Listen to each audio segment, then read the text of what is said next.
The Opie and Anthony Show on XM 202, featuring Opie, Anthony, and James Norton. Different. The infection was everywhere. It was in the street outside. It was coming through your windows. It was a virus. Terrible viral infection. It gives people this incurable disease, fills their veins and blood with pure rage. By the time they tried to evacuate the cities, it was already too late. Jesus Christ, 5 hours? It infects, replicates, and kills this fast? These numbers can't be right. The numbers are correct. I wish to God they weren't.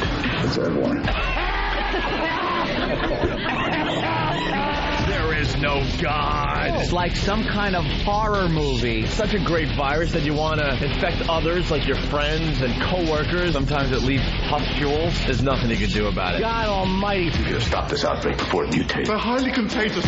What's this rash from? We're facing a new strain. It can cause life-threatening bleeding or even asphyxiation. Where is it spreading? All over the place.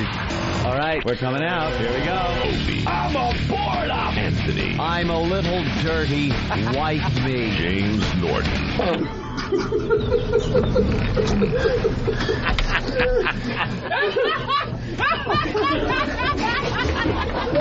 But enough of this palaver. Let's get the show on the road.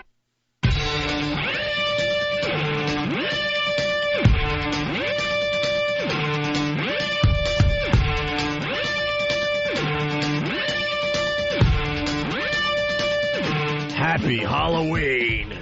Happy Halloween. Ooh, scary.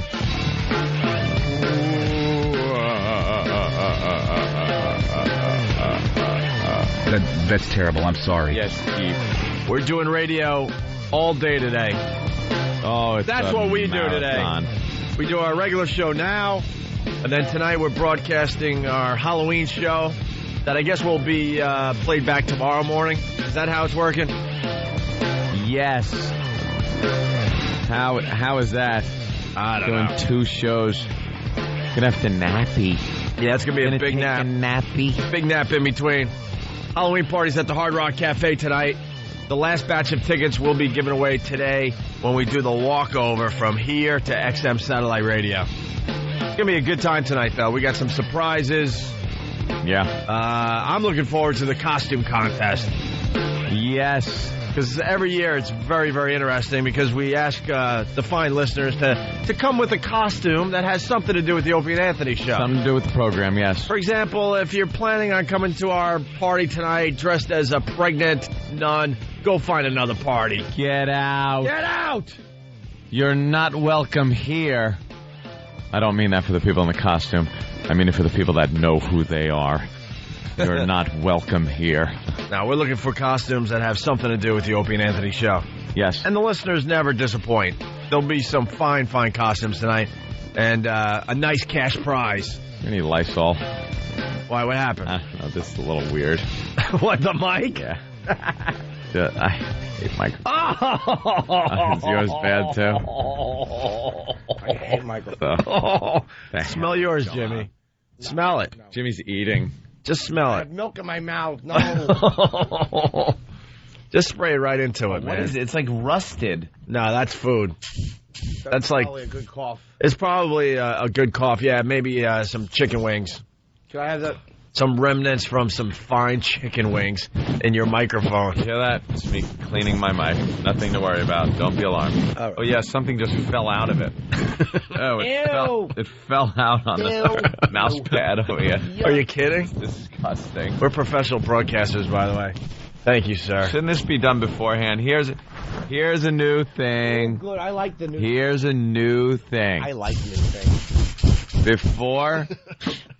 Before we come on in the morning, the mics are to be sprayed lightly with Lysol and then kind of brushed off with a tissue because that is effing disgusting. It just is. Smells good now.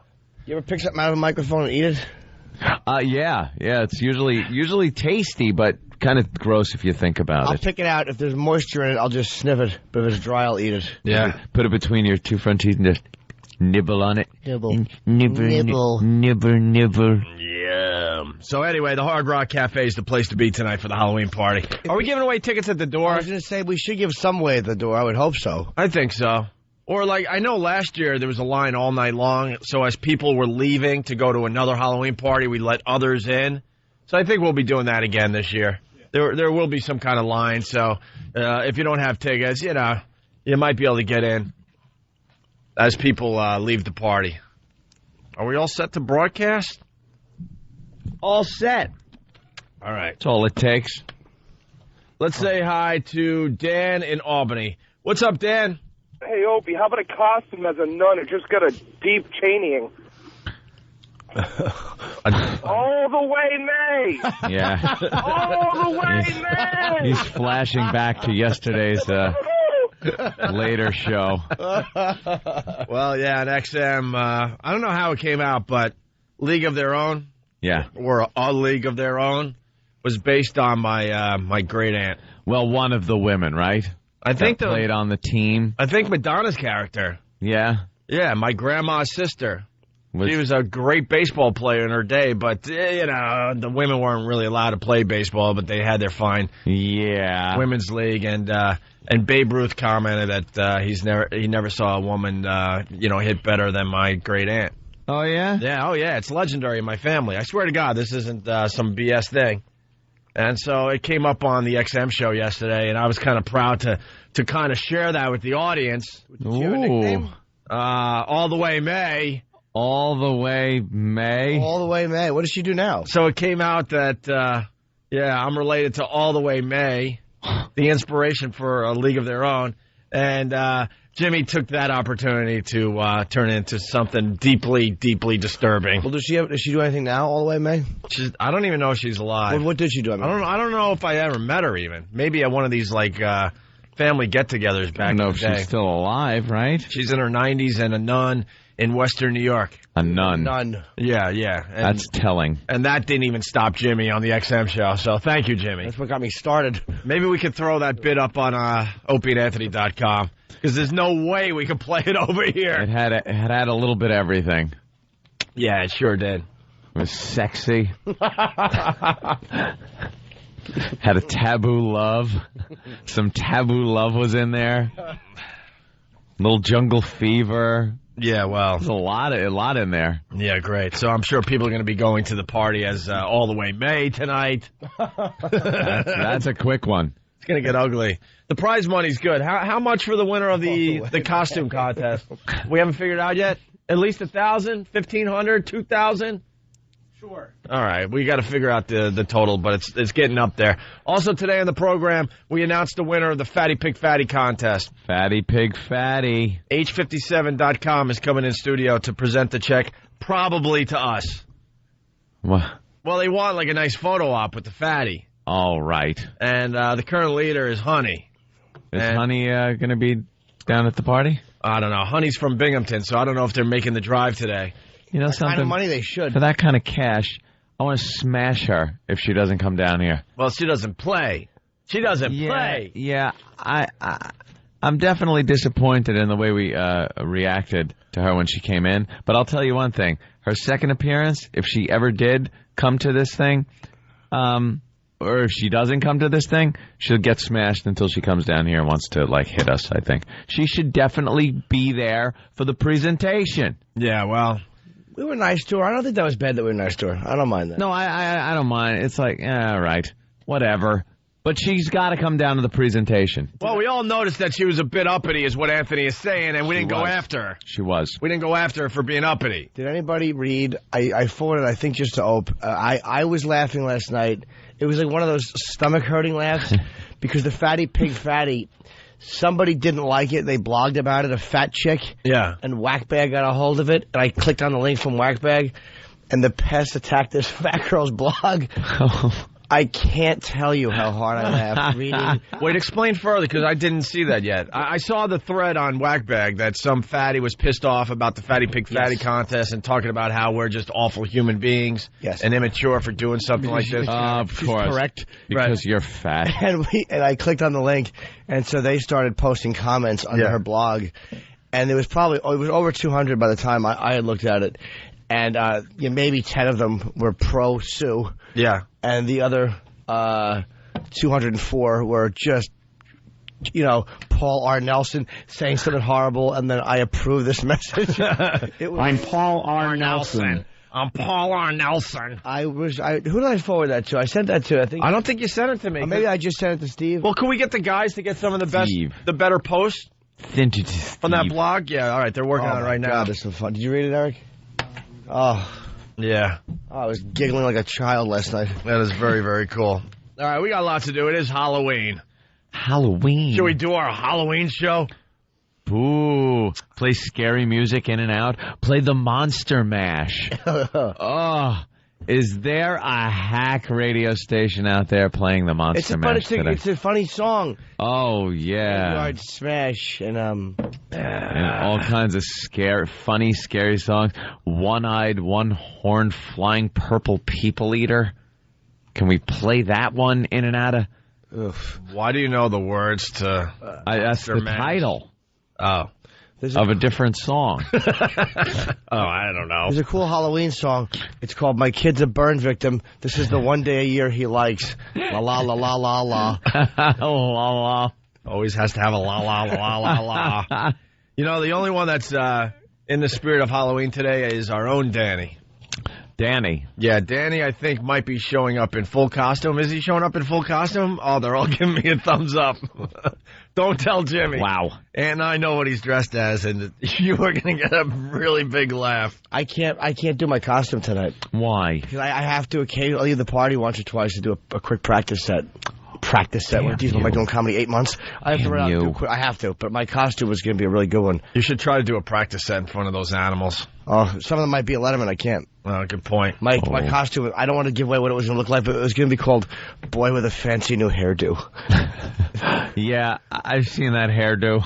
Dude, you could still do your sets with that hairdo. I know, it'll be really awful, though. You should do it. You think? Yes, because you're just working on material. That would be You don't funny. give a crap what the audience, how the audience reacts. You're just trying to work it out in your own head.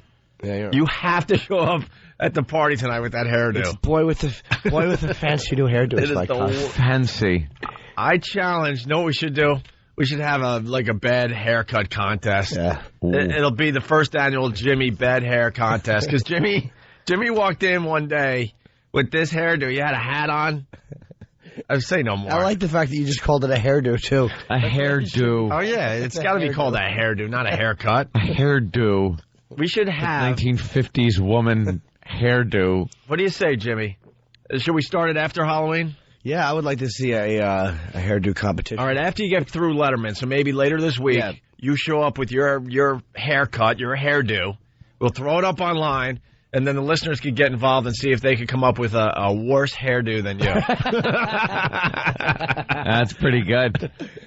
Why not, man? I love it. Why not? I'm sure it'll be sponsored by Supercuts by Monday. Well, there it is. There it is. I'm looking at a picture of one of Jimmy's hairdos. That's a real lovely one. And you're posing so well.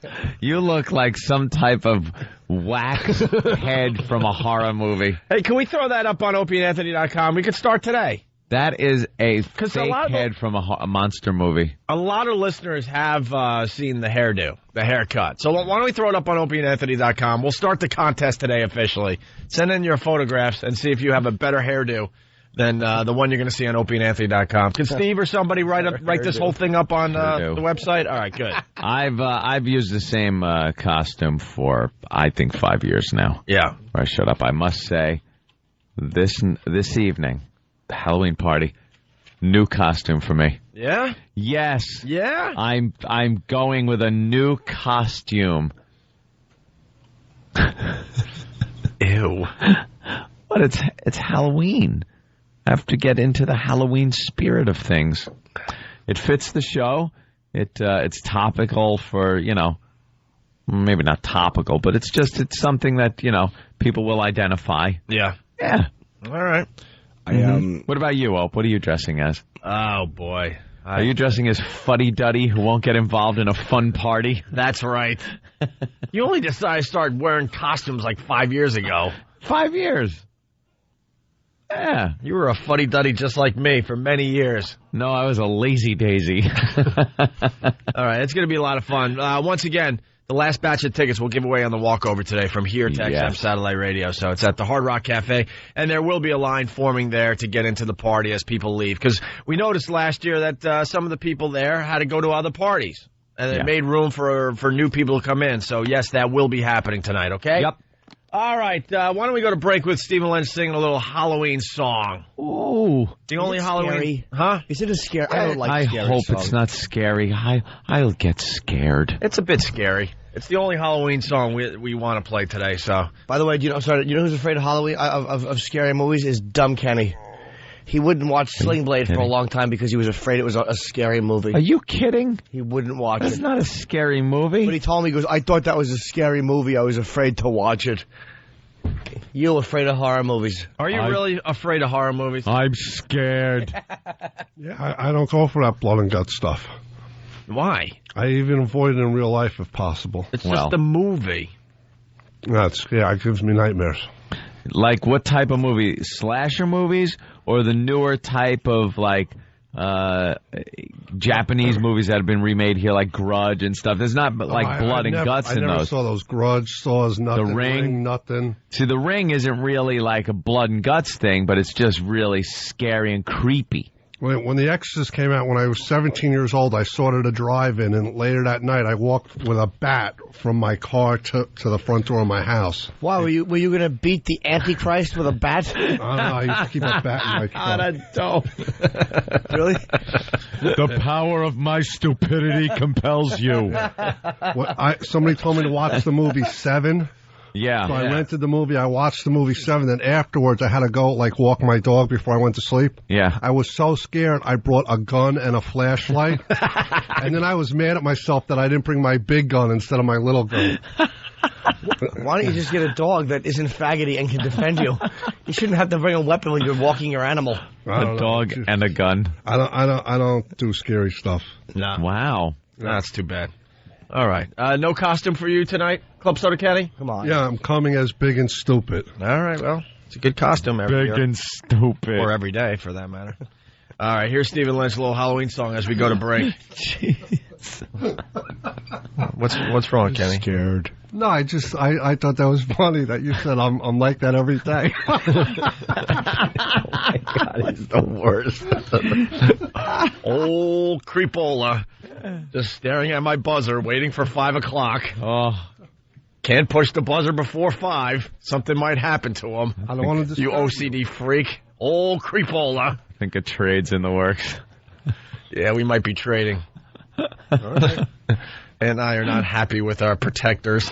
We might be doing a switcheroo. There are just certain aspects of things that are just a little odd. That's all. Freaking Kenny, man. We all have our crosses to bear. Get up early one day. I decide I'm going to take the garbage out, to make so the mice don't show up while I'm gone. And and there's old creepola just staring at the buzzer. It's like the middle of the night for everybody else, but he's just staring at the buzzer and waiting, and his watch at the same time. God forbid he pushes the buzzer at 4:59 instead of 5. He will not push it at 4:59. No. That's discipline and dedication. It's creepy. When you get caught, it's creepy. Well, you got that. This morning, I got this.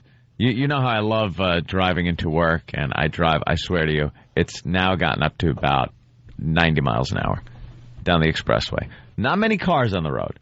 When they're in the left lane, the middle lane's open. I could weave Are you around. Trying to explain why you're going 90? You just go 90. I go 90. You don't have to explain it. 4:30 in the morning. There's no one on the road. People I like go doing 90. But when you're doing 90, you really got to stay focused. I pay a lot of attention at what's going on everywhere around me, both hands on the wheel, and I'm really, I'm concentrating on driving. And I get this morning. My cell phone starts ringing. Anthony, I have no headlights. Yeah, Paul. Yeah, I'm driving. My leather coat broke my headlight switch in my car, and I'm driving in with just my hazards on. Hope I don't get pulled over. Yeah, I hope I don't die in a fiery crash because I'm doing 90 and now I'm talking on the phone. I'm driving. I'll see you later. Well, you forgot to mention, too, that when your phone rings that early in the morning, you get panicky because you think it might be the alarm company. Right. Because I just leave the house and I'm thinking, all right, the house is being robbed or something, and they call the house first, and if they don't get a response, they call me. So I'm just thinking it's got to be something with the alarm, because who in their right mind would call me at this hour? Who would call? My lights don't work. All right, Paul. I gotta go. I'm driving. I'm really fast. I can't drive with one hand. So I'm like, boom, I'm back to 90 miles an hour again. 5 minutes later, now I'm like, holy Jesus Christ, this has to be now the alarm going off. It's gotta be. There's gotta be death and destruction at the house. Anthony, I'm here. Just want to let you know I made it. Thank you, Paul. I might not.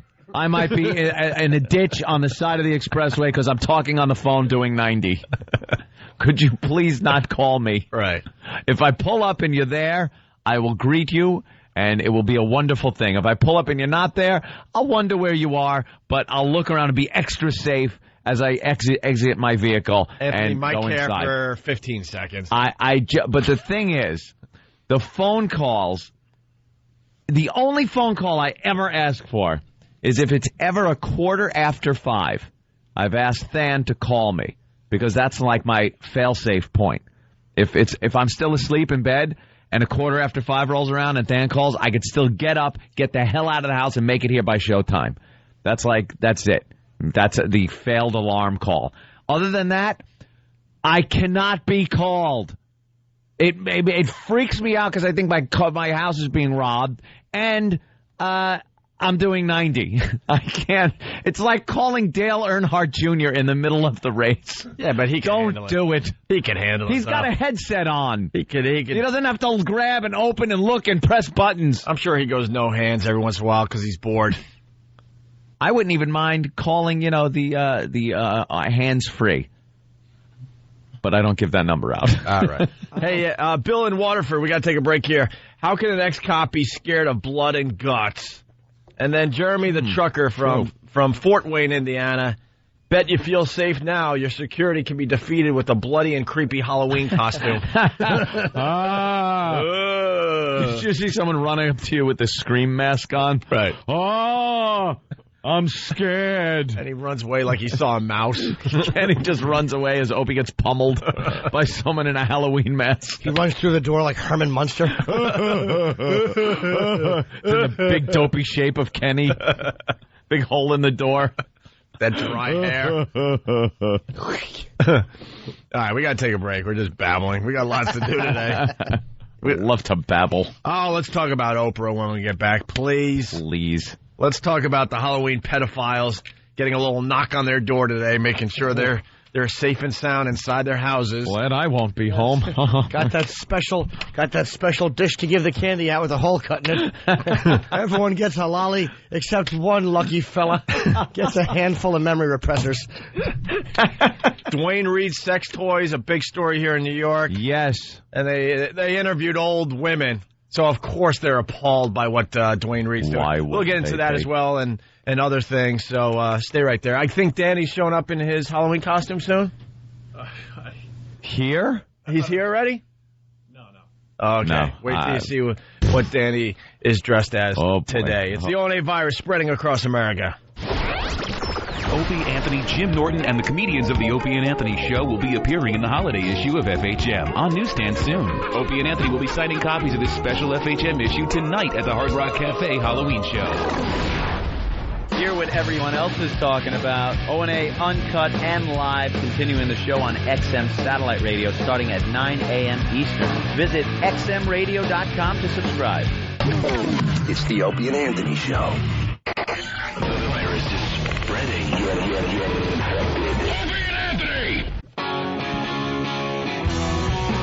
You're checking out the Opie and Anthony Show. It's the ONA virus spreading across America. I see Danny wore his costume. He showed up as an anticlimax. What was that?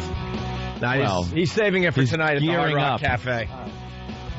He wants the big reveal at the party tonight. I don't blame him. He's sweet. And then, we're going to have videos and pictures up online starting sometime tomorrow. Jimmy's awful hairdo is officially up on opieandanthony.com. Contest on! Let me see that first picture. Jim's awful hairdo competition has begun. Well, Can you beat that hairdo? That story looks like it could have been a lot worse than it was. Oh, wow. Is that a fuel tank truck that was hit by a train? Looked like the train stopped just in time. Yeah, definitely, because it's just past the crossing. Where'd that happen? Knocked over the truck, though. Yeah. I don't know. They'll hose it down. They'll hose it down and move on with the traffic. Let's get into some stuff, guys. Oh, Oprah, she's such a do-gooder. Oh, Oprah. Remember, what was that, about a year ago or so, maybe a little more than that? She gave away a car to every member of her audience. You get a car, and you get a car, and you get a car. And she led everybody out to the parking lot, and it was just full of cars for the audience. And it became this big thing. It was wonderful. Yeah, well, then every talk show had to give the audience something. Yeah. And then now Oprah has to come up with some kind of giveaway every year now. Yep. Did you hear what she gave away yesterday? Yes, I did. I'm stalling because I don't think this is going to play today for some reason. This pompous, out of touch. Say it, Ant. Say it. Presumptuous. Oh boy, I don't goose. think it'll play. Yes, silly goose. What's the matter there, E-Rock? He's got to brush it off. Well, she had another giveaway. All right, we got it. And now I'm sure the audience members go in there thinking, maybe Oprah's going to give away something today. Maybe this will be the day I get mines. I gets mines in the audience. You know what these talk show audiences are made up of, right? Fat housewives. Fat housewives. A lot of people, they fill in the gaps in the crowd with people that don't work. Some homeless are in there. But for the most part, it's real lower, barely middle-class people that sit there and watch rubes, we like to call them, sit and watch these talk shows. It's not fun to go to. They're not entertaining. You're just hoping to get something out of it. Are you kidding me? A ticket for the Oprah show is it's a hot item. Well, because you might get something. Women want to fly from all over the country to go to a taping of Oprah. Because you might get something. I think you're talking about the John McEnroe audience. When we did the John McEnroe show, it was just like not doing the John McEnroe show because no one saw our appearance. But that was all homeless. That was unbelievable. It was all like crackheads in the audience. I don't know where they got the audience for that show. Any talk show. You're not going to get the people are working. They're doing things. You're out of touch. I'm sorry. But I am? Yeah. Because in my neighborhood, I live near the Regis thing. Yeah. And the Starbucks is filled every morning with fat housewives from all over America that are taking a couple days off from their teaching. From housewifing? Their teaching assistant job. And they come to New York to go to one of these tapings. Lower to middle class. No. I swear no. I'll take pictures. Out of your mind? They're all dressed up. They're all gussied up. Put on a goddamn talk show. They're all gussied up with their hairdos and their makeup. Yeah, because that's their biggest night out. Their biggest day out of their life. Some of the talk shows, sure, they fill the audience with losers. But in general, no, I'm telling you. They make a day of it. They come from Long Island, Anthony, to go to a taping of Regis or taping of Tony Danza when he was on the air. Look at Ellen's audience. They don't look well-to-do. Let me tell you that much. They don't look well-to-do. You're wrong on this one. Maybe it's a mix of people because you get all like Oprah and them tracks. There are a lot of pantsuits and double knits. They're normal housewives, middle class. I'm telling you. It's the shows that don't do well in the ratings that no one knows about that get the lower class people and the crackheads and the homeless. So, anyway, getting into the Oprah thing, you want to just play the audio? This was just terrific. Of course. Listen to this. Okay, I want to know if everybody in this audience is up for a big challenge. Right there, the audience is like, oh, my God, here it is. We're involved. We heard the rumors. We heard the rumors. She's going to give us something. We're getting something.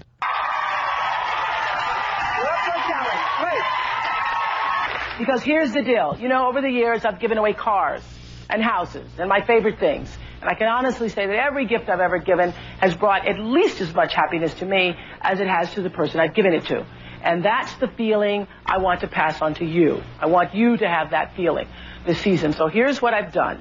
Instead of going to a lot of companies, as I've done in the past, and asking them to sponsor my favorite things and give them to you, I went to just one sponsor, Bank of America, and I asked them to help me do something that I've never done before, because I thought this was a very good idea. They're all giddy. Oh, my goodness. Okay? And I really do think that it's the best gift that I can give this audience. So, thanks to our friends at Bank of America, they thought this was a good idea, too. Best gift. Everyone here today is getting the chance to do something really extraordinary for others. Okay? Wow. So, you will each go home with $1,000. Now they're screaming. They don't understand yet. Okay? And that money, here's the challenge. For that money, this is what you're going to do. You're going to open your hearts. You're going to be really creative. And you're going to spend it all at once on one stranger or spend $1 on every person. It doesn't matter to me. There is so much you can do with this challenge. You have to spend the money on somebody other than your family. This rich, out of touch bitch. You get nothing. Good day, sir. And it makes her feel better when she buys gifts.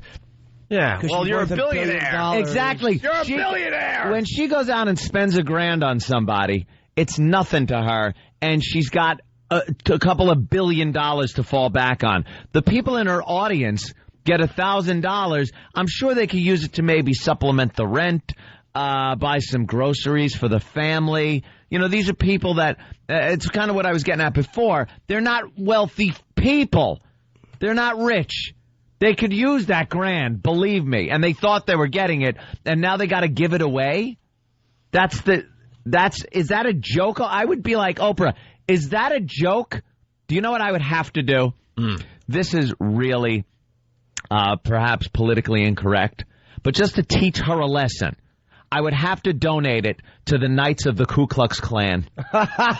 just to show her that this is not the way you show people how rich you are. Or just turn to your right and give your... You think everybody just does that? Just turn to your right. Pass to your right and go. And you grab the other person to your left and you'll leave. There you go. I gave away mine. I gave away mine, and I get $1,000 from the stranger to my left. Pompous bitch. That audience was so whipped up into a frenzy that they thought they were getting something. Yep. I mean, if it was an audience filled with millionaires, I can understand. But you're right. It's middle class. You think lower middle class. They could pay a bill. They could use $1,000. They thought they were getting it, and then they're told that it's going to feel good. You know what? It feels good to help. It feels good to help when you don't have to worry where your bills are being paid, and you know money is coming in. It feels great to help. Especially with Christmas coming. Right. Maybe you have a few little tots at home who you want to buy gifts for, but you can't, so you're going to have to smother them. You know, you joke, Jimmy. I hope. But it's true. The holidays are here. There are probably how many members of that audience were thinking, oh, my kid's been talking about this the whole year. I really would like to get her this or him this gift, but I can't afford it. And then Oprah, oh, man, she comes through with $1,000. Yeah. Oh, wait, I got to what? I got to do what? I got to give it away? I would make sure it goes to every organization that personally offends Oprah Winfrey. That's what I would do. Well, it gets better. Listen to this. Does it? Imagine the love and the kindness that you could spread with $1,000. And to document your good deeds, because I want to make sure you document your good deeds, we are lending everybody in this audience our favorite Sony DVD handycam. Okay, did you catch that? They're lending. They're lending. How about you give Oprah... They're You're not a even billionaire. giving.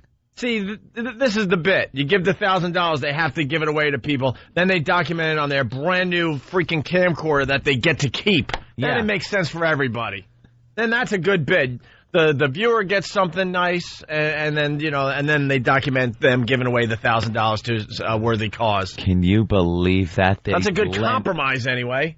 I would break the camera. The only thing that would make me not want to smack her fat face would be if at the end of the whole thing she did wind up giving each of the audience members something that was really nice that she didn't announce. Well, I certainly don't think she did. No, because or it would have made the paper. I mean, because it's going to be after this is done, because it's going to be shot. She's going to use this for an episode. Oh, so you think all the people are going to be able to shoot something good? The ones that did what she said? The ones that did something good. So there's going to be maybe 5 people out of the however many are in her audience. No, they all have to spend it. Any of them that's Yeah, I know, but most people aren't good at they aren't good at building a story. Most people are idiots. Do you think they're going to be able to take that camcorder and make a dramatic type of a presentation of money to something that's worthwhile and looks good on camera and does a good job? There's going to be 5 people that come back with anything worth using. Look at our stupid contest when we ask the listeners to send in audio. We get 5 things that are half-assed and the rest is crap.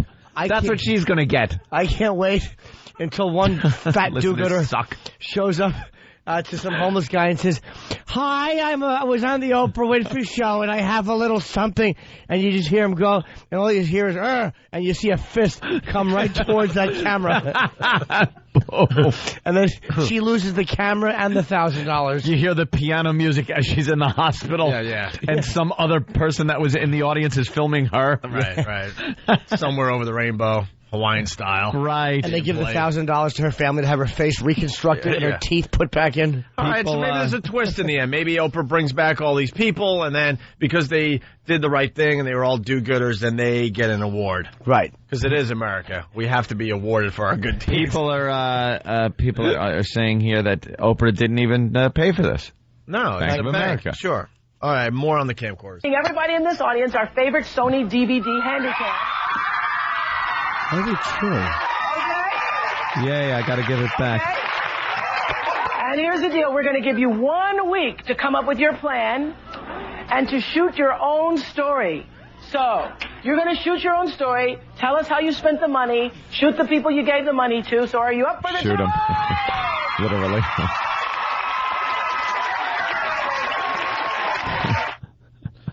Well, there's some people with some great suggestions. What?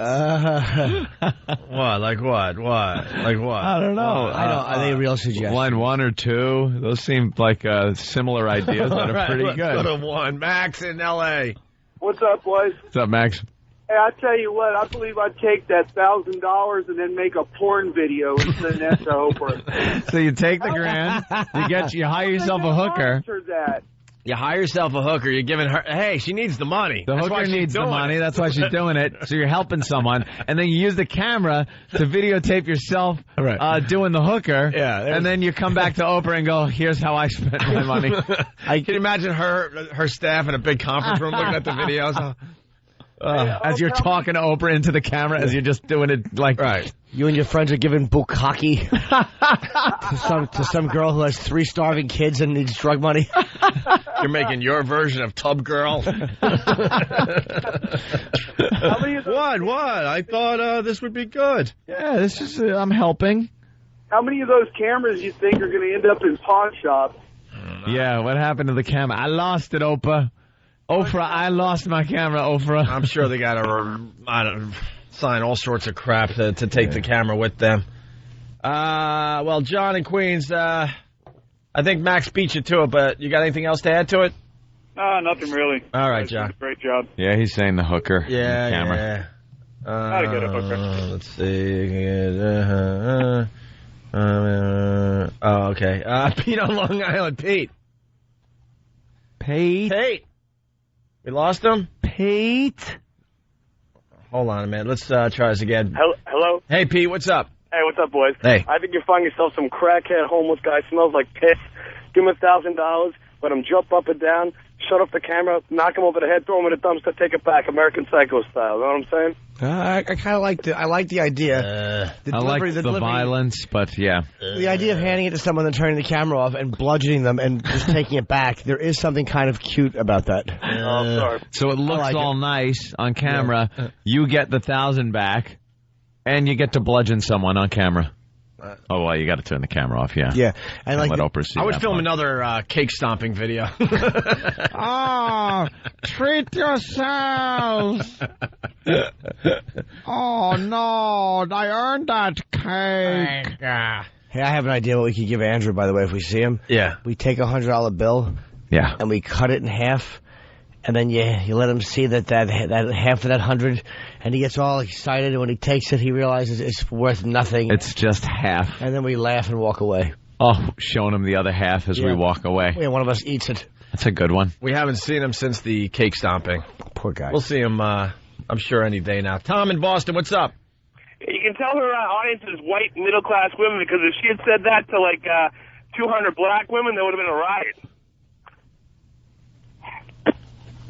He just hangs up. Do we have time to do the Tyra audio? It kind of goes with what we're talking about. Does it? Well, Tyra is the Oprah knockoff. She's pretty much trying to do the Oprah thing. Yeah. The young version of Oprah. Oprah satellite. And she also did a giveaway on her show. Did she? Yeah, just like giving away the $1,000 or giving away the car or giving away this. The houses. All that crap. Tyra, she's right there with Oprah. You want to hear what she gave away on her show? Please. I'm about to reveal my biggest beauty secret ever!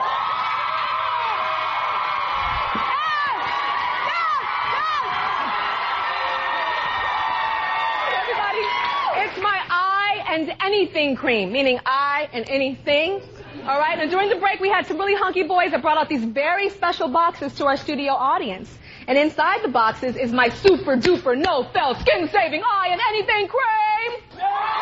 She even tries to sound like Oprah. Cream. I wonder what Oprah, how she feels about Tyra. Pretty much doing her act.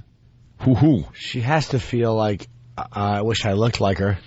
Well, probably. How does Tyra have a show? She's not very good. She's horrid. Awful. She is horrid.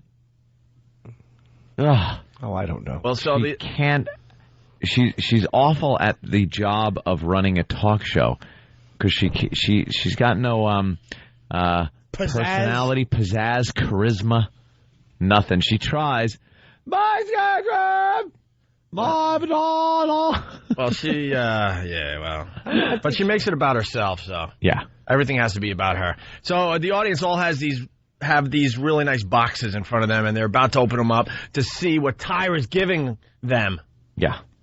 Eye and anything cream. Yes. So on the count of 3, I want you to all open them together. Are you ready? Yeah. Drum roll, please.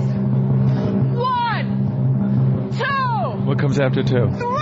Open them. Open them. Open them.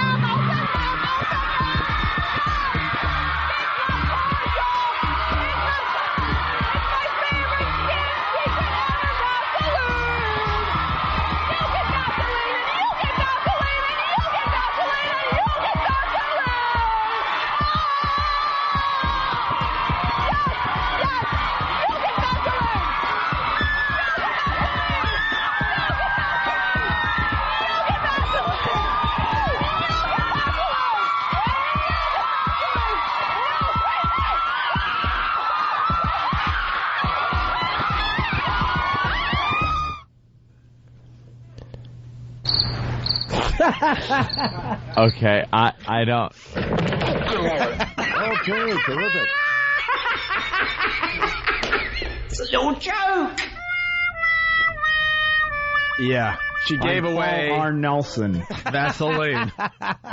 She gave away Vaseline. That's terrible. I'm sorry. Yeah. Yeah. Does anybody remember last time? Boring. Yeah, well, what can I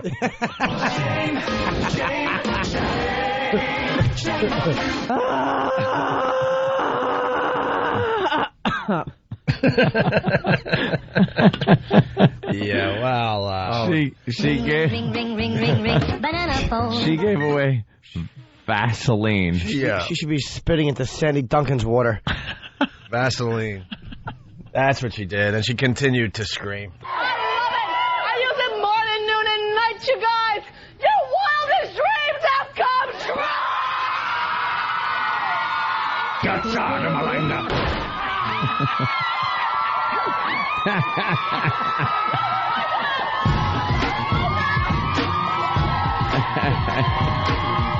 Yeah, well, there you go. Goddamn rich boss. Whoa, hey, whoa, hey, that one hey, scares people. Whoa, hey. So, it would have been great. It would have been great if she was mocking Oprah Winfrey with the free Vaseline, but she wasn't. She wasn't. No, it would have been a great goof. No, she was giving away Vaseline. Vaseline. She's very excited about it. I mean, to be honest, I would probably be legitimately happy if I got that.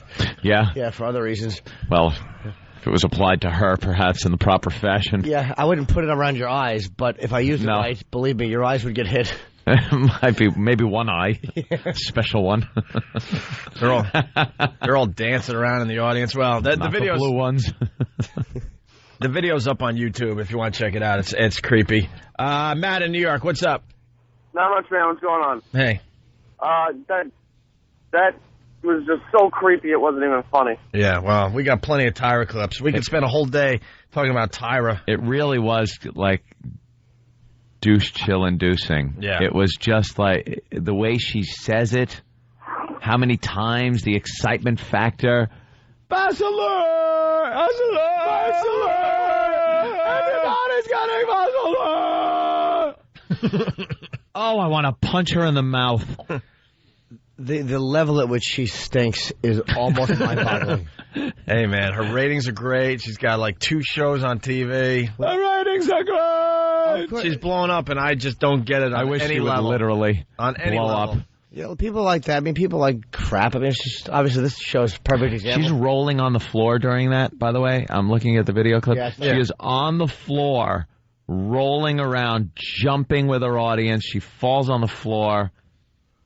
Well, oh, what a mess. I would stomp her as she was on the floor, just kind of, excuse me, pardon me, get out of your seat, pardon me, excuse me, bam, bam, and just stomp her. Yeah, you know what you need? I would put a ball in her mouth and then start singing. I'm singing in the rain as I give her a good kick in the belly. Me, Dim, and George would have our go. Call me Dim no more. Our Tyra audio is piling up, too, by the way. She did a show on obese teenagers. That is hilarious. She does some horrible acting on America's Next Top Model. We got that Paul audio. R. Nelson. Oh, sorry. Jimmy, you're an actor. Maybe we could play this and see what you think. I certainly am. And then Tyra offers top model contestants guidance for her show, America's Next Top Model. And the whole thing was she was trying to make these people cry to make good TV. Because that's she what is makes just good TV. the worst. I have advice for models. Here's what you do. Finger down throat, repeat. Fat horse. Let's go to Terry in Vegas. Terry. Hey, guys, I love you. I hate to disagree, but I really think that Tyra was mocking Oprah. I don't know. You got to see the video on YouTube. She's too... Listen to what she says. She goes, you get Vaseline, and you get Vaseline, and you get Vaseline. Kind of like, you get a car, and you get... Yeah, I know that whole thing was done, but even when people on talk shows started giving away things after Oprah did that, legitimate things, they would say that, like, to be like Oprah, but they were really giving away something. Terry, I don't know. I wish you were right, but I don't think she's smart enough. That's the problem. And it's so far after it happened. It's so, like, long ago already that why joke about something that happened a year ago? Yeah. Did she do this the same day that Oprah gave away the $1,000? No. I think this hit before Oprah even. I'm telling you, man, she's not smart enough, and she's so pompous that she thinks people are there to just listen to whatever she has to say. Well, I just think just the fact that she even tried to sound like Oprah or did the whole Oprah voice. But she does that all the time. She does it on every show. You go ahead. She's doing it. I'm sorry. I like how the guy's doing the bit. Yeah, she's doing... just do it. You guys, go ahead. She's doing Oprah every day on TV, so... All right, thank you, Terry. All right, see ya. Yeah, whatever. Some people are saying that she's spoofing Oprah. I don't know. I really don't know. You look at the video, you can't really tell. You can't tell. All right, it's the only virus spreading across America. We got to take a break. We'll continue with something next. I I can walk on my hands. I can fart and chew gum. I play the oboe. I can ride a unicycle. I wear a bra and laced panties. So your talent is being queer, Travis? It's the Opie and Anthony Walkover Talent Show. If you have a unique skill, talent, music group, or physical affliction we want to exploit, You can email Steve at FoundryMusic.com with your ideas, or you can just show up during the walk to XM and start shucking and jiving. Shucking and jiving? Jesus, Danny. I don't write this. It's the Opie and Anthony Show. The Opie and Anthony virus.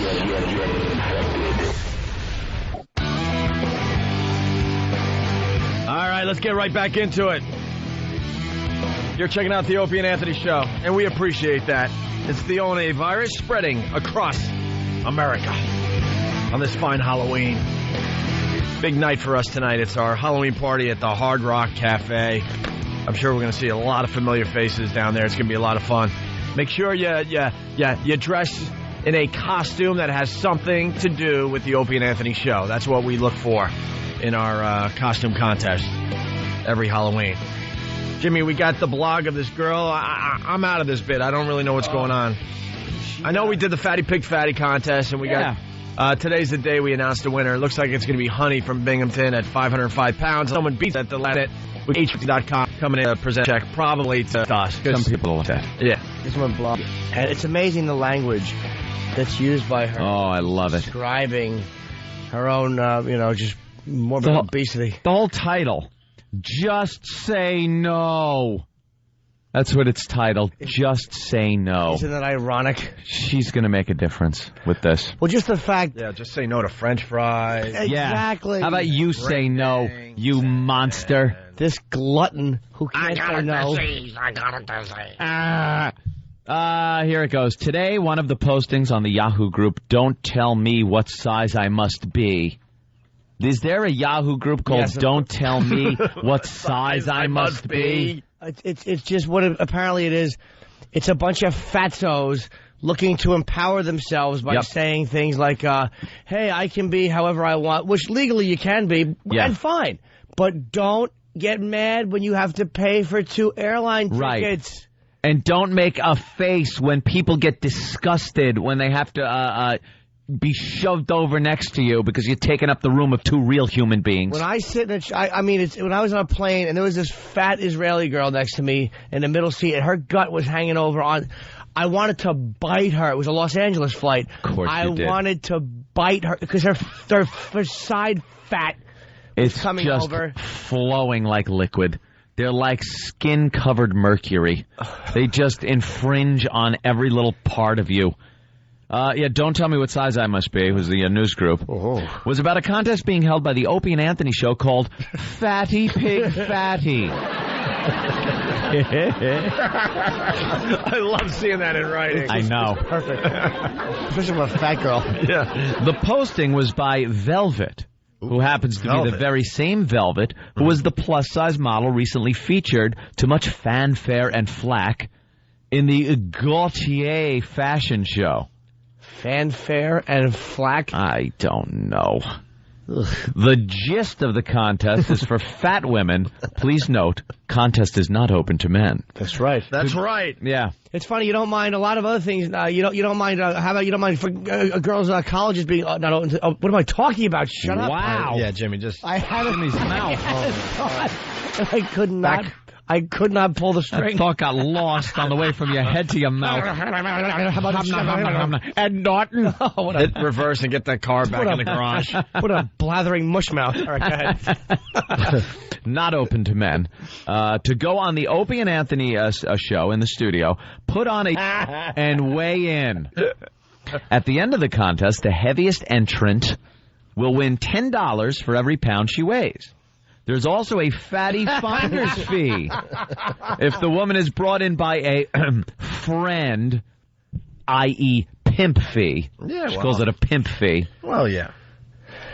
Velvet called this contest, and I quote Velvet, despicable in every sense of the word. Unquote. Why not just say despicable?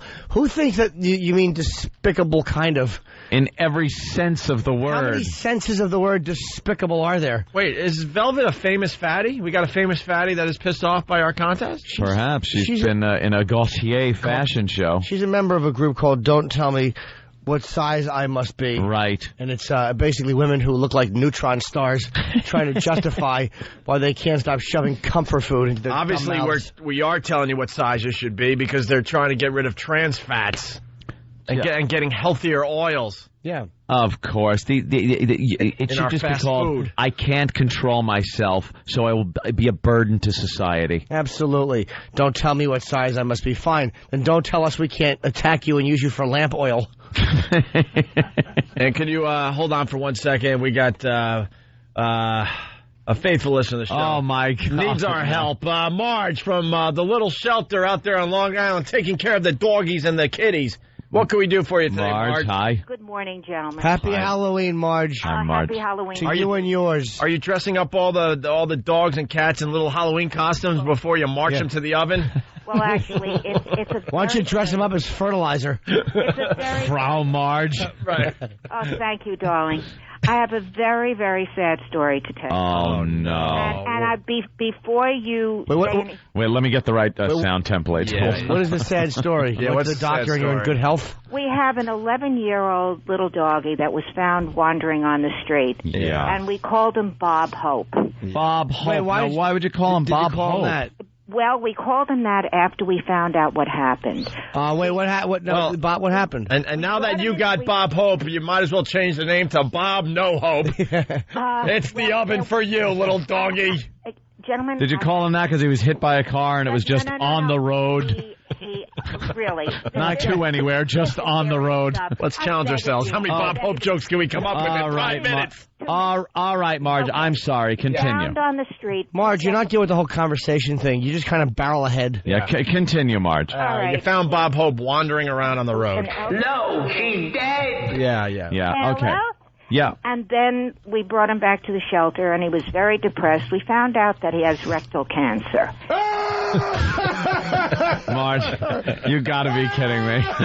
There's a dog at your shelter with rectal cancer. You should change his name from... Wait, Marge. Gotta calm down. Because Marge, you should change his name from Bob Hope to Michael Landon. When we named him Bob, it was before we found out what we did. So here's the rest of the story. If he had the personality of rectal cancer, you could call him Bob Eatman. We brought him into the shelter and... please. Okay, go ahead. Okay. He was so depressed, he wouldn't eat. He was just laying around so lethargic. So one of the kibbles like coming out? little shelter brought him home. You got cancer of the rectum? And now here is the medical miracle. Oh, okay. Here it comes. Okay. After the woman brought the dog home, he started to eat. He's sleeping with the other dogs in the household. He barks. He picked up. He's like a different dog. That's good. And it goes, and that's when we named him Bob. Does he do that thing where he gets on he sits down and drags himself across the carpet and leaves like hamburger meat? It's called scooting. Scooting. Healthy dogs do that? Yeah, let's feed him stuff that's tough to digest. Hey, mush up some glass and put it in good God. Poor Bob. Now, how do you treat a dog with rectal cancer? So that's why I'm calling. Right. Okay. We have huge medical bills ahead of us. We're going to try that's why we called him Bob Hope. Yeah. Because now we have hope that this little dog could it's going to end up just like Bob Hope. I know how you do it. It's called driveway and reverse. This fellow could live another year or so. A year? And how much will that year cost? To prove, thousands of dollars. Is it worth the life of a dog, thousands of dollars? Can we perhaps maybe give that thousands of dollars to maybe a child that can use it? You know, I've been asked this question. Okay, fair enough. There are people that we need people in the animal business that care enough about animals to want to help them. There are people. Yeah. Come on, guys. Every charity has their own. All right. What do you got cooking in your oven over here? But here we have an organization. Yeah. I'm not going to go into this thing. Good luck to Bob Hope. We got to get back to Bob Hope needs money. Bob Hope needs. All right, little shelter right there on Warner Road. Oh, God bless you. In East Northport. Do you want to come to Thanksgiving, gentlemen? Only if you're serving that dumb cancer dog. You will have the best time at my daughter's house with us. I bring nothing to the table. You don't bring anything. You just bring yourselves. Yes or no? Are you with me or against me? Can we play dog football? Well, listen. Jesus. If you come to our house for Thanksgiving, Little depressed, coughing dog with a bandana on. What a buzzkill. You trying to scratch his little chin? Oh, coughing. All right, sorry. Getting back to where are we in this? We were talking about Fatty Pig Fatty, and there's a blog that this fat girl has, and she doesn't like the contest very much. Okay. Velvet, who is this plus-size model, posted on this, and she called it despicable in every sense of the word, the contest. I agree, says, do we have a name for her yet? I don't think so. The blogger? Yeah. Why not? Sue Ann. Okay, So Sue Ann says, I agree. But what I find even more despicable... There's something more than that, Aunt? And she says, imagine that being said by Sylvester the cat. Does anybody remember laughter? Wait, I'm trying to think what else Sylvester could say. But Fat C, he could say without sloshing. No. What she finds even more despicable is that women are actually showing up for this contest. That's right, because they have a sense of humor. They need the money. Oh, yeah. Well, there are two hard truths at work here. There will always be morons like Opie and Anthony. Can't be helped. The stupid and ignorant will always be with us. And there will always be people who will do anything for money. Case in point, fear factor. You should say there's 3 points. There's always going to be morons. People will do anything for money. And I'm a fat pig with no willpower. Point 3. People, and I use that term loosely, like Opie and Anthony. And unlike her own pants, which have not been loose since she was in 4th grade. Right. Your arm fat, and I use the term loosely. You pig. People, at least we're shaped like humans. You fat. Go to Jupiter where you fit in. You slob. You're a slovenly slob woman. People, and I use the term loosely like Opie and Anthony. We are people. We're people who actually have the nerve and the guts to speak honestly about monsters like yourself. You're a freak of nature, a monster. You walk this earth being looked at like a monster. The freak that you are, you fat slob. Ugh. Human, she uses the term loosely. We have a forum, Opie. Yeah. And Jimmy, of course, because people give them one. If people boycotted their show and didn't encourage their immature and hurtful antics, maybe it would stop. How about you boycott food, you freak? How about doing that? Instead of dedicating all this energy to boycotting us, how about you eliminate fat people, and that way we couldn't have a contest like this. Eliminate carbs. You shut your mouth for a second and stop shoving food in there. And then perhaps we couldn't do this contest, and we'd have to concentrate on the anorexics, like we want to on our next contest. Wait, I forget what I had a name for it, too. Oh, no. So Sue Ann's go away, and Heather's, here you come on board for our bulimic and anorexia contest. The Puke You Silly Goose contest. We are thinking of doing it. All right, where are we? Bitch. Okay, but instead their moronic behavior is revered and celebrated. It's a simple fact. Ignore the class bully, and he will stop. Fear or applaud him, and he will continue. She raises a good point. She raises her weight. That's all she raises. Slob. It's also known fact that a very large woman are often at near the bottom of the economic chain Well, it's probably a weight issue. Yeah. If they were on top, the economic chain would be crushed. Here's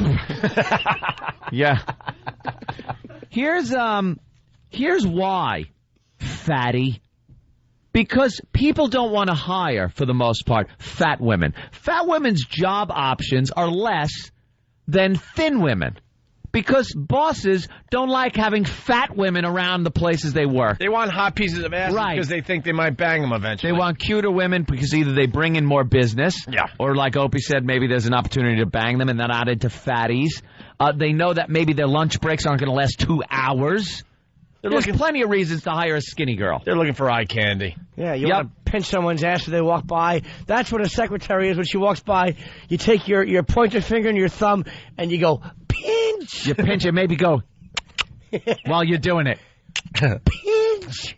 And then if she turns around and looks, you wink. That's right. And then she goes and gets you that cup of coffee, light and sweet, honey. That's how I take her it. Arm, when you pinch her fanny, her arms should be splayed out and her legs should kick up behind her in the tee-hee move. Tee-hee! What is known as the tee-hee move. Yeah. You're at the bottom of the economic chain because it's harder to get high-paying jobs. If you're fat, if you lose weight, you'd get some. And 50% of your income, perhaps more, goes to food. And you're always late because you get this bad gas mileage. Right, in your car. They're a Hyundai getting the gas mileage of a tank. And bad gas, too. This easy money would be tempting for anyone, I admit. The first thing I did was calculate how much money I would win. And that's none of your beeswax. Ugh. That's what she says. Figures she has to go somewhere where there's honey nearby. Right. See, even she was tempted by this contest. Yeah, even she did the math in her big fat head. And who hasn't done the math as you walk around town? But for every supersized woman who showed up for this despicable contest, there are thousands who didn't. But supersized, and here that she's very large. Yeah. How about just an honest language? Fat. You're fat. It's not even, I'm not even saying that now and to be angry or hurtful. You are fat. So don't try to soften what you're saying. Supersized women? What does that mean? What does it even mean? It means fat. Thousands of plus-size women, plus-size women, just trying to make their lives work in this crazy world just like everyone else. No, not just like everyone else. Like a monster. You're a monster. Go out tonight on Halloween. Don't wear anything but what you wear every day. That's right. There, you're in costume as a beast. An Mama, eating look, machine. It's a blue whale. No, she doesn't have a costume on. And women like Velvet strutting their stuff with glamour and pride. No, people look at fat women that come out on the runway with glamour and pride as freaks. You look and go, where are the skinny models? You look at them, it's like a freak show. It's a gag. It's a goof. Your first thought is, man, if she lost 50 pounds, yes, she would really might look good. That's your first thought always, like the girl in our TV commercial. Right. She's beautiful. Pretty. But the first thing I thought was, man, if she lost 50 pounds, man. And let me tell you. This girl would be a knockout. That girl's overweight, but she's well kempt. She's pretty. She takes care of herself. 99% of these fatties can't even do that. They stink because they can't wash their fat. They don't take care of themselves because they've given up. That's what we're talking about, monster. And women like Velvet strutting their stuff with glamour and pride. These are the women I applaud. Can you applaud? Can you touch your hands in front of your body? She has to slap each hand on her leg. Yeah, on that thigh. My advice to all women tempted to enter the Opie and Anthony contest, just say no. Just say no. My advice to all who want to follow the contest and or this despicable show, just say no. Trust me, the world would be a better place. No way. You know, the world would be a better place without the likes of you. She just says no a lot, except when it counts. Yeah. For her own cholesterol. When it comes to dessert menu, how about just say no? That's right. Hey, you want that big frappuccino? How about you just say no to that? What's her name? Sue-Ann. Sue-Ann. Fat girl name. A big fat girl name. We got Kelly from Syracuse on the line. Kelly. Hey, I really think that this whole contest is horrible, and if you guys had any heart at all, any soul, that you guys would feel for these fat chicks a little bit. Why feel for a monster that is bashing our contest and our show? You mean the ones that come in? It might not be their fault. There could be a thyroid. Bull crap! Oh, I've heard that. What? 1%? I'll give 1% the benefit of the doubt. 1% of those fatties the benefit of the doubt. For some kind of medical reason. The rest of them are big pig, face-stuffing monsters with no self-control that want us to cater to them. I'm not going to be an enabler for a pig. We all know fat people in our own lives, and if you just take just a moment to look at what they're eating, you're like, oh, come on. I mean, you can help yourself This is why a they're bit. fat. You can help yourself a bit here. How many faulty thyroids are out there? Wait, let me... Kelly. Kelly, how fat are you? You a big girl? Ramon, get me a Twinkie. I love Kelly from Syracuse. That could be the first female Ramon. To go Ramon. I love the way that sounded. Ramona. Do you know? Ramona, yeah. Morgan Spurlock raised a brilliant point at the end of Super Size Me, which was about when you see a fat person eating a certain thing. Fat person. It's like when you see a guy smoking, people are always like, you got to quit. He's like, why don't we take this approach to people who are eating horribly? Yeah. And look, maybe it doesn't affect, like, there's no secondhand food, but the bottom line is insurance, man, my insurance, it still goes up because people paying for your surgery and your, all the health issues that you have because of your overeating. So it's like, why shouldn't we criticize that? And let me ask you another thing. Were we looking for girls to come in here that were 5'6", 160? No. We're looking for monsters. And every monster that came in had a good time. Earth-shaking. Except for Honey. She sort of had a good time. You know the what? rest of them were great sports for this contest. You know what we're looking for? I don't want a girl to come in here unless when she's walking into the studio, I see my water ripple in the glass right next to me. I want to see the water go... I want to see a goat disappear. Monsters is what we were looking for, you idiot. Not pleasantly plump, not slightly overweight girls. Not girls that could walk down the street without spinning heads around going, holy crap, how does she even live? And the point you brought up, or was it Jimmy, about the cigarette smoking? Me. Yeah. Oh, well. I brought that up. I took it from Morgan Spurlock. And it's I thought true. I had a point. People that are smoking, I didn't have a point. Drinking too much, family members will always come up to them and say, what are you doing? You got to stop. Please, you're killing yourself. Stop smoking. But what about the fat person when you just seem loaded? You ever see a fat person when they open that mouth and shove a big creamy thing in there? I can't help it. I got a disease. I got a disease. Disease my ass. Just stop it. Our own Steve C is a good example. That guy was a slob. But Steve was a fat dude, but Steve got surgery, and now he's in the gym all the time, and he eats better. Yeah. But you know what? Steve like added 20 years to his life or whatever. Oh, like, knock it off and gain some weight back, you obsessive freak. That is true. 20 more years of unnavigatable web work. Exactly, Jim. But like Steve looks really good, man. Would you make a choice?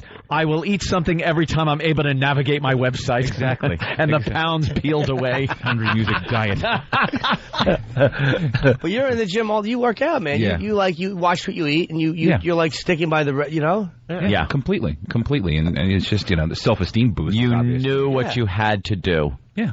I mean, but you absolutely, you have to, get to that point yourself. It's very obvious. You're born with a body type. Like, I could never be as big as Steve. No. But you're born with a body type. Then it's up to you to decide, do you want to be on the heavy side of that body type or on the, on the lighter side of that body type? And no one's talking about people with a gut or people who are overweight. You're talking about people who are so fat that it inconveniences other people when you're close to that's if your personal life is you want to just eat and be 20 pounds, go ahead. Who cares? Yeah. Or stay home all the time. Right. Why are we turning this into a serious conversation? Because this bitch wrote this blog. But then people commented and the O&A Pest got involved. They were very serious comments by the Pest. Yes, that's what I want to get into here. Of course. And we're late. Should we take a break then and then... Yeah, we better do that because we're really late. Yeah, when we get starving. back... Got any crumb cake? When we get back... Any crumb cake back there? Get me some celery, Kenneth. The O&A Pest had comments to the Just Say No post, and they're just terrific. Responsible pest post. There's a lot of... very helpful. I'm Paul R. Nelson, and I approve of this posting. Yeah, how did Paul R. Nelson post so much? We'll read some of these. They're hilarious. We'll do that when we get back. Also, we got to talk about the Dwayne Reed sex toys. We got to talk about the pedophiles being checked up on. Corralled today. up for Halloween. Yeah, they got a curfew that I think starts right now. Get them inside. They got a curfew that starts right now. You're good, because then the kids can come right to your home where you are. Yeah. The curfew should be, you should have to be outside. No, you're not going to molest a kid in the middle of the street. Yeah, you should be in the middle of the street. And make them all line up. And then a hilarious story about a teen raping his own mom. We'll get into that in just a bit. It's the ONA virus spreading across America. Jim Norton will be appearing on The Late Show with David Letterman Wednesday, November 1st. Check local listings for showtimes. It's the Opie and Anthony Show. Opie and Coffee. Medium ice latte with... Right back into the show, the Opie and Anthony Show. Spreading across America on this fine Halloween. Oh, yeah, the Opie and Anthony Halloween Show is brought to you by Saw 3. If it's Halloween, it must be Saw in theaters everywhere as we speak. It's going to be a great time at the Hard Rock Cafe tonight. If you're coming to the show and you're thinking about wearing a costume, we're looking for costumes that have something to do with the Opie and Anthony Show. Use your imagination. We have at least $1,000 for the winner of the contest. Maybe more. Maybe more. Also, your last chance to get Halloween tickets today, right after this show, when we do the walkover to XM to continue the show, we'll have Halloween tickets today, okay? And also, because we noticed last year a lot of people have a few Halloween parties to go to. They go to our party, they hang out for a while, and they leave to go to other parties. So there will be a chance to get into the party tonight if you want to wait online outside the Hard Rock Cafe, okay? Right. As people leave, we'll let more people in. Did you happen to see the Paul Stanley picture of us on FMQB? Yeah. It's hysterical. It's Paul Stanley, of course, looking like the rock star that he is. You guys with the microphones and the little headsets on, talking to Paul Stanley, and me looking like somehow a homeless guy got a microphone. I got my big homeless guy jacket on. Yeah. Like everyone else is still dressed pretty cool. Yeah. Like it wasn't that cold out, so you got normal, clothes on. And you're walking down the street with Paul Stanley. And I'm in front with this big bundled Arctic jacket on looking ridiculous. Oh, there it is. We're used to you looking like that, though. Stupid that look. We're used to you looking like that, so we didn't even notice. I'm an ass. That was a lot of fun with Paul Stanley yesterday, and we had the biggest crowd for the walkover yesterday. He was very cool. He was a great guest. And to the listeners, if you have photos of me and Paul talking, would you email them to me at Yellow Treats? I would love to have all that stuff, man. Aw, Jimmy. YellowTreats at AOL.com. It was great, man. All right, let's get back into the block. So the O&A Pest got a hold of this lady, this do-gooder. She wasn't happy with the Fatty Pig Fatty contest, which, by the way, has only an hour left. Because she's a fatty pig fatty. We have the big check in the corner here. If someone could beat 505 pounds in the next hour, come on down, man. Come on down. The check is waiting for you. $10 a pound plus the $1,000 finder's fee. So this girl had a problem with the contest. She wrote it on a Yahoo group called Don't Tell Me What Size I Must Be. We just read her post. And then, of course, we love them. The O&A Pest got involved. Someone noticed this was going on, and they all attacked. Yes. And the names and the comments. Yeah. Always fun. Yeah. The first one is anonymous. I don't know why. It says, how about a nice juicy burger fatty? There's a sympathetic post. Yeah. And then an anonymous... wait a minute. Okay, here we go. Ramon, get this fat... a pig mask and a T-bone steak. Who 401 posted, Ant? Well, that would be Frederica Bimmel. Frederica Bimmel. She checked in. I think it's terrible what shows like this, or even the John Mark Carr and John Ramsey show, does to heavier people. There's nothing wrong with being a size 14. Frederica Bimmel. And then Paul R. Nelson. I'm Paul R. Nelson. I'm Paul R. Nelson. He said, as a hockey dad, I find it hard sometimes for my wife and I to eat properly, and this kind of insensitivity is wrong, unkind, and of course he's emphasizing the wrong kind in that. Right. Wrong, unkind, and can hardly be approved by anyone. Did you say Paul R. Nelson? I did. Right about now. I'm Paul R. Nelson. Check it out now. Yeah. I'm Paul R. Nelson. Right about now. I'm Paul R. Nelson. Check it out now. I'm Paul R. Nelson. Right about now. I'm Paul R. Nelson. Check it out now. I'm Paul R. Nelson. Right about now. About now. About now. About now. Paul R. Nelson. Paul R. Nelson. Thank God Almighty. Paul R. Nelson. R.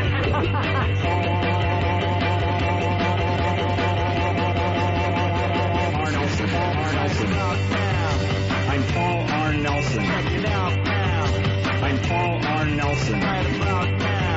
I'm Paul R. Nelson. Check it out now. I'm Paul R. Nelson. R. Nelson. R. Nelson. R.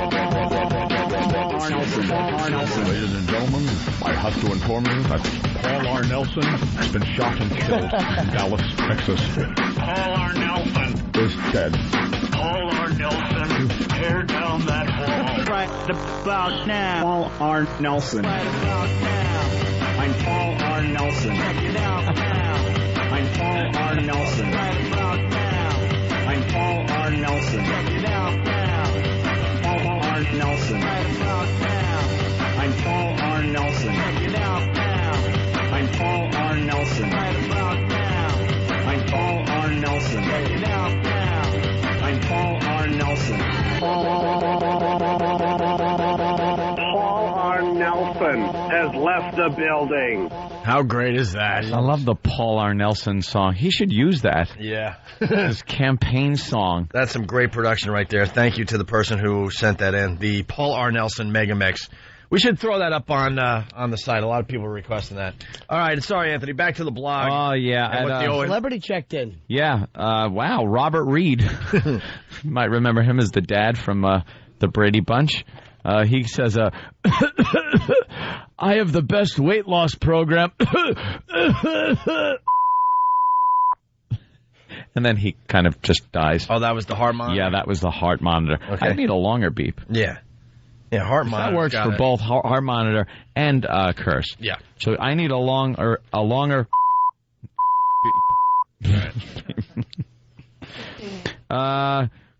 Go cry into a cheesesteak, fatty. And then look, Lil Connor. Oh, check it in. Lil Connor says, my mommy gained some weight and daddy took her fishing. Just saying. Please, what? Steve Carr checked in at 10:23. Yes, Steve Carr checked in. Do we have the actual clip? I think we might because he talked it out. Oh boy. Of course we do. No, it's not. It's so confusing between the two studios. Can't have the curses on this one. That's terrible. I'm sorry. Yes. That's what was posted by Steve Carr. There you go. Of course, Steve Carr posted that. Lewis Twitchell's Danny has a post on here, Anthony. Oh, he does? Yeah, go ahead. Oh, boy. Oh, I just got, because it's Tourette's. Hi, Sue Ann. I know what it's like to be poked fun at because I have Tourette's syndrome. When are these insensitive, narrow-minded simpletons going to accept people for the way they are, not stupid tubby, berate and abuse them, eat my faults and handicaps? I should go right ahead and write a lick my you fat slob very mean letter to Opie and Anthony's producer so they might learn a valuable do a sit-up, you cow lesson, and they might learn from the error. Swallow a big black you fun-draining, humorless killjoy bitch of their ways. Thank you for your time. Go yourself, and remember to be yourself one tick at a time. Opie, you didn't tell me you posted. Opie posted. Yeah, I decided to get in on the fun. Opie said, try some fruit, fatty. Fruit. Gotta love the references to the show. Wow, look at this one. Diane, I can smell your all right. Love your son, Frank. And someone just said one, bunt, noun, a combination of the word belly and all right. A grotesquely bulbous area below a woman's belly button and above her opening. When wearing pants, the upper area appears to resemble a blowfish. This woman is usually considered a bull. I bet that fat ass Sue can't even see her own through that huge bunt in her way. Wow. Use it in a sentence. Yeah, well, it's a noun. Yeah. Got to give I the wish there was example. more. Oh, that's great. Well, we can find more. Dandy. Let's find more. That's just terrific. Let's say hi to Jennifer in Jersey. Jennifer. Hi, guys. How are you? Welcome aboard, Jen. Awful name. What? Your name sucks, but go ahead. Jennifer sucks? Ugh. Well, anyway, I just wanted to call and say that these women that are calling in, complaining about the contest just need to get a grip. Explaining it away by saying that they have some sort of medical condition or thyroid condition. I've had a thyroid problem, God, since I was 18. Oh, boy. And I'm not fat. So it's called laziness and self-loathing. They need to get up, get to the gym, and stop stuffing their faces with McDonald's.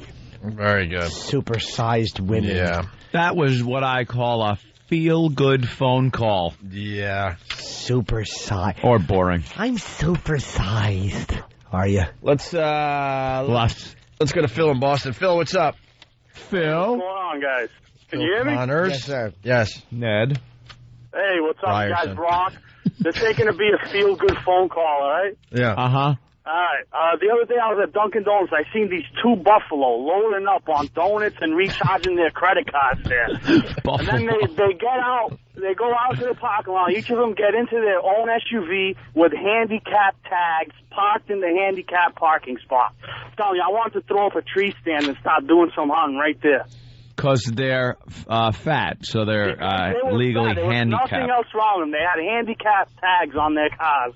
And they were loading up on donuts and fucking recharging their... Oops. I'm sorry. That's I'm all right. sorry. All right. They were recharging and... You see that on vacation sometimes. Fat people on Little Rascals scooters, just because they're fat. One more from Natalie in Michigan. Natalie. Hey, guys. Sorry about your Tigers. Hey, Natalie. Hey, how are you? Guys, I think the contest is fantastic. I'm going to agree. There are women who keep themselves, nice looking, cut their hair, do something with some makeup. I work in an office where they are literally just beasts. They have lunch in front of them every time someone goes out to lunch, which is probably every hour. Their eyes will glaze over, their ears will perk up. They'll want something for lunch. They've got 2 burgers in front of them, wrappers covering their desks. I think the contest is great. You got to have a little discipline in your And then they life. say they have nothing because maybe before they went to work Exactly. or at dinner, it's like, I just had a piece of chicken at dinner and stuff. But at work, the whole day is them stuffing their face, M&M's, Reese's Pieces, lunch, burgers, and then more candy and crap and cake and... You know what I want right now? I want Krispy Kreme donuts. I want Enterman's crumb cake. I want a big, just sloppy, omelet. You know what I'm eating? You know what? Stupid oatmeal and grapefruit. I am chewing into a piece of honeydew melon right now. You know what I want? You know what I love? And we're not even the fat. Bavarian cream donut from Dunkin' Donuts. That's right. That is the best. I would love something just sugary, a sugary treat with plenty of goodness. But I eat the oatmeal. I want to try to stay in shape. Wonderfulness. I eat the oatmeal and the stupid fruit. I don't enjoy this breakfast every morning. I eat Who would? I eat an egg white omelet. And if it's on a bagel, I only eat half the bagel. You make choices every day. I want Krispy Kreme donuts. That's what I really want. And I'm not saying it because I'm skinny or anything. I used to be a fat, but I went to the gym. I lost weight because I was disgusted by what was going on. You got bat wings, Natalie? No. Can you jump out of a tree and fly to another one? No. I'll tell you, the last time I had it, I like eating dessert. I have a sweet tooth. I would eat dessert every night. Every night I crave desserts. I was in, where were we? San Francisco. Yeah. And I wanted some dessert, so I ordered a sundae, a banana split, but I only had 1 scoop of ice cream instead of 3. There you go. How about none? Well, you know what, though? But then I haven't had one since. You got to tell you once in a while if you're going to have it. If you don't eat you don't eat like a complete slob. Add an N. and turn that one into none, Jimmy. Well, I want something sweet. All right, we'll move on. The problem is the next day, then all of a sudden you go, I had one yesterday, maybe today will be good. And then what happens is you'll say to yourself, I had one the last 2 days. I think you understand where I'm going. The sweetest boy in the world should be allowed. Do you know, somebody once told me that my smile most resembled the sunlight? No doubt. All right. Well, listen. We got the check, the big oversized check in the corner. Oh, there it is. We're going to announce the winner of the Fatty Pig Fatty contest. It looks like it's going to be Honey from Binghamton. We're going to have to get her on the phone and congratulate her. But you have an hour. If you're fatter than 505 pounds, easy money today. Easy money. Just show up in the next hour. And you walk away with that big, oversized, goofy check. There's no name written on it right now. There's no amount written in the check right now. Nope. So it's open. It's still open. We got 1 hour left in the Fatty Pig Fatty. And anyone that brings her down, $1,000 bounty on you. I'd see a stranger on the street. I swear I would drag her up here. Oh, yeah. Yeah. Say, hey, it's over $5,000 for you, $1,000 for me. All right, it's Halloween.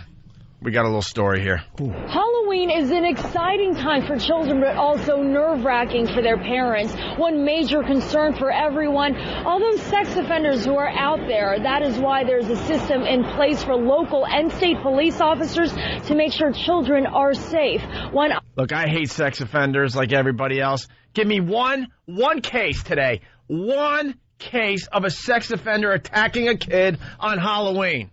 Stop with the fear on TV. Give me one case. Google it right now. Homework assignment. Homework. Enough with the fear. Poor listeners. Plus the fact most of the parents don't even, leave their kids alone on Halloween anymore. To make sure children are safe. One item that is new this year, registered sex offenders on parole will have to answer their telephones as officers make checkup calls throughout the night. Close to 2,000 registered sex offenders in New York State are on parole.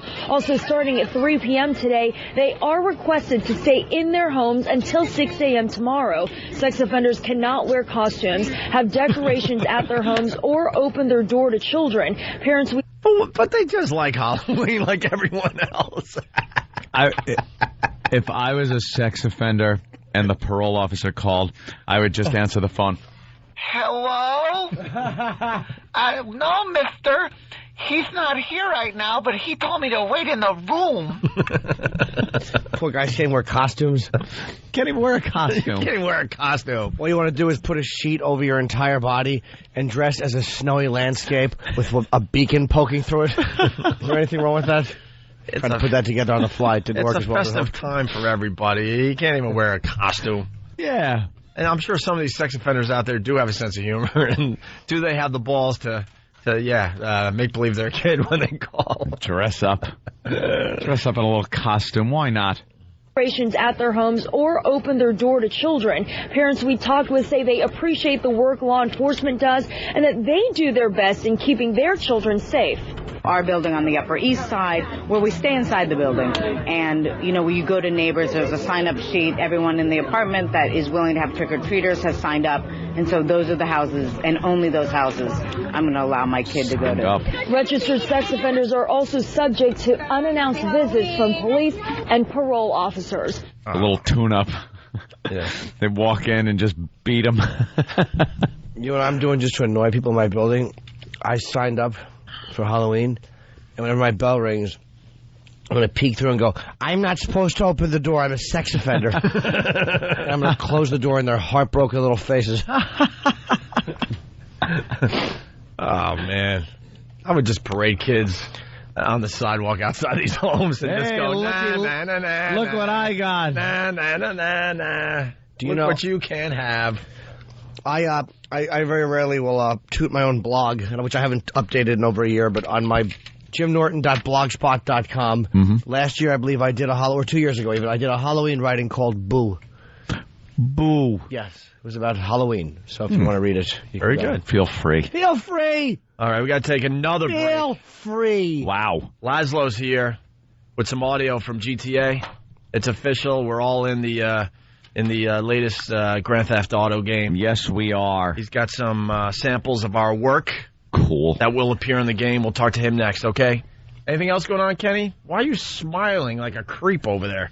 Old creepola back on mic. No, I'm happy that it's Halloween, and I'm enjoying the show today. You guys are very entertaining. You always, you forget that sometimes. We should have made you wear a costume today for the walkover. Oh, come on. That would have been hilarious. Look, oh, come on. He really doesn't want to. He would have, though, if we told him to. Yeah, I mean, I do what I'm told, but please. Maybe just run down to Dwayne Reed or Rite Aid and get like a Casper mask or something. Or how about a fairy, like little things that a fairy would wear, like maybe some sort of a thing on his head where he has to carry a wand. I say something like a sweet girl's mask. Little tiara. Can we get a tiara for Kenny or something for the walkover? And a little magic wand. Yeah, Danny, could you get him a Halloween costume real fast from Dwayne Reed? By the way, when we get back, we got to do the Dwayne Reed sex toys story.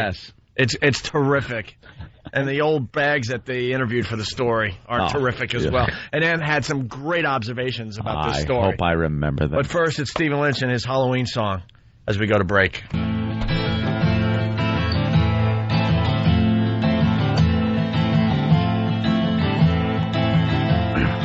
Thinking of all the cool creatures that I will meet tonight. Ghosts and goblins and witches roaming the streets in moonlight. Bowls of candy and goodies delicious and waiting in store. The sound of cute little footsteps as they approach my front door. Letting the children inside to drink beers. Razor blades hidden in Three Musketeers. Screams from the basement of kids begging to be set free. That's what Halloween means to me.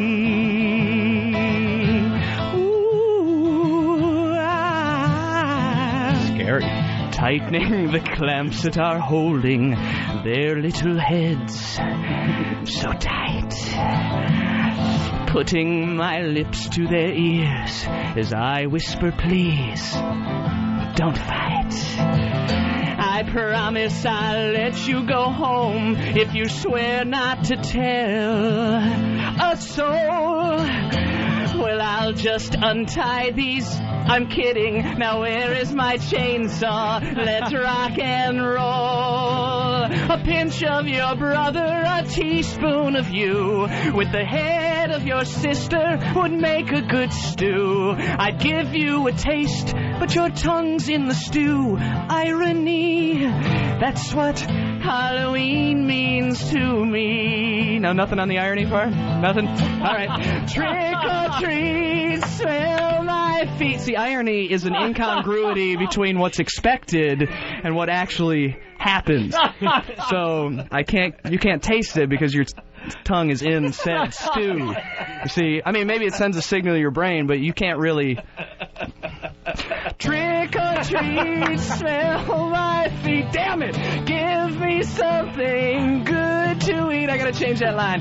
Trick or treat, smell my feet. Give me someone good to eat.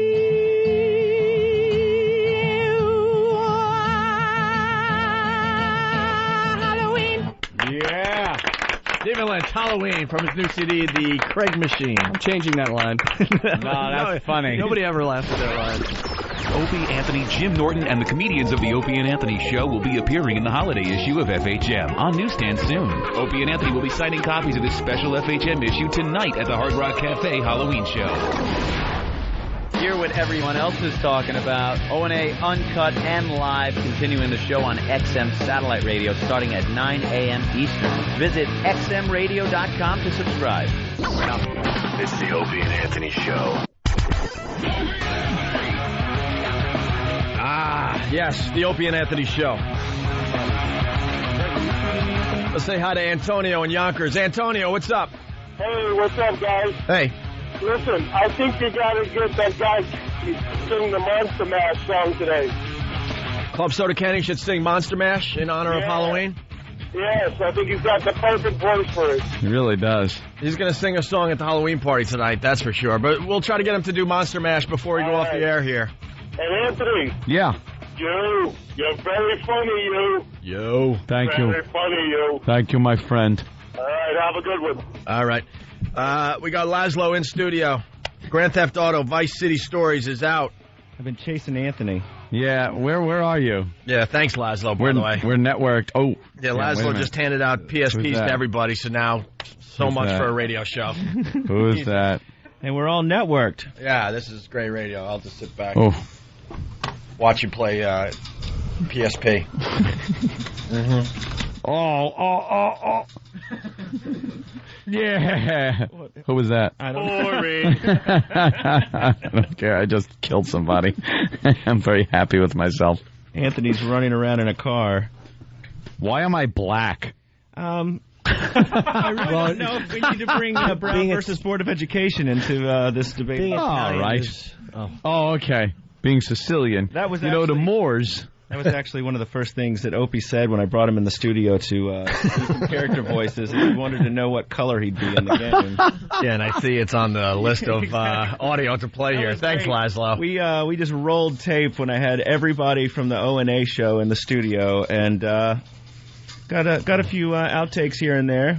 We've Anthony plays an old-timey radio host from the 1940s, back when things were, the good old days. The good old days. Yeah, I'll put the only person I don't see. I'm completely fixated on it now. Yeah, the only person I don't see on this list is Jimmy, but Jimmy is the star of Bully. That's right. Yep. Jimmy's all over the new game Bully. That's right. But Grand Theft Auto Vice City Stories, the game's out today for PSP? Came out this morning. Ooh. Thank you, Rockstar, for my copy. I got mine. Very happy. I play a cop and a staff sergeant in the game. Anthony plays an old-time radio announcer.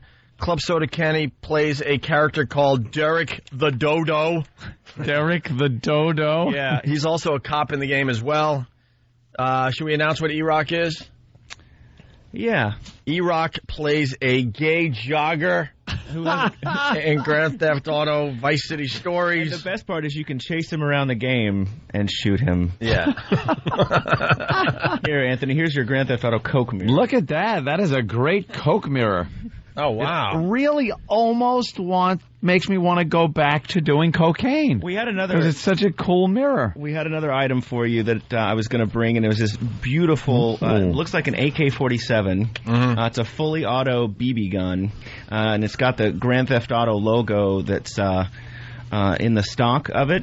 And then I was listening to the show, and I heard Opie jump on a homeless man's cake and thought, you know what? Maybe bringing a full auto BB gun to the show is not a good idea. Oh, yeah. What? Oh, stop shooting me. Ah, why? What?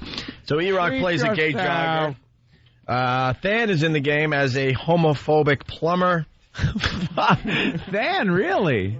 Derek is a interior decorator in the game. And finally, Steve, the golfer. You want to hear some of the audio? Please. All right, this is audio that's in the game, except for this first clip, because you decided to bring this in, I guess. Yeah, it was a little outtake. All right, this is an outtake. You're sort of rehearsing your lines. And the great thing was that Rockstar has these amazing facilities. They've got this surround sound studio. And so Opie comes by, and the biggest question everybody has is, how old is his girlfriend? That's what they wanted to know? They were very smitten by her. She's beautiful. She's beautiful. Why do I only got... Oh, that's because... All right. Why do you only got... That's because all right. I still got the Stephen Lynch in here. That'll do it. All right, so here we go. Audio from Grand Theft Auto Vice City Stories. Starting with an outtake by myself here, I guess. Tim gave everything he had to our country. Wrong one. What the hell is going on? I don't know. They gave you the wrong CD. Why would I have the right CD? Why would I have the right CD? Yeah, you don't want that one. That one's got a curse. Take 3, trying to start this that bit. One's got a curse in it. Well, the characters everybody plays in the game, when you walk the streets of the game, there's people, on the street. If you bump into them, they say one thing. If you pull a gun on them, they say another thing. If you slam into E-Rock, he gets a bit sissified and runs off. Like real life. Yeah, correct. All right, here we go. Here's me as a cop. Do Twinkle Toad Maggot. So it's Twinkle Toad Maggot, right? Call this take. I'm going to look black in the game, I know it. Twinkle Toad Maggot! And your character's not black. Actually, Opie's a cop, so if you shoot somebody in the game, or you're just sitting there punching somebody, or you steal a car in front of Opie's character, he will chase you down. Chase you down and yell Opie-isms at you? Right. Right on. In fact, he did some ad-libs in the studio that made it into the game. Ooh. Oh, thanks. Well, ad-libbing. Oh, all right, yeah. Well, the Jim Norton School of Acting. Yeah. I learned from Jimmy. Yeah. I'm a black ninja, mother... Oh, really? Oh. That made the game? That made the game unedited? Without the bleep. Oh, nice. Nice. You're going to have to look for that one. Wow. That's what you hear when Opie's chasing you with a gun out. Shoot his balloon knot!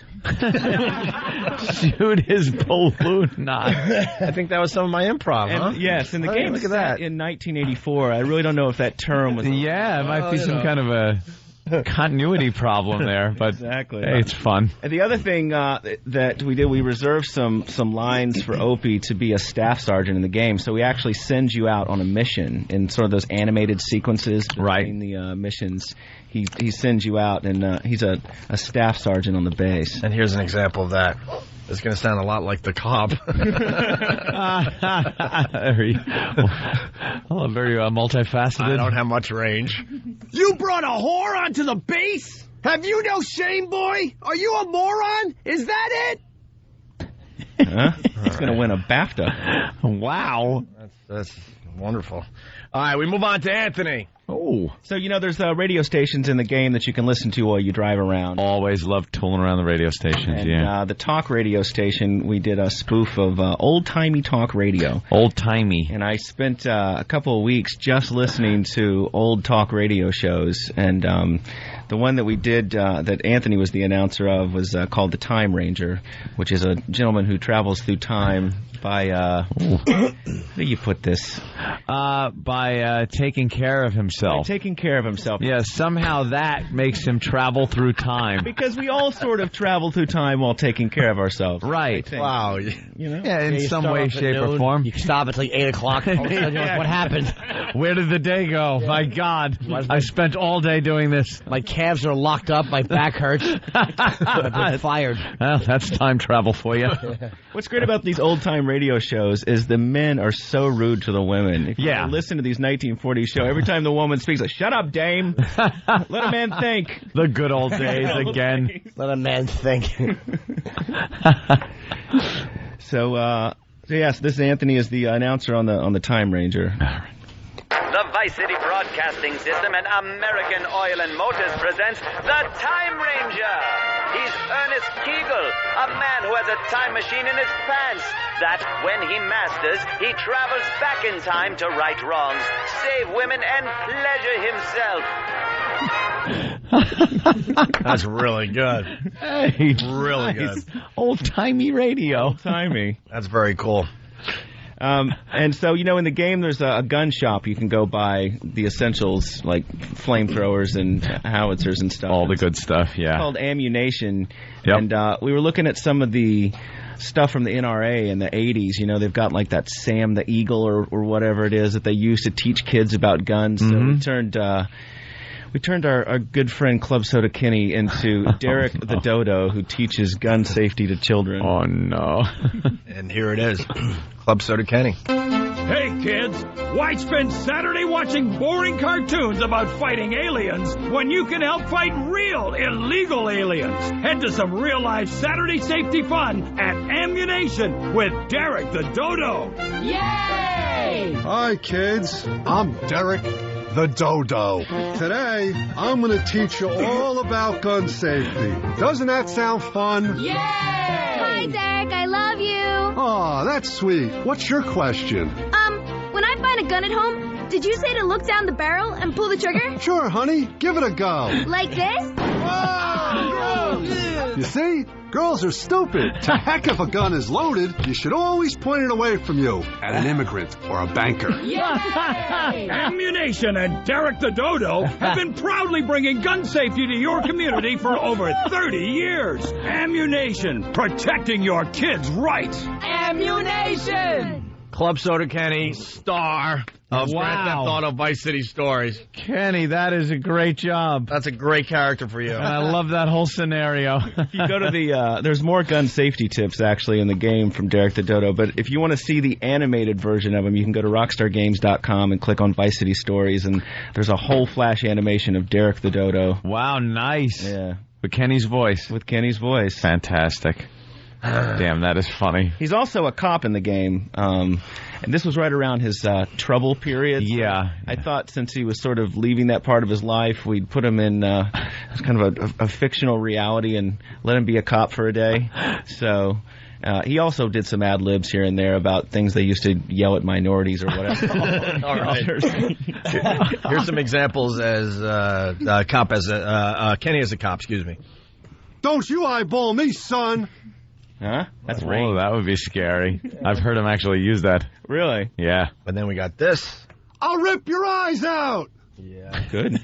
Good. And then finally, I'll kill you graveyard dead. Graveyard dead. That was an ad lib on this. I'm sure he's used that one. Wow, that's no ad lib. That's something he actually said to a psychiatrist when he asked about that mysterious neighbor who moved away when Ken was 6. Very good, Kenny. Club Soda Kenny. I'll kill you graveyard dead. Derek the Dodo. Maybe someone could get a quick costume for tonight. Derek the Dodo. All right, we move on to E-Rock. We're all in Grand Theft Auto Vice City Stories. This is a very exciting day for us, and the game is available today for the PSP. E-Rock as gay jogger. Nice buns, you jog. Oh, God damn. Wow. Right. You do that a little too well, my friend. Yeah. That's acting, huh? And there's a few lines that can't make it to terrestrial radio. Uh-huh. But it made the game? Yeah, oh, absolutely. Very good. Yeah, he tends to offer you services when you pull a gun on him and stuff. Oh, man. Can we play that era clip again? This could be better than the Steve clips. The acting is... Nice buns, you jog. Okay. Okay. Yeah, all right. Well, here's another clip of E-Rock as the gay jogger. I run 15 miles a day, then do coke. I like shaving. Can I shave, Mom? It's a line I tried to get him to be a small child in one of the spoof commercials. That sounded just like the gay jogger. Yeah. Exactly like the gay jogger. Very good. A little role-playing with a diaper on and a large furry man. Moving on, some examples of the audio in the fine game. Than, the homophobic plumber. What's great about Than is he's so sort of deadpan, and took a little while in the studio to get him to come out of his shell. And Sweetie, were you shy? Aww. Than's shy. He was afraid to open that talent door and let it all flow out. But in the game, his character that walks around is an old white male. It's a retired plumber-looking guy that is constantly complaining about immigrants and loves his fortified subdivision, which, explains a lot of Florida. All right, here we go. I ain't no two-way Johnny. Oh, wow. Never heard you like this. That's good. Sam was in a little shell. They had to coax him out. The immigrants are nightmares. Immigrants are nightmares. I talked over, man. I didn't realize you were hitting the button. Here it is again. The immigrants are nightmares. Yeah. And if your character bumps into Than's character, this is what you hear? Yeah. You cruising for sex, sicko? This is really cool, man. Yeah.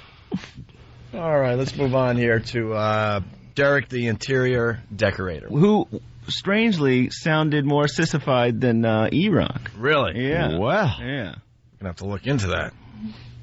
Oh, yes, hit me. Yeah.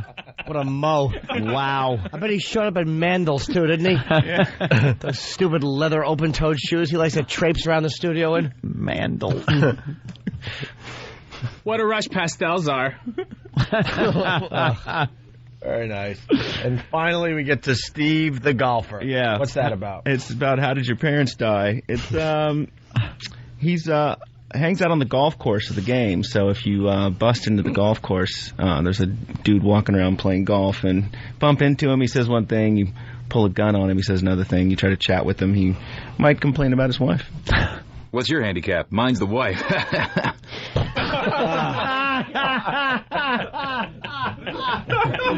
Wow. New Steve acting clip. I love it. You know, there's a lot of inner meaning about that. Wow. Oh, is that great? I got to hear it again. What's your handicap? Mine's the wife.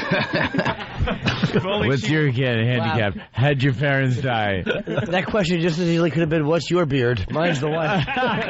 Yeah. What's your handicap? Mine's the wife. Oh, Steve, that's great. Steve steals the show. Thanks, Laszlo. Dude, guys, I wholeheartedly appreciate I put that you again. at the end. I didn't think, they'd get to it. Yeah, I know. I know exactly why you did that, too. At least I didn't make you a gay jogger. Yeah, no, it just comes out. Are there more than 2 Steve clips on the game? Oh, yeah. These are just some examples. Yeah, these are just a couple of... there was commercials, too, right? Steve is in a couple of the commercials. That is true. He's... we did a spoof on, those action movies in the 80s. I actually brought one of the things with me, but we can't play it. But they always seem to have, like, a Native American that was part of the team that when danger was coming... was sort of like, trouble coming, Could sense it. Yeah, exactly. Fought with a big knife. Yeah, so we had Steve. Steve actually does really good character voices. Does he? Yes, he does. It's only when I'm trying to do straight work that it just doesn't work out. How'd your parents die? Why not? Thank you. How'd your parents die? Why not? Yeah. What's your handicap? Mine's the wife. How'd your parents die? Why not? And that was really what Steve just said. It's what I do, straight work. Things don't work out. As I stepped into that bear trap, I realized as it was closing on my leg. Pretty much just enjoy that on your own at home. And finally, one more from Steve here. 9 holes are better than 1 if you get me. How'd your parents die? Why not? I don't remember that. You don't remember that one? No. 9 holes are better than 1 if you get me. If you get me. Some kind of Puerto Rican swinger party. Why not? Hey, Laszlo, that's really exciting, man. We're all thrilled, man. Absolutely. The whole show is in Grand Theft Auto, Vice City Stories, except for Jimmy because he was the star of Bully. They should have gave him a few lines for this. Yeah, you were right in the middle of taping Lucky Louie, and I. Okay, yeah, it didn't matter. I was fun doing Bully though, man. I enjoyed the whole video game thing. I think it was a fun gig to do, and I like it. It's a thrill being a part of this. You should make the guys. You gotta put. Love the game for so long. Put someone that looks like Steve and let Steve do his voice. That's what you have to. If you're gonna caricature anyone, God, would that be funny? Like physically, it's got to be Steve. Yeah, Steve. I told Jimmy, I said, are you maybe interested in doing any video game stuff? He's like, oh, dude, if it's getting protested, I'm in. Nice. Yeah, I'm all about it. And we're a big part of the game. We're all over the dude, game. all over it. You're all over the radio, even the radio characters. So somewhere in the game, you'll be able to pop into one of us. Yeah. In fact, of the 6, I think there's 6 cops in the show. 3 are from this in this game. 3 are from this show. Hey, that's really cool. Yeah, Keith the cop is one of the cops as well. Is he? Yeah. I'd love to hear his acting. Yeah, it's probably just like real life. Yeah. You'll notice it's absent from this list of stuff. All right, we got to take a break. So Grand Theft Auto Vice City Stories for the PSP is out today? That's correct. The website's rockstargames.com and click on Vice City Stories. Oh, man, I can't wait to play this. I'm going home and playing this today. Thank you, Laszlo. Thanks, guys. Stick around. We got a little more show to do before we do the walkover to XM. We got Halloween tickets for the walkover today. Don't forget the Halloween party is brought to you by Saw 3. If it's Halloween, it must be Saw in theaters everywhere. And we also have a little check, don't we? Yeah, we'll give away the check to the winner of the Fatty Pig Fatty contest. It's a big fat check. That's right. That was my out, yeah. Jim Norton will be appearing on The Late Show with David Letterman Wednesday, November 1st. Check local listings for showtimes. It's the Opie and Anthony Show. Running out of show on this side. It's the Opie and Anthony Show. The O&A virus spreading across America. We're going to leave in about 15, 20 minutes. We're going to do the walkover to XM. Today we got Halloween tickets for the big show tonight at the Hard Rock Cafe. Once again, really fast, let me get this plug in. I know where you're going. There's a lot of people. There's someone on the line. They're driving up from South Jersey. They want to know if they can get into the Halloween party. If you don't have tickets, you can wait outside the Hard Rock Cafe because we know people will be leaving the party because they have other places to go tonight. At that time, we'll let others in. So you do have a very good shot at joining us at the Halloween party if you show up at the Hard Rock Cafe tonight, okay? There you go. Everyone's laughing because Club Soda Kenny is in his Halloween costume for the walkover. Take the tag off it, Danny. And he's going to be singing Monster Mash before we leave to go over to XM. That is wonderful. It's some kind of a feathery mask. It's a big peacock feather coming out of the middle, and then black and red feathers all around it with diamonds around his eyes. Mm-hmm. And then a big red cape with a big neckle thing that goes up over his ears. And then the cape. You look silly. Looks like he looted it from New Orleans. Yeah, it looks like some kind of Mardi Gras, some body that was floating down after the levees broke. Bloated body. It's not going to need this costume anymore. I'm taking this. I'm taking this back to New York. All right, Kenny, you getting ready to sing Monster Mash? I feel like Elvis. Yeah, because you got an Elvis collar going and big cape. Yeah, give him the lyrics so he can practice a little bit in the corner. I don't want to practice. You don't want to practice? You're that damn good, right, Club Soda? I believe in it. Or is it, what's his character? Derek the Dodo? Derek the Dodo. All right, hey, before we do that, we got to do the Dwayne Reed sex toys story. Yes. It's terrific. I guess there's a lot of controversy because Dwayne Reed decided that they need sex toys. And they're not even really like hardcore sex toys. You've seen this stuff. What is it, like powders and lube and things that you sprinkle on and lick off? Well, they got some of those. Do they have massagers? They call them massagers. You ever see in the store, it's like massager, and it's got the woman, and she's got it on her shoulder, and she's making like a ooh face. Yeah. And you look, and it comes with different attachments. Like, come on, you know where that goes. Right. You know that attachment isn't for your lumbar. It's shaped like a stormtrooper's helmet. What do you massage with that? You dirty old housewife. Naughty housefrau. What beats the corner of the washing machine, does it? Put an uneven load of sneakers in there. Just go to town.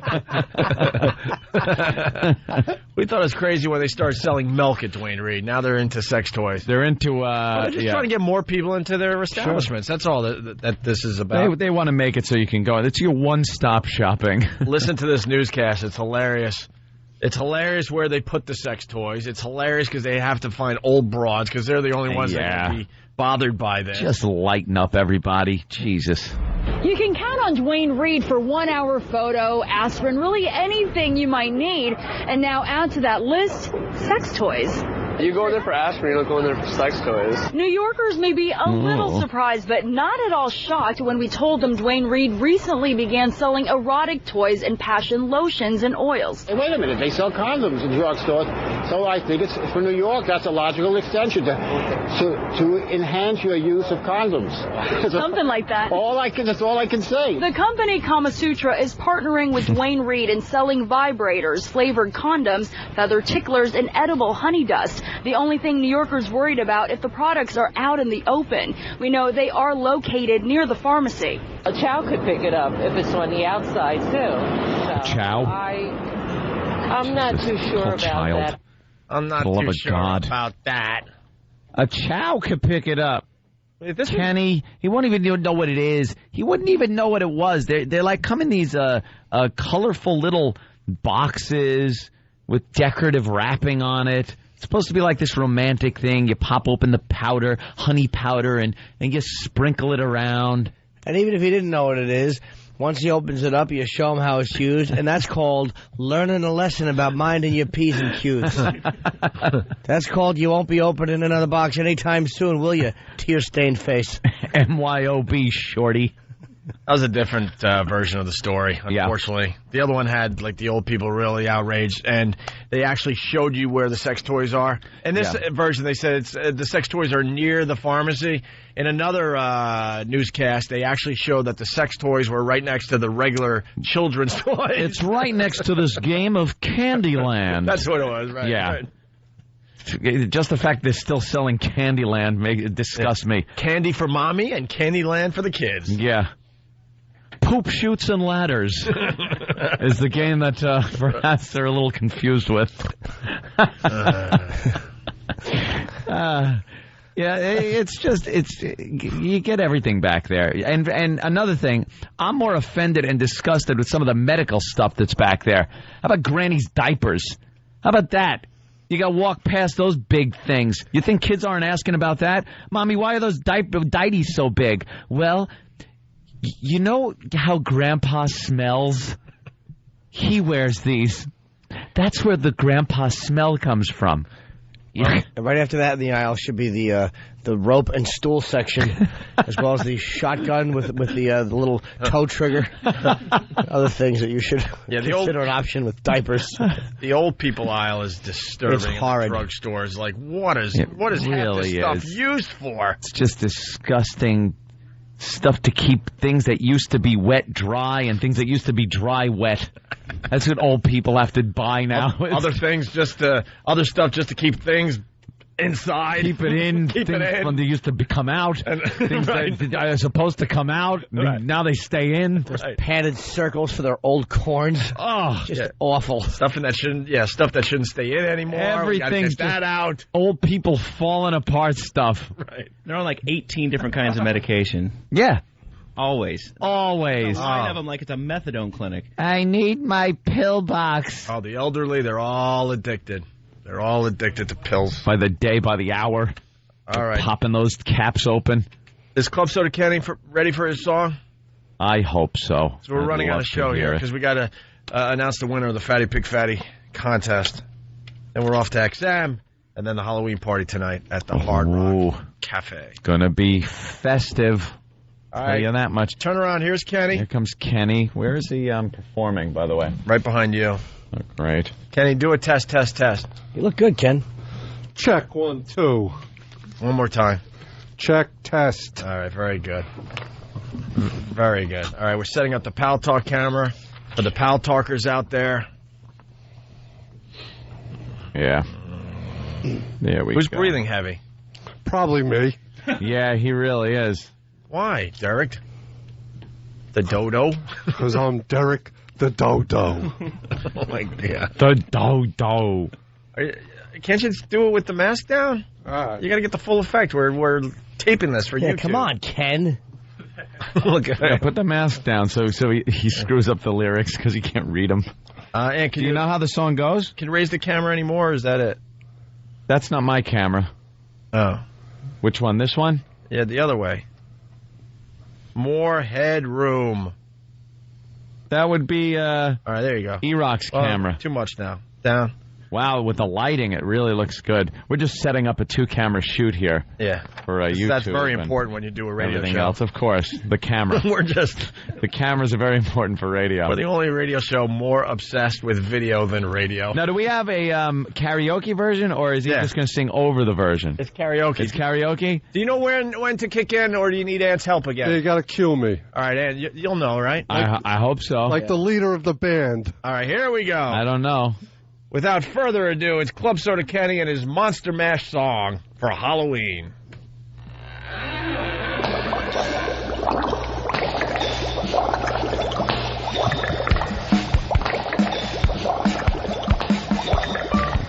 It comes in now. I was working in the lab late one night when my eyes beheld an eerie sight. For my monster from his slab began to rise, and suddenly, to my surprise, he did the mash. He did the monster mash. The monster mash. It was a graveyard smash. He did the mash. It caught on in a flash. He did the mash. He did the monster mash. From my laboratory in the castle east to the master bedroom where the vampires feast. The ghouls all came from humble abodes to get a jolt from my electrodes. They did the monster mash. The monster mash. It was a graveyard smash. They did the mash. It caught on in a flash. They did the mash. They did the monster mash. The zombies were having fun. The party had just begun. The guests included Wolfman, Dracula, and his son. The scene was rocking, and all were digging the sounds. Igor on chains, backed by the banging hounds. The coffin bangers were about to arrive with the vocal group, the Crib Kicker 5. They did the Monster Mash. They played the Monster Mash. It was a graveyard smash. They played the Monster Mash. It caught on in a flash. They played the mash. Then they played the Monster Mash. This got a lot of lyrics. Out from his coffin, Drac's voice did ring. Seems he was troubled by just one thing. He opened the lid and shook his fist and said, "Whatever happened to my Transylvania twist? It's now the mash. It's now the Monster Mash. The Monster Mash. And it's a graveyard smash. It's now the mash. It caught on in a flash. It's now the mash. It's now the Monster Mash." Now everything's cool. Drac's a part of the band, and my Monster Mash is the hit of the land. For you, the living, this mash was meant to. When you get to my door, tell them Boris sent you.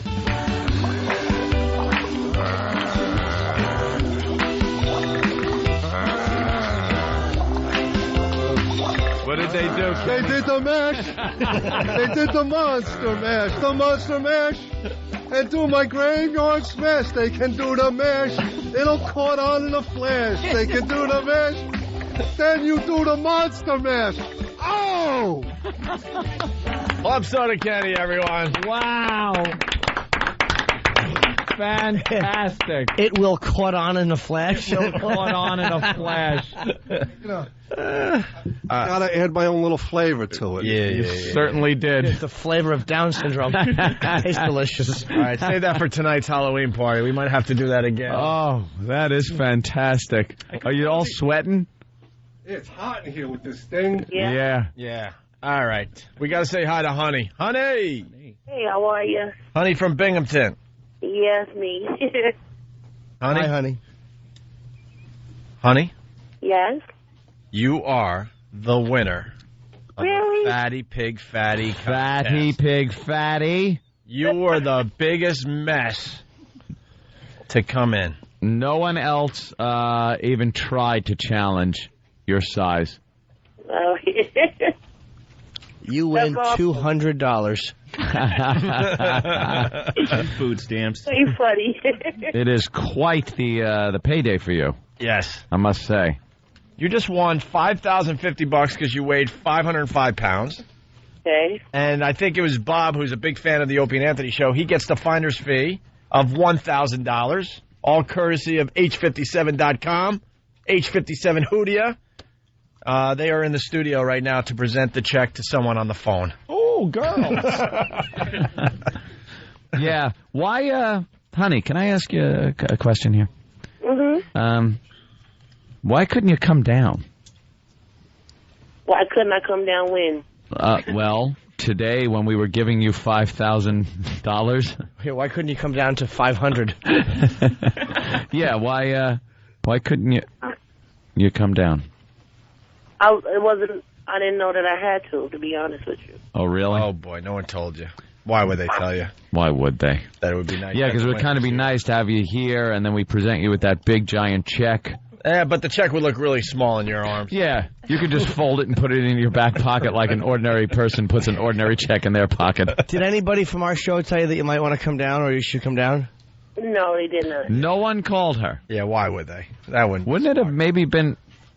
silly me. Whenever a check is presented in the history of the giant check presentation, it's usually presented to somebody. You know, someday we're going to, figure this radio thing out. One day. I really believe one day we'll have it all figured out. I have never seen the giant check presented to someone that wasn't there to get it. Right. Look, there's a giant check. There's two beautiful girls. There's everyone responsible for the money. They're writing the amounts in. They're putting... the name, everything, and we don't have you here. Please give it to her that size and make her cash it. This is Fatty Pig Fatty winner on it. Please make her go to the bank with that. That really would be good. Yeah. It reminds me of the day that boys, Bruce Mittman, That was the last time I saw an oversized check, Anthony. Yeah. When he had to present the oversized check to the Schwoogies. Boys. I can't play golf today, boys. I have to give this check out. But, you know... Well, this is anticlimactic. I really would have liked to... Whose head can roll for this, Opie? You're good at that. No, I don't want to be predictable anymore. Okay, you know something? So you should fire someone. No, I want John Manelli's first input. Very nice. First input. Let's get John Manelli involved. Screw that. Let's go for the first firing by John Manelli. First firing. Wow, that'd be record-setting. Or at least man-on-man backside paddling. Okay. Yeah. With the big check. Yeah. So the official announcement from H57.com, H57 Hoodia. You got Honey on the phone. She's the winner of Fatty Pig Fatty from Binghamton, 505 pounds. Hi, honey. Hello, how are you? This is Kathy Dolphin from H57. Congratulations. Isn't that funny? Yes, Jimmy. Jimmy, I give it to you. A dolphin talking to a whale. Oh, okay. My name is Dolphin. It is not Dolphin, honey. So just don't you listen to that. And her name is Wahale. Listen, you know what, honey? You just won, on behalf of H57, $5,050. Congratulations. Yeah. How do you feel? Fat. Come on, honey. Hungry? Wow. I wish you were here so that we could present this to you. Yeah. But I do want to congratulate you. You are also, on behalf of H57, you are going to have a lifetime supply of the H57 Hoodia. That could be a week. And no, wait a minute. Now, can I just say something, honey? Yeah. Honey, I just lost 35 pounds in about 4 months on this product. And thank you. And if I can do it, you can do it. And it is fantastic. I've tried a lot of things. This is the best product. What do you think, honey? Huh? Do you think you'll try? Are you listening to me? She's got pork chops in her ears. She's thinking about how she's going to spend that money. Honey. I'm not even being rude. What are you talking about? No, honey. I just want to know, do you have some kind of a, you won a lot here. Do you have kind of a winner's speech you'd like to give? Yeah. What are you going to spend the money on? Yeah. Give a little speech. You guys are crazy. Yeah. Oh, no. How is this? I was weighed and now I'm paid. Amen. You weighed and now you're paid. Oh. Amen. How is this stuff South African, by the way? It's South African. Honey of color? Yes, she is. This is a very South African moment. It is. It's like coming together. I like it. All right. I like it. And the girls holding up the check, winners of the hottie contest. Jesus. Aren't they lovely? Wow.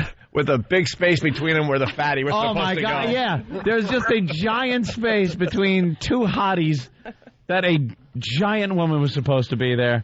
But, no. But nothing. Honey's in Binghamton. Hooray for fatness.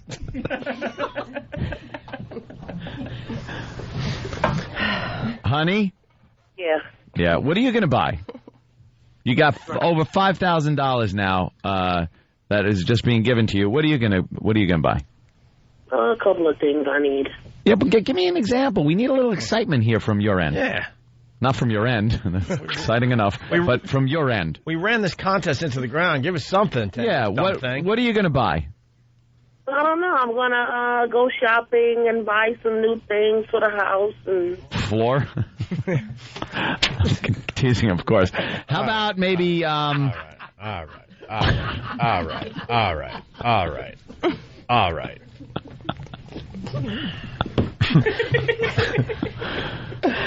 Honey? What? Hi. Nothing in particular, though. Just go shopping, like a shopping spree. Yeah, pretty much. For just things you need. Okay. That's good. Got to get some clothes or something. Yeah. You know? Hey, why don't we say thank you to Honey? Maybe go and get shoed. Yeah. Something like that. You need new shoes? Honey? What? You need new shoes? Yeah, I need everything new. Oh, okay. You have a lot of cash to spend. Andrew says it all from Amherst, Massachusetts. Worst contest winner ever.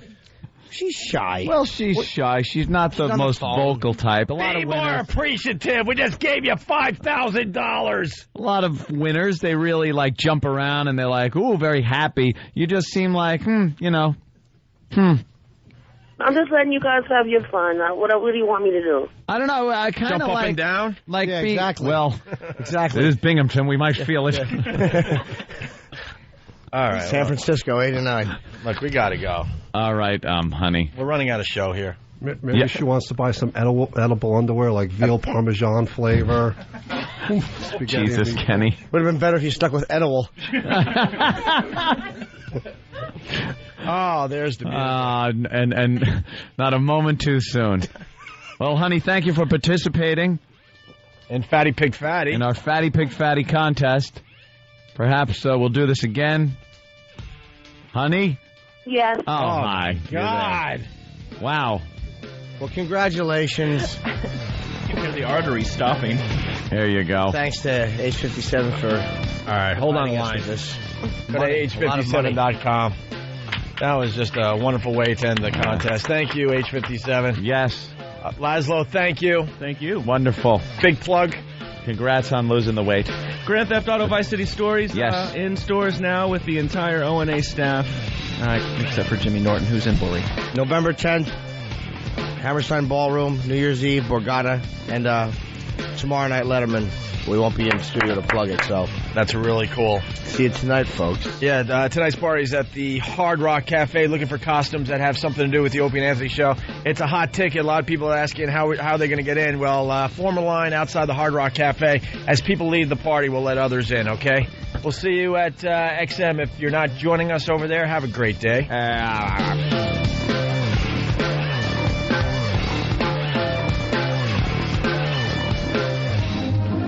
I can walk on my hands. I can fart and chew gum. I play the oboe. I can ride a unicycle. I wear a bra and lace panties. So your talent is being queer, Travis? It's the Opie and Anthony Walkover Talent Show. If you have a unique skill, talent, music group, or physical affliction, we want to exploit. You can email Steve at foundrymusic.com with your ideas, or you can just show up during the walk to XM and start shucking and jiving. Shucking and jiving? Jesus, Danny. I don't write this. It's the Opie and Anthony Show. The Opie and Anthony XM Walkover begins now. Outside Free FM in New York City. Everyone's loving Club Soda Kenny in his Halloween costume. Oh, Let's hear it for Club Soda Kenny. He looks stunning. We got the Hoodia people leaving with their big check. I want to bang that chick from age 57. She's sexy. Yeah. Oh, she's lovely. Liked her? Yeah. That's like saying you want to breathe, Jimmy. Yeah, you're right. There's no surprise there. The presenters of the Czech girls. Oh, they were fucking fantastic. Very attractive girls in little shorts. I'll take their age 57 and I'll toss in some IV. No, you. Old skateboarding dude. Hey, dude. How's it going? Wow. Tearing it up. This is the third or fourth attempt I've tried to find your building. It's really funny. You're skateboarding. Yeah, I do. I want you guys to sign it, actually. I bought a Sharpie and everything. Sir, were you depressed? I was going to get Flavor to sign it last night. Sir, were you depressed when the L-Dopa stopped working? Who? I don't know. I was trying to read about it on the train and everything, but by the time we got here, all the boxes were empty. Smells. How long have you been skateboarding? Rotten. A month and a half.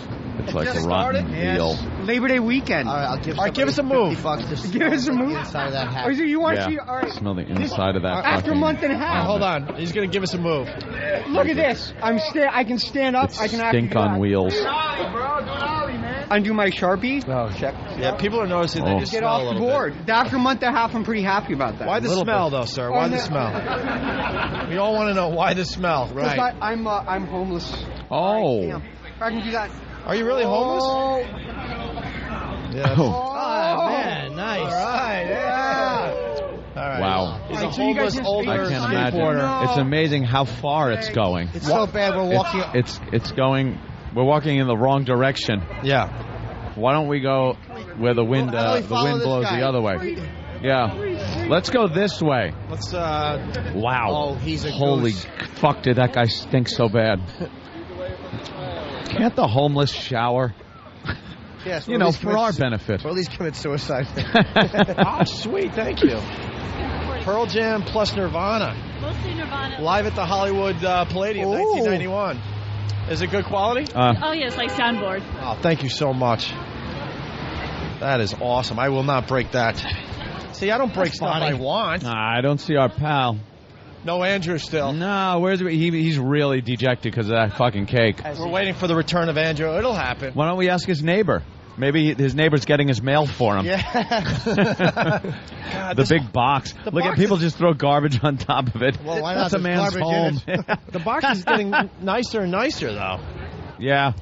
He's really hooking it up. You know what we Got a should help him wooden side. with? We should fucking some kerosene and a match. The guy wants this guy has a box with a little Entenmann's cake in there, and inside the lid it says, Halloween tickets? Treat yourself. And he's got a hat that says, Kansas, home of the big cock. This guy's a... apparently you would like Halloween tickets. That is true. And you brought a cake. And this is right about the spot where it happened. Yeah, right over there. In his own face. What's that? Why don't you smash it in your own face for tickets? Do we have tickets? Yeah, we have tickets. Bring it over to the spot. Kenny with a good idea. Wow, dude, for tickets, would you smash that cake in your face? For tickets? Yeah. Well, I think it's kind of hard. Is it? But if you not like it's an old cake. Well, then you wouldn't have to take it and like wail it, like punch, but put it against your face and slowly turn it and grind it into your face. Like an anus? Yeah. But not, you don't like have to hurt that. yourself with it. And then, sir, you would go to our Halloween show That's this right. evening. Halloween After you suck our tickets. dicks. I will do this. Okay. All right, here we go. Because I don't have a special skill, but I have an anus-shaped cake. Put your hat on backwards. Yeah. And then mush the cake a little bit in your face. Hat on backwards. And then suck our dicks. And then cake right against your face. Yep. And now, and twist it in. Now twist. Yeah. All right, let's hear it for this All guy. right. All right. But I earned that cake. I earned it. Let's get those cocks out, guys. He agreed. Very nice. All right. And we will be looking forward to seeing you this evening at the Halloween extravaganza. At the Hard Rock Cafe. Wow. Thank you. Follow us down. We might give you a place to wash Very your face nice. off. Very nice. In the urinal. Good job with But the cake. that's very good. You're very creative. Hey, what?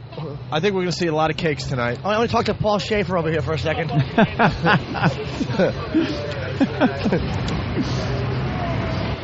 Wow, Kenny, you gave that guy a good mashing with that cake. It was the Monster Mash. He's doing the Monster Mash. Hey, isn't that a Dwayne Reed? We should see what kind of sex toys they got in there. Yeah, let's go in and get The mic some work sex. in there? Let's hope so. Let's try. Let's see where they are and what they are. That'd be fun. Wait. I did the Monster Mash. What's up, Jimmy? Looks like he's Wait, thinking. I'm trying to think of our organization. Wait. You need some kind of a fake name? We're waiting. Yes. We're waiting. Because we we're object waiting. to the sexual nature. Oh, I gotcha. Yeah. Yeah, that'll be believable with this crew. Citizens upsetting Oh, no. non-traditional therapy. Wait, citizens. Citizens. Citizens United. No, that doesn't work. Citizens. Citizens United now today. I see where you're going. Cunts under no, that's kind of silly. No toy. Citizens Say it United like that. now today. It gives it away. I say that. Yeah.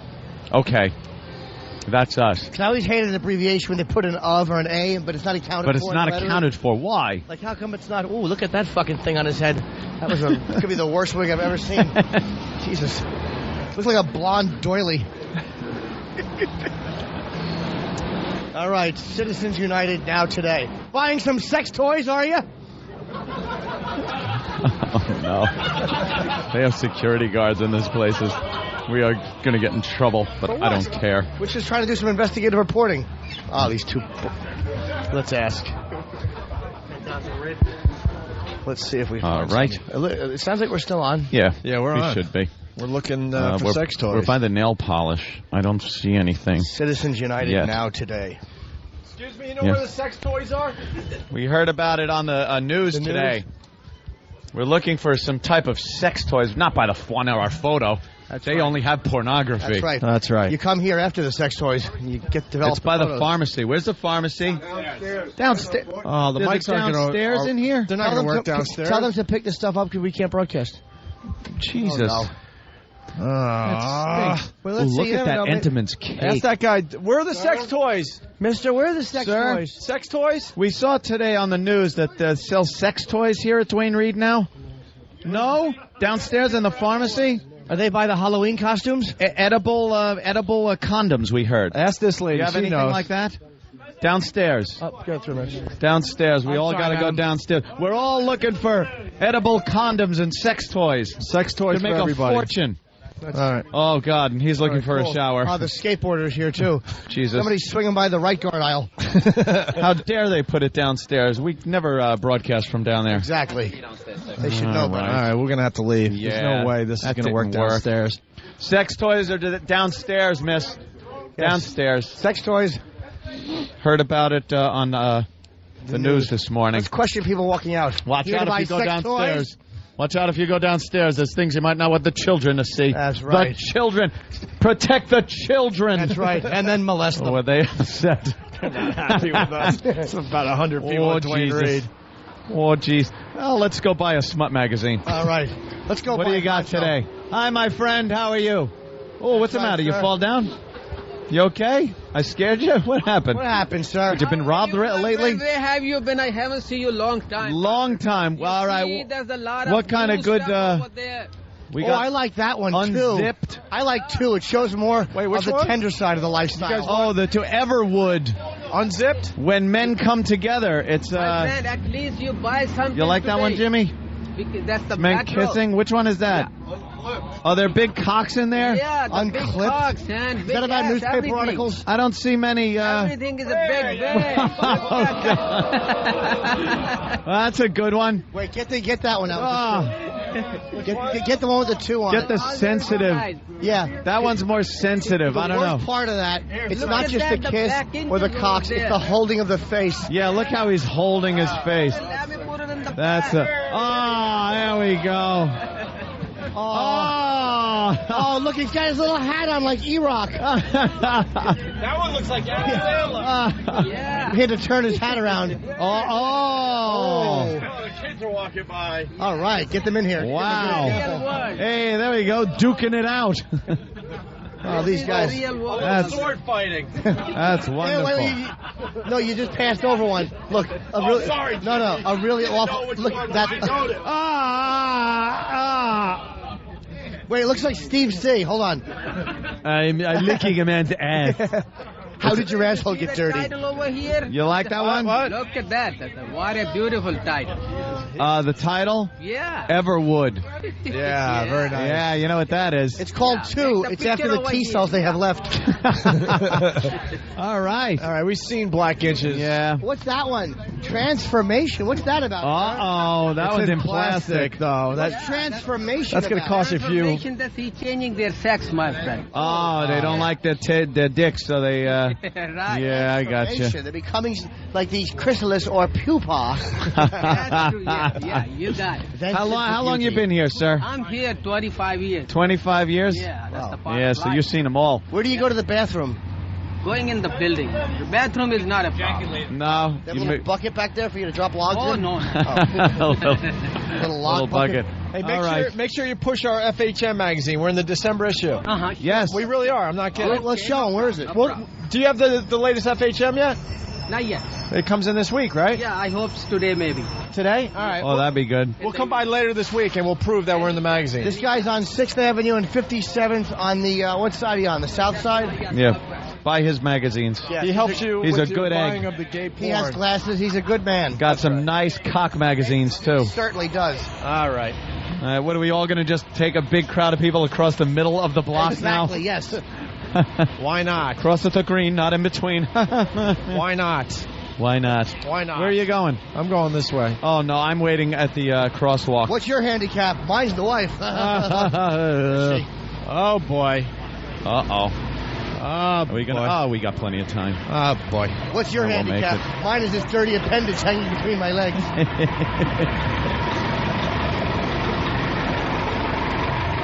Look at Kenny. What a fool he looks like. Oh, he looks like a buffoon. He looks ridiculous. That guy's very proud of his dick magazines over there. Oh, geez, you couldn't say enough good things about him. He loves them. He's pointing out ones, suggesting them. I've fucking seen parents of honor students aren't as proud. Oh, God, why does this guy keep fucking crossing my path? The homeless guy stinks. He's all right. He's a good egg. He smells horrid. He's a good egg. He smells like a piece of shit on wheels. The homeless. Don't you have homes? All right. Nothing new on the wall. Nope. Boy, they're pushing this Barry Manilow shit. Wow. Well, anybody, I think the guys in those magazines we were just looking at enjoy that, that type of music. Is that a Halloween costume, or is that how he goes to work every day? I don't know. All right, is that it? Yeah, I believe on this Halloween. Okay. Look at this guy. Gentlemen. Look, here's a guy in costume. He's dressed like a failed douche. Fucking asshole. All right, Kenny, you got an announcement? Blocker. Yeah, everybody show up for the party tonight. No, aren't we giving out Halloween tickets today? All right, yeah, line up down there by the thing and we'll take your names. Oh, nice. Down there by Barry Manilow, start the line by the thing. By the thing. Yeah, next to the thing. They did the mash. They did the monster mash. Let's do a duet. No, let's not, Kenny. You're only solo with that one. All right, I guess that's it for today. Yeah, we'll go back inside and start up our other part of the festivities. Thank you. Wait, the building thing is sticking yes. out. That what? Little thing. It looks like the building is fucking him. Look. Oh, Jesus, where? Look. He's getting fucked in the ass by the building. Ooh. Okay. Opie and Anthony, XM 202. They are the most vile, despicable human beings in the country. Creeps, ankle biter. Obviously, the strength is their ability to turn mistruth into something people would believe. Wow, how long is this guy going to continue to babble and say nothing? All day long. Shut up! All right, here we go.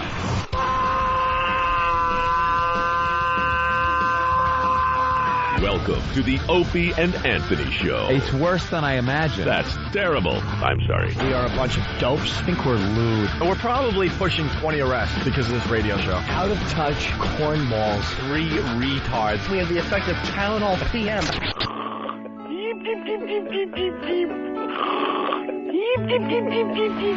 Opie. You know I could have been a model. Anthony. I'm gay. James Norton. I like yogurt. Robert Reed.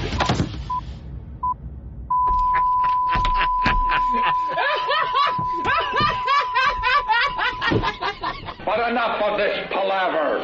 Let's get the show on the road.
you, Danny. Drop my spoon. That's why it took so long. A million people have to listen to... Oh, there we go, Jimmy.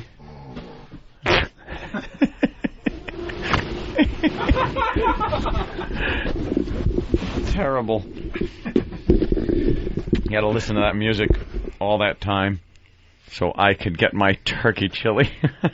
I'm selfish. I'm a selfish guy. Well, no, I don't think so. I mean, we just did the walkover, and we don't get a break. Selfish. So gotta eat something. I should have thought of the listeners, though, instead of listening for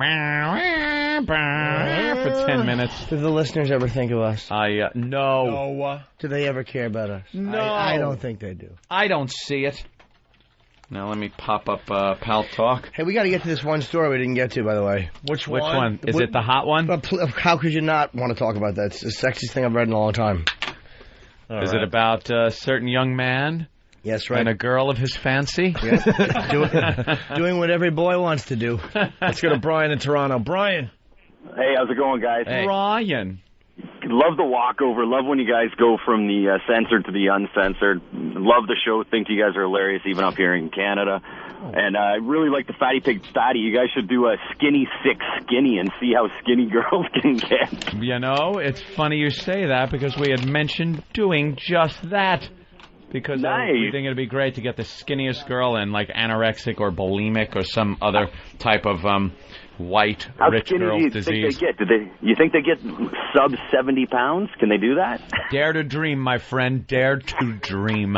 Well, we're hoping for like primordial dwarfs and stuff like that. Yeah, they could throw a curveball in there where it's a midget they're not just skinny, but they turn out to be a primordial dwarf. Or some type of thing. But I'm looking for shoulder blades just poking out the back. Oh, just counting the ribs. Just looking at them sticking out. Old xylophone ribs. Well, we started concave breasts. Big hip bones just jetting out. We did start our new contest, by the way.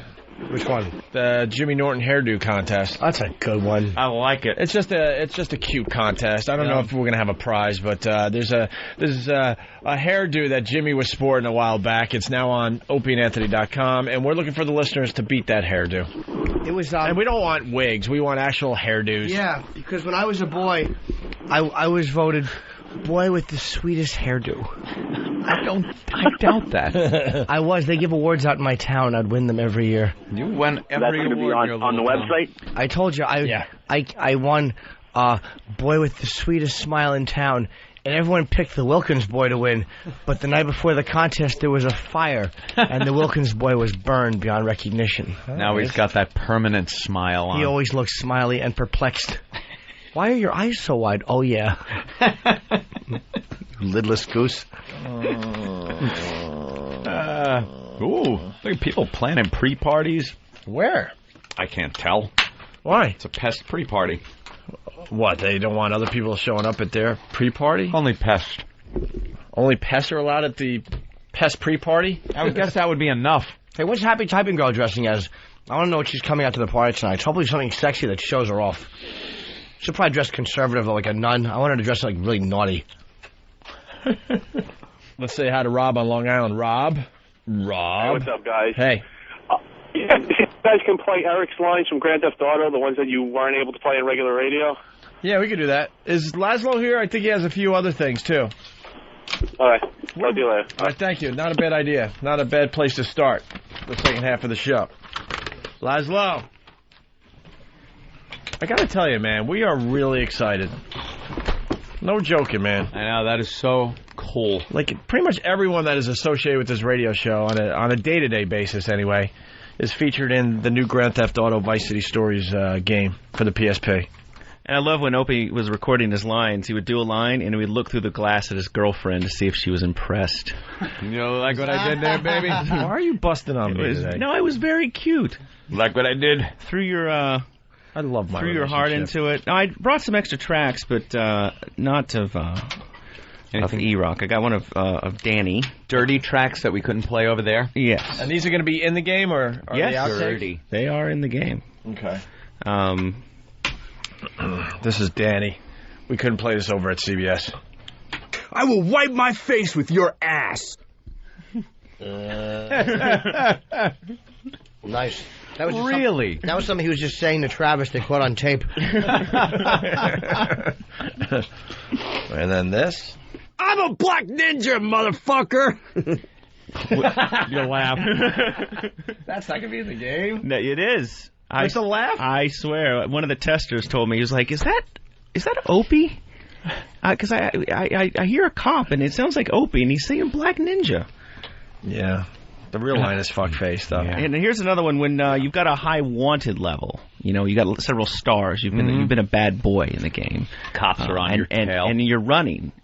This is what Opie screams as the police officer. I will take a giant shit on you, boy! Is there spikes stripping you?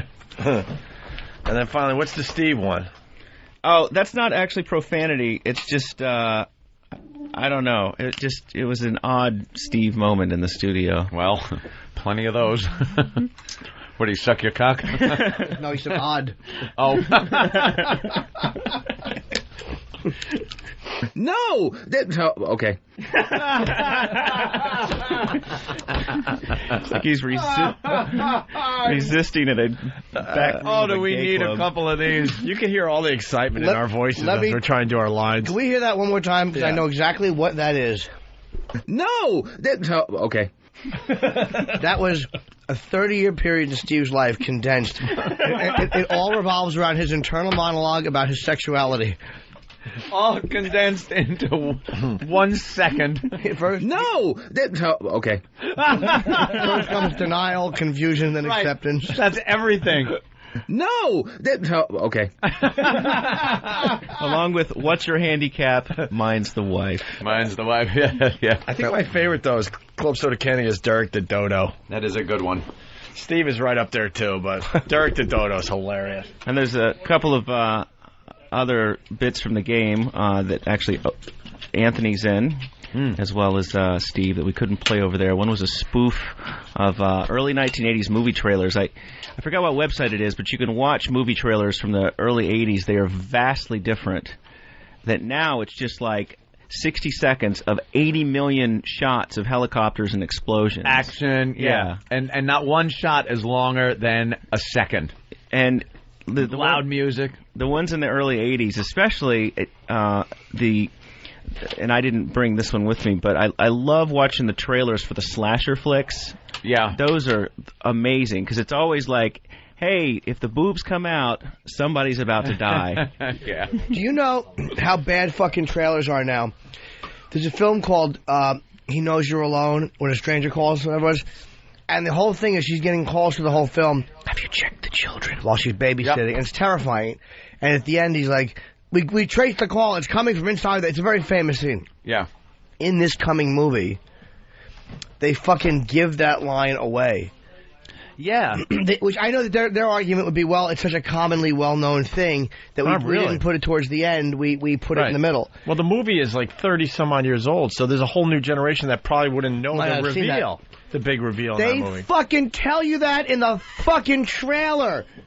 You hear, so every time she's getting prank called, you now know where it's coming from. There's no mystery. Right. God almighty, Hollywood is run by a bunch of fucking underage, dumb motherfuckers. A lot of trailers are like that. They ruin the whole fucking movie. Dummies. Well, they show you like a pivotal point. They show you up to a very pivotal point that probably is halfway through the movie. So the whole beginning, you know that this point is coming.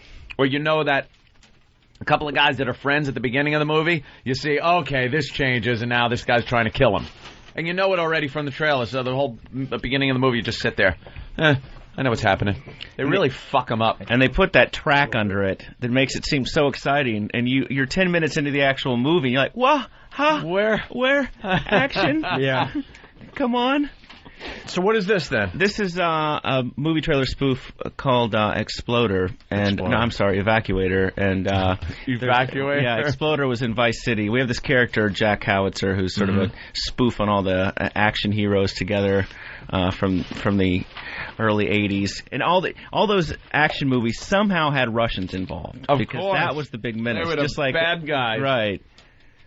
And you'll hear a cameo there from Mr. Cumia as the Russian who gets shot to pieces. Ooh. Tim gave everything he had to our country. Now he's having flashbacks, and someone's going to pay. Howitzer is back. Evacuator. Die, you scum! One man's search for peace. Good night, bitches! I'll kill him before he screams! One man's search for hope. Let's do some killing. Let's kill for the kids! One man's search for the truth. After I torched those villages and raped all those schoolgirls, I just can't seem to get those images out of my head! He gave everything. Then the liberals turned their backs on our heroes, and now he's out for the truth. What do you smell, wandering hands? Smell fear. Good. Let's arm wrestle. That be different film. Okay, let's kill some commies! Me find Vietnamese squaw. He's wrestling the chopper down. Shoot him! I'm an American, and you're not, so fucking die! He's too strong. Evacuator. Let's evacuate these bitches! Rated RP for really patriotic. Jesus, right, man. That is good. That is not even that far off from an actual trailer from back then. And Holy shit. I love how Steve plays an Indian called Wandering Hands. Vietnamese squaw. Vietnamese squaw. How did your parents die? That terrible, I'm sorry. Heap 'em, why not? Steve. Good old Steve. Let's go to Brad in Pennsylvania. Brad. Yeah. I can agree with Jimmy there. I saw a lot of Stranger Calls, and that trailer just ruined the whole movie. So we had to sit there for an hour and a half knowing what was going to happen. Yeah, they totally wreck it. Steve is a great American Indian. His name is Geronimo. Let's go to Matt on Long Island. Matt. Yo. Hey. What's up? What's up, Yeah, Matt? Kneeling bull. Dances with men. He's on his knees. Tatanka. Come on, I'm the buffalo this time. Dances with men. Tatanka. Oh, that's funny. Steve. Matt. Yo. Hey. Hey, yeah, I wanted to ask Laszlo why he didn't get, Big A to do some voices, maybe a big black gang leader or something like that. Because we don't have that much studio time, my friend. It's bad enough having to coach some of the half-wits on this show. Exactly. All right, secular rules. Maybe for the next game, though. That's a unique voice. That's true. Work it in somehow. What's this next track here? I was watching some of the commercials from the early 80s, and the gum commercial that I really loved was, do you remember Freshen Up? Of course. Yeah. The squirt gum, gum, they called it. There's this, if you do a search for it on the Google, there's this commercial of this girl in slow motion taking the piece and slowly putting it in her mouth. And I remember that commercial. The commercials were so sexual. They got away with so much in the early 80s. Even the Underoos commercials were little girls dancing in their underwear. It was heaven. Yeah. Oh, yeah. Yeah. Hey. But so we did a spoof on the gum commercial instead of Freshen Up. It's called Release. The gum that shoots a load in your mouth. Of course it is. You suck and bow. You suck and bow. Release the gum that shoots a load in your mouth. Here it comes. That taste sensation that makes your breath a great sensation. Release the gum that shoots a load in your mouth. It's hard, it's sticky. When it's soft, it's tricky. It's the surprise liquid center of release. Pow! Here it comes, boy. Are you ready? Are you ready? Are you ready for... Pow! Release the gum that shoots a load in your mouth. I just shot a load in her mouth. You shot a load in my mouth. Girls, quench your thirst with the explosion. Boys, just laugh. It's the refreshing way to start or end your day. For fresh breath and a smile, pop it in your mouth and wait for the wow. Release the gum that shoots a load in your mouth. Oh, hey, that's all right, man. The best is rounding people up. Loaded. Jeez. Rounding people up and going, we're going to sing a little jingle. Yeah. It's going to be cute. I got to be honest, though, man. People are going to hear that and think that you're implying, like, blowjobs. Oh. That's not what we intended at all. No, I know. It's just wow. Yeah. You know, I didn't even think about that. You got to be careful. Wow. No, there might be a problem there. Yeah. They're doing Indian Steve lines on the Indian Steve. Indian Steve, what's my problem? You're in my fucking teepee. I can't do the Indian voice, though, but DJ ain't a How did your buffalo die? That was good for one, DJ. Here we go. Kneeling Bear is his Indian name, yeah. Very nice. I should dig up some outtakes from that session now that I think of it. Absolutely. Steve attempting to be an Indian. Well, Laszlo, once again, we're gonna keep this stuff here so we can play it over and over again. Definitely. There's more of that in Grand Theft Auto Vice City Stories, which came out for the PSP today. All right. We're going to take a quick break. I like breaks. Yeah, we got to do the hot story of the day. Also, some news improv. Mike Woods. Oh, no. No. Mike. The weather guy who got some? Who's too big for his suit every morning. Yeah, he's getting bigger and bigger, like buffer, not like fat. He's probably the guy working out works out like crazy. He's probably working out so he can beat all three of us at once. Yeah, he's waiting just to come over here and kick our asses. He refuses to get a bigger suit for some reason. Because right where the buttons are on his suit, they look like they're ready to pop. It goes all around him is just this ditch, right? Where it's much too tight. And his shoulders are getting huge. Yeah, he's getting scary. Well, Mike Woods and Mark Gioiella dressed up as the skipper and Gilligan. Oh, no, they didn't. Oh, no. Stop it. And then you get really bad improv from Fox 5 Morning News.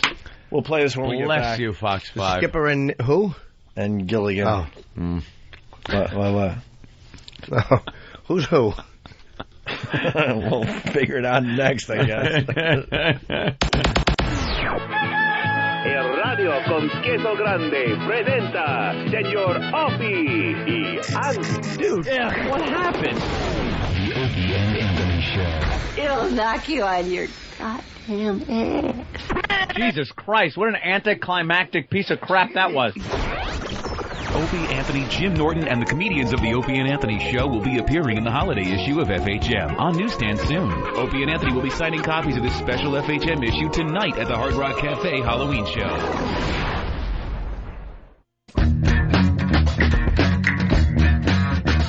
All right. La, la, la. Hey, we were talking in break. Yes. Young Anthony said that while we were in Denver, he heard the new... It's Black Sabbath reuniting with Dio, but they're not calling it Sabbath out of respect. It's called Heaven and Hell with Tony, Bill Geezer, and Ronnie James Dio now are working on some new stuff. So if anybody out there, Anthony says he heard a new song by them? I heard a brand new track from them. I don't remember the name. I believe the devil was in the name somehow. But it was good. Dio's voice, amazing. The guy's 60 years old. Just still has those Dio pipes. And it sounded, classic rockish. Yeah. They're not gonna change their sound and have some kind of new fucking, emo sound or anything like that. But it was exactly what you'd expect out of him. It was really good sound musically, and like I said, Dio, his voice, we'll try to get fucking amazing. So we'll try to get a taste. If anyone has that. Hey, Roland, I want Roland to get them in studio. If Roland can do that, I'll suck his dick on the air. Wow, again. On the air, though. As I say, with a load of fucking yogurt in my mouth. Yeah, really. You should have dribbled that down your shirt and then given yourself pink eye. God, Jimmy. That's just terrific. It's terrific. We got to get Roland in here. He wants to try to push a guest for the show. That's the new thing, right? Unless it's an obvious guest, he has to explain himself. Oh, yeah. And we got Mike Woods. You want to do Roland first? Okay, Roland. Yes. I say, Roland, let me see that for one boob or another. Let me look at it. Roland, sit down. Track 2, though. No, sit down. I'm not playing no track 2. He's letting them... Look, he wanted the music to do the talking, man. You got to impress me, and then I'll play track 2. Okay. Ladies and gentlemen, Roland, he's a babbling ass, but he books great guests for the Opie and Anthony show. Billy Booker. We love him. Just on mic, though. Right. Like out there when he's talking on the phone, when he's just... Right. Conversing, he's fine, but there's something about a microphone that just, he freezes up. All right, Roland, make believe you didn't talk to us. You're coming in. What do you want from us? Cold War Kids are in town until Friday. They're a new band, kind of like White Stripes. Cold War Kids. Cold War Kids? Like a kit? Cold War Kids. Kid. Oh, kid. Like a kid. Kits? Cold War Kids. Say it again. As in Cold drum kits? War Kids. Cold or kids? Cold War Kids. Colder Kids. All right, Cold War Kids. Yeah, they're really good. Blender, Rolling Stone, Spin, and South by Southwest. Give them all 5 stars. They're the new 8th band. Oh. What are a couple of their songs? Hang Me Up to Dry is their main single. It's really good. They got a hit out there right now? They do. It's on, they started out like on MySpace and then blew up. On XM, where would they be played? Probably Ethel. Ethel. Okay. Good. And I Fred. like the Ethel. Fred I will like play the them. Fred. And they sound like White Stripes? Yeah, like a raw White Stripes. It's really good. A raw White Stripe. Well, isn't White Stripes pretty raw? Yeah, I was gonna say. How much? Yeah. What? The only thing rawer is one guy singing. They're a loud Metallica. It's like a raw White Stripes is 2 people. Right. Jeez, a guitar and a drum. Yeah. It's My probably between goodness. White What is this, Stripes a one-man band? Like fucking he has the fucking drums on his knees? That's because between that and Wolf Mother, they're really good. Yeah, You know what would be really cool? All right. How about getting us White Stripes or Wolf Mother? Well, Wolf Mother was somebody else intervened, but now we're getting them in November. Who intervened? It's a whole long story. Oh, boy. No. We got No, it. no, Can't open no. up that can of worms and just let it sit there. No, just like they were What going up? to come in, but then they're labeled. The whole scheduling got messed up. No, but no, they're coming in November. That's not it now. No, we know now. We see through Somebody people like intervene. you. We're good. What happened? Who intervened? What happened? Talk to us. I don't know. Listen Just to ashy elbows. We could read your mind. I don't know. No, they're coming in November. Yeah, what happened? Who cock-blocked us? Who did it? Who cockblocked us? Who did it? Who cock-blocked I don't know. us? Did it? Someone I did don't it. Who did it? Who cock-blocked What us? medium are they in? Person or entity? Person or entity? I don't know. No, basically, I got called back and they Organization? said, I don't know. Who was it? I got Someone cock-blocked. the skim of the skim. I didn't get that much. Skim of the skim. Nothing really. But enough. You got enough where you understand what happened. What happened? Oh, no. They'll Tell be us in the skim November. of the skim then. Oh, no, just that they were going to come in, but the label, because of terrestrial and that, they had to reschedule some stuff around. What? Wow. Wow. Terrestrial He's and backpedaling. He's doing 1,000 miles an hour on his bicycle. Yeah. Backwards. Now, terrestrial and this? What's that mean? No, they were doing scheduling, and the scheduling didn't work out, but when they're back here in November, they're gonna come They in. had a list there that said, biggest radio show in America at the moment. Yeah. November. We'll push it Yeah, back. that's odd, isn't it? Well, no, I mean, What they Like did it- terrestrial. no, it was different than the Who game blocked world. us? Sirius? No. Different than the game Different world. than the game What are world. you talking about? No. Laszlo, you live in a game world. You live in a fantasy world. Wait, With gnomes just and been gods. pwned by fucking Roland pwned you. I'm going to log off and go home. Goddamn log off. Holy shit. Now explain to me why, when they've got like 25 terrestrial affiliates and simulcast on XM. It sounds easier. It sounds like Yeah, explain it in maybe like a XO kind of like buttons. I could Laszlo, hit. it's got nothing to do with a graphics card. Shut up. no. There's Wow. Yes? the politics. Politics. Entertainment. All right, though. we're getting somewhere. Politics with Yeah. who? So politics involves something. Like Laszlo said, I'm not going to pat us on the back here. I appreciate the compliment.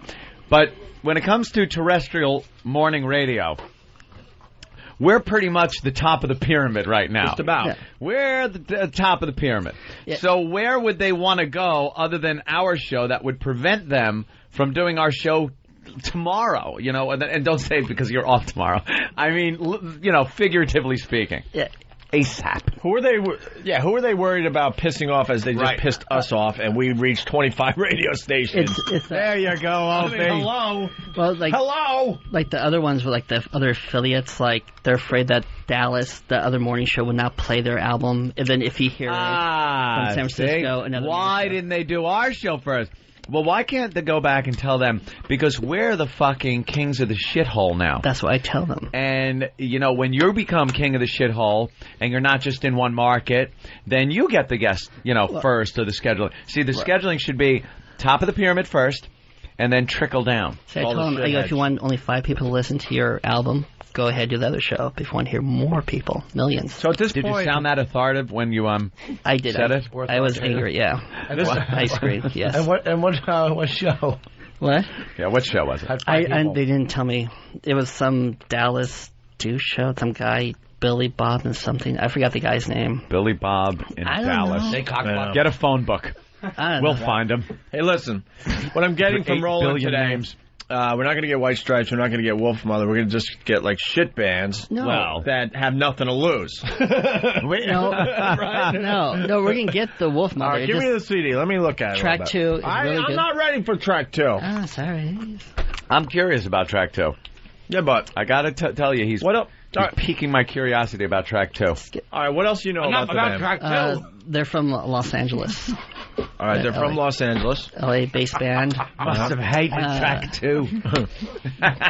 Their fans started a campaign. How they got famous through blogging and went to MySpace and they blew up. They're like one of the hits of South by Southwest. Music Expo. What's the song you want us to play? High and Dry. What? It's on the front cover. That's on the what? The front cover is a track list. The Frank cover? Front. The what cover? Front. The cover. Didn't he say Frank Yes, he did. cover? You said Frank twice. cover. Yes, he did. It's on the Frank cover. Say it the again. Frank cover. Say it quick. Front cover? Yeah, Frank. But he said Frank. The Frank. The Frank it's the cover. back and the Frank. Frank. Say front. Front? Say Frank. Frank? Wow. Where's your accent from? Impediment, USA? Hang Me Up to Dry? Yes. Track 2? Yes. Cold War Kids? Yes. Name of the album is Robbers and Cowards. Raw Whites. I don't like it. It's hokey and it's fucking boring. 2 notes out.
I don't mind the, when he's singing. I didn't like that little Chinese part. What the hell's going on there? All mixed up in the wash, hot water bleeding our colors.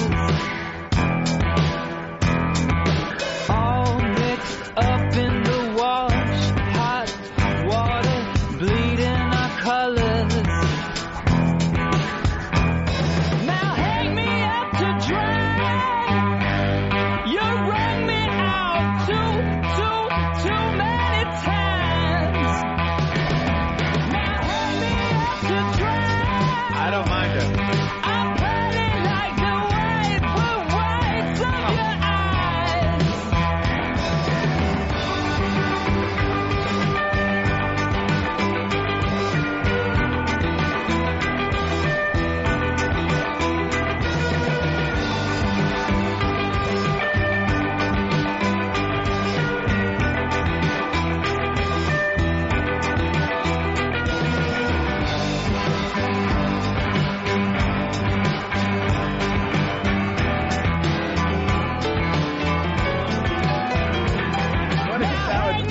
to try.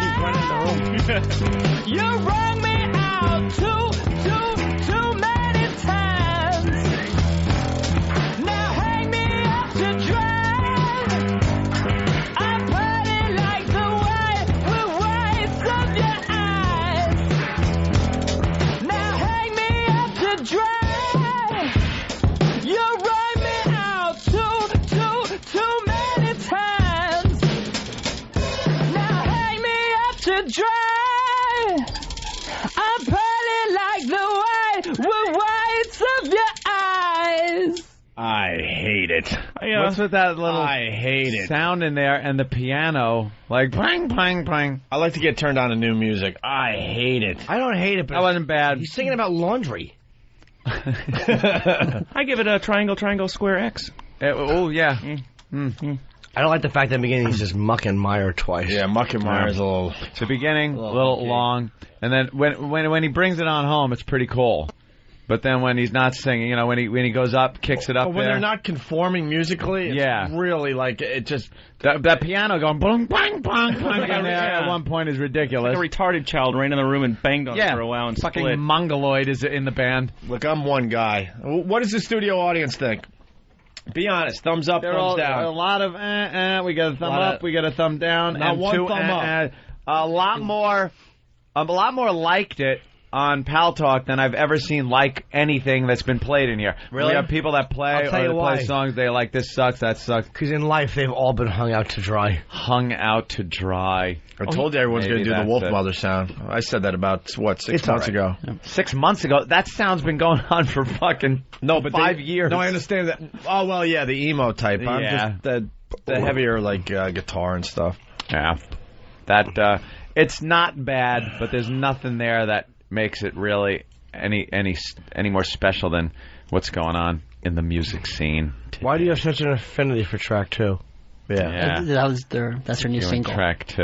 Oh, so they told you to push that. I didn't hear you. No, that's the single that you guys might have heard before. That's why.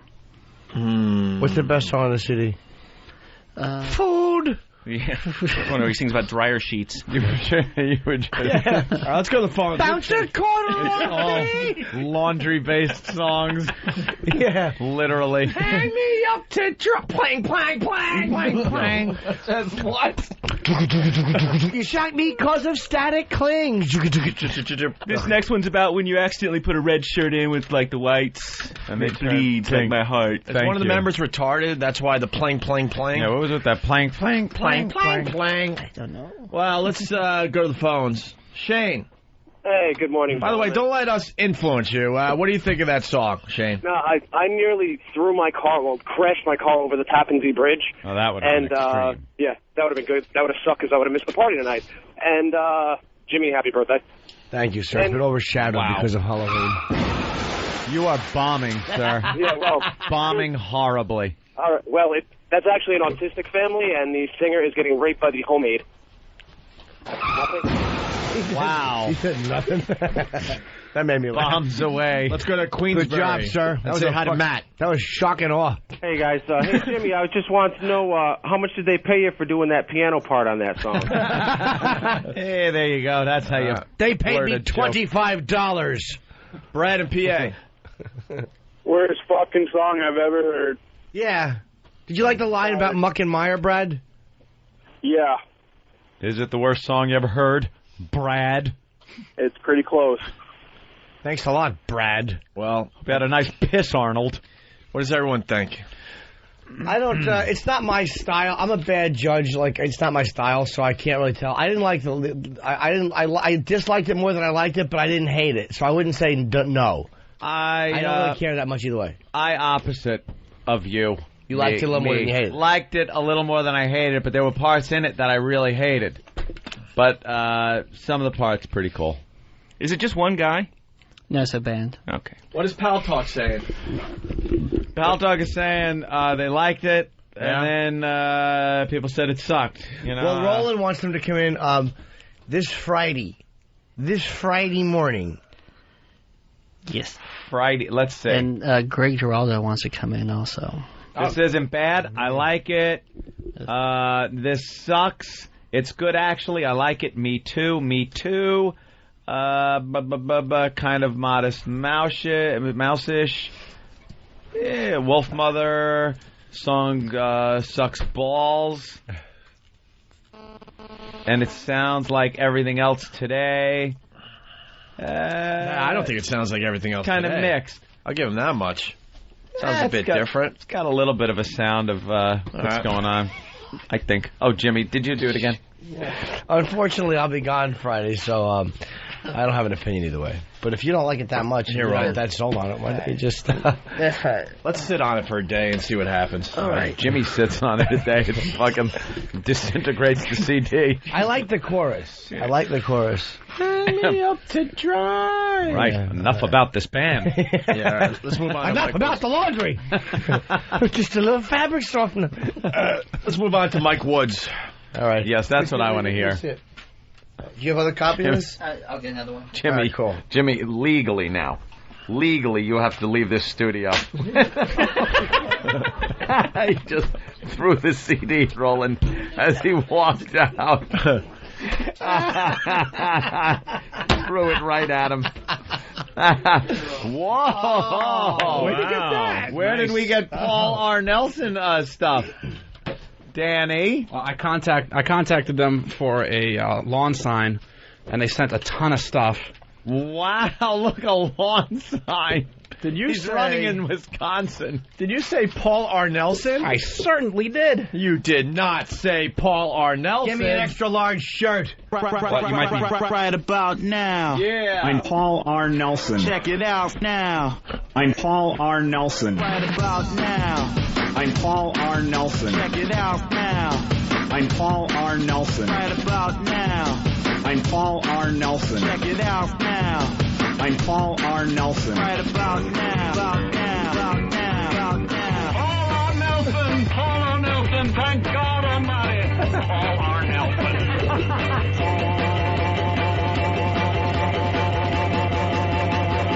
Nelson. Paul R. Nelson. I'm Paul R. Nelson. Check it out now. I'm Paul R. Nelson. Right about now.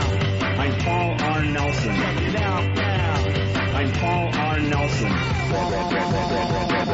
Nelson. R. Nelson. R. Nelson. R. Nelson. Ladies and gentlemen, I have to inform you that Paul R. Nelson has been shot and killed in Dallas, Texas. Paul R. Nelson. Is dead. Paul R. Nelson. Tear down that wall. Right about now. Paul R. Nelson. Right about now. I'm Paul R. Nelson. Check it out now. I'm Paul R. Nelson. Right about now. I'm Paul R. Nelson. Check it out now. Paul R. Nelson. Right about now. I'm Paul R. Nelson. Check it out now. I'm Paul R. Nelson. Right about now. I'm Paul R. Nelson. Check it out now. I'm Paul R. Nelson. Paul R. Nelson has left the building. Yeah. We better than that Wash on Cold band or Permanent Press or whatever that shit was. Yeah, Permanent Press. There was also a note that came with the package. It right. says, Opie and Anthony, thanks for talking about us on your show. You crashed our website. And it's signed, thanks, Paul R. Nelson. Wow, let me see. Wow. We got an autograph from That Paul is R. an Nelson. actual autograph, and it is written from Paul R. Nelson. We have a new pal in politics. Can I point out that you're excited that a real estate agent sent you a note? Wait, but it's Paul R. Nelson. Do we like Paul R. Nelson now? Now we do. Not like him? Now we I'm do, Paul right? R. Nelson. Yes, he is. You can tell why he lives. He's got a little gap in the old teeth. Oh, yes. You crashed our show website. The best. We got campaign signs and T-shirts and stickers. All the people out there. I want to tell you a story of a person I read a letter from online today named Old Gravy Leg. He has problems. Goes into one of those speeches about hope. You know, the hope of people like little Connor Peterson. Or Frederica Bimmel. The woman who's a size 14. By the way, everyone wants us to book the Paul R. Nelson Mega Mix band instead of that other crap. That is a great song. You know what happened with Roland, by the way? He played all his cards. He admitted openly that bands that we really would want on the show are too scared to come on the show. So now we're only going to be offered bands that are, They don't want to alienate themselves. We're now in that category where other stations and other shows are saying, well, if you do that show, then we're not going to play your record. Music stations have that edge over talk stations a lot of times. And they say, they're not the one playing your record. Yeah, well, here's the X factor. Yes. We have XM, which fucking has a lot of fucking people listening to it on these big stations. Yeah. And if XM works with us and helps us cock block that type of thinking, all right, you want the one station in Dallas, which first of all will play you anyway, you fucking dummies. Yeah, guaranteed they're going to play it. If the song gets popular, it's in their best interest. What else are they going to play? Are they going to play like just homegrown bands because they're going to have a problem with all these bands? Say Shakira fucking pissed off a station. Yeah. Would they not play her on? She's one of the hottest artists in the country. Of course they're going to play her. We got to make a statement to the record labels. We ain't playing their game. And we can. They're not going to give us just the bands that really need the help and they have nothing to lose. Right. We need some quality bands on the Opie and Anthony show. If XM will fucking, because if they're fucking the show, they're fucking XM, and if XM will kind of back it up and go, all right, well, we'll play that game too. And that's exposure all over the country and Canada. You won't be getting it with one station somewhere. Which A is lying and will play it anyway because they need people to listen for ratings. And here's the reality of terrestrial rock radio. It's dying. I mean, look at New York and Philly. Yep. No new rock station in either market anymore. And it's happening in markets nationwide. Terrestrial rock stations are dying because the record labels don't focus on new bands anymore. They're all focusing on hip-hop acts. Yeah, you don't see any new rock stations popping up. New York City has no new rock station. New rock station. Dude, I walked into F.H. Riley's on Saturday after the Islanders game. F.H. Riley's in Huntington? Thank you, Anthony. Is that on New York Avenue? 400 New York Avenue. Yes, Jimmy. Have you been there before? And actually, I walked in the back door late after the Islander game, wanted to have a quiet freaking dinner, and my brother booked this band. I guess they were a wedding band for this wedding, where it was a Halloween wedding. Like, everyone had dressed in Halloween costume. Oh, boy. And they needed a place to go after the reception was over because they still wanted to party. So my brother said, yeah, you could rock F.H. Riley's for an hour or 2 hours. This band was so freaking cool. Really? They were called the Mathematicians or something like that. Someone's got to help me out and get me some stuff. I got to play it on our show. Cool wedding Halloween band? It was a rap, metal. I don't know what it was, to be honest with you. I can't really throw it in a particular genre. But I think it's a local band on Long Island. If someone could help me out, tell them to send stuff in. I want to play it on the radio. Because I heard some noises coming from these guys that I've never heard before. And it was so freaking loud that they, everyone went fleeing. But it was a good time. Yeah, those bands like the volume, even in the small places. I was reminded by that because you said rap, because it had like a rap, rock. It was all over the place, but it kind of worked. I want to give them a plug and play some of their stuff on the show. Rock. We get rolling?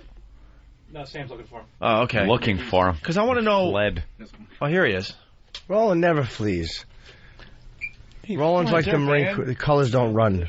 Oh, these colors they got don't a sample run. of their music on there. Roland, I got a question before. What label is this band from? I forgot the name of them already. What's the name of the band? They're called Cold War Kids. Cold War Kids. Yeah, Kids. Kids. I don't know the label. Cold War Kids. All right. Kids or Kids. It's downtown music. All right. Who else? Is that a subsidiary of? Well, they also did the Wrecking Tours. Oh. Wow.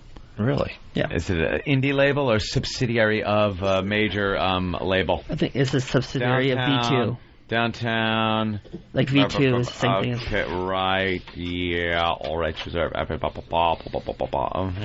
believe it's like a subsidiary of V2 Records. A what? V2. A what? Say what you said again. Subsidiary?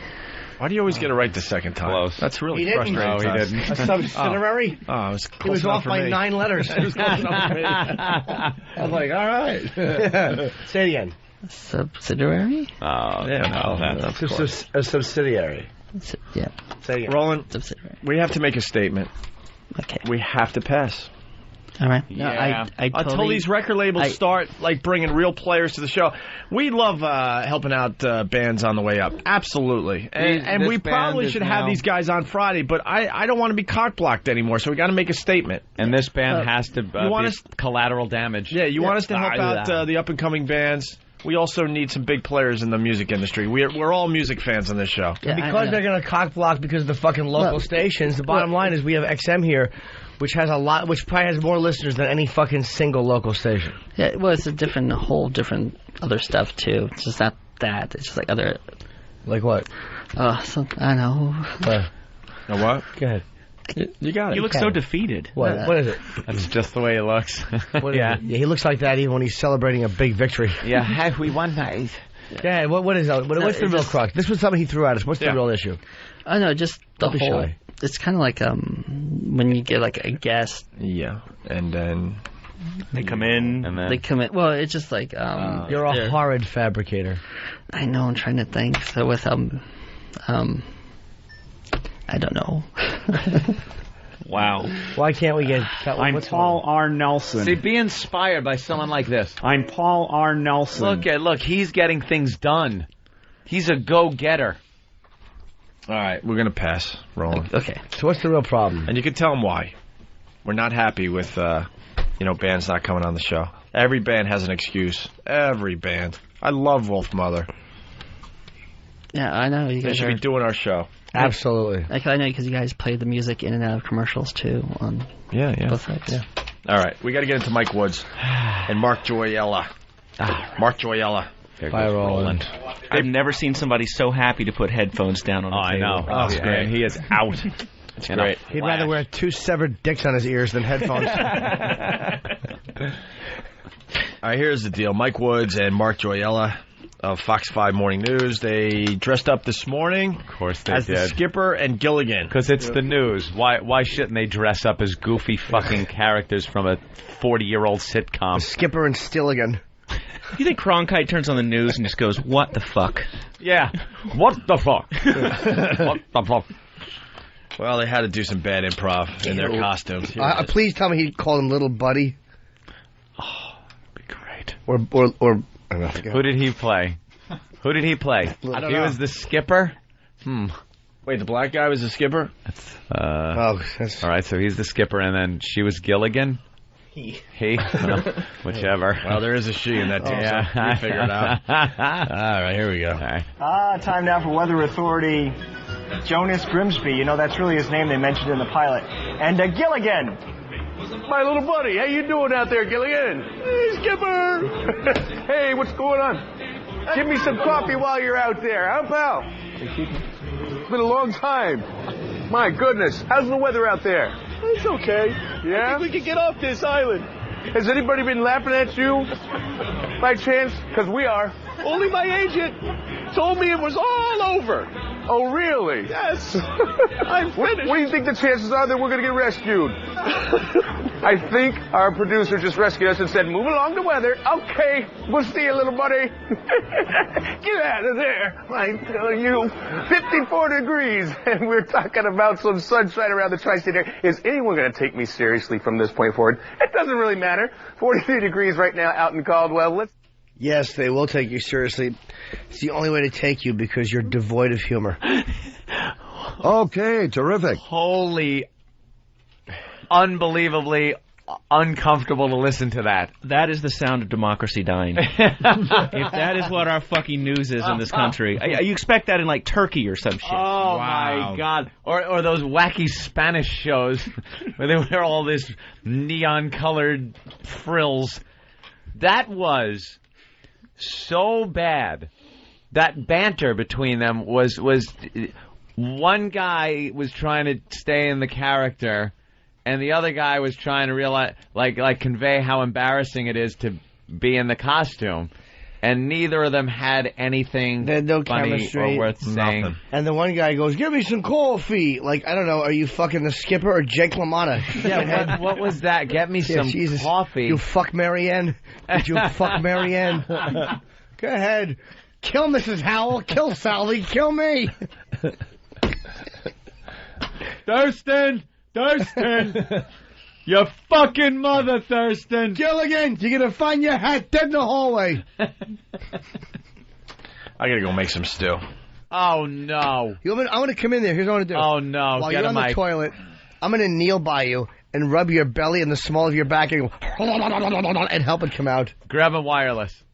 Yeah, Gotta dude, hear I got it. We gotta hear it. We gotta hear it. There's nothing better. It is so funny Dude, to hear. This is gonna. got anything. But you gotta try. Try. get headphones? Grab the wireless. Somebody get Opie headphones and a mic before he shits his fucking And pants. put it right there in the bowl to get maximum echo-ness. The inside of his underwear is gonna look like. Is that on? No, why would it be? Is it on?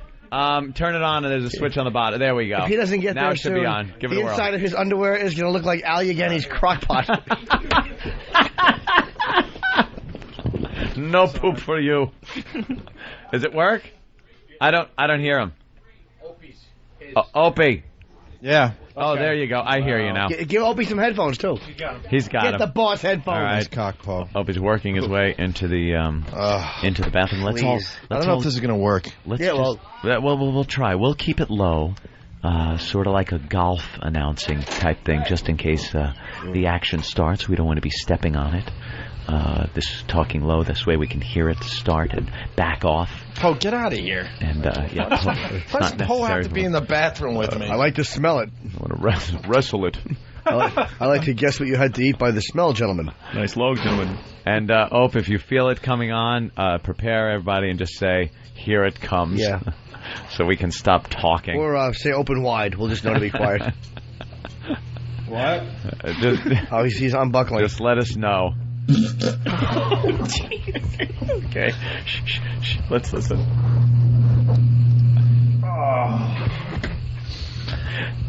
Just mud. Let's listen. No, that was it. That was it? That's all I got. No, you got more. Come on. Come on, one more. No, it's... Dude, that was just one... It's like a soft serve right now, trust me, but you don't get much splash out of that. It's just kind of like a mudslide. What, did you just have like a gas plug holding it in? And then it just went. And then it just went and there's no more gas? The body wanted to empty and there was air in there just going, please get us to a bathroom. The levee broke. All right, that's about it. That's it? Okay, well. Oh, wait. Oh. I was just kidding. You suck. So we had another one.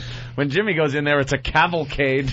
How good was that one day? It's a variety show of farts and shit and piss. The best was when I interviewed Freddie Garcia. I was on the toilet interviewing him. And shitting. And we had Bob Kelly, who threw up when he heard me shitting. Yeah, Bob Kelly, weak stomach Bob Kelly couldn't take the sound of Jimmy shitting. My stomach, I had like an African monkey disease. I couldn't stop shitting. Oh, it was horrid. Oh, you gotta warn us. Just a little more. I didn't warn myself. He had his pants up. I'm already in the hall. Jesus, I gotta go back. Nice racing stripe down the back of the thigh. Disgusting. Holy God. Oh. I'll clean that up, gentlemen. Yeah. Don't worry. I'll do it with one piece of tissue paper. It's economical. I'll sacrifice my fingernails. I think that's it. Is that it? Well, You're still in the bowl, right? You got to relax. Just let it all hang out. Yeah. There's nothing. Wow. We're going to pop something. Labor. There's nothing funnier than the sounds of fucking shit. It's the toilet bowl that gives that resonance. Wonderful echo. This is a good sign. This cannot be replicated. This could be the first solid in 16 hours. Is this... I want to hear the point. Jesus Christ. If anything comes out, you're going to have to take it to the Halloween party with you. I want to hear that plunk. You ever like drop one hard pellet and it has that awful lonely plunk into the toilet? Bloop. Like a milk dud. Ugh, hate those. Yeah. Open your ass. Open your ass. Oh, do you want me to come in there and rub your tummy and back? Are you in here? You want me to, well, maybe. No. Where are you, you ass? Do you want me to come in there? I can hear the echo. Do you want me to come in there? Oh, he's hitting the stomach. Patting himself. Do you want me to come in there and rub your small of your back and your belly? You know who could help you? I'm Paul R. Nelson. Did you say Paul R. Nelson? Yeah. Hit CD1. Somebody do it. Oh, nice. Oh, I swear to God, I thought that was him. There's something cooking in my oven, but...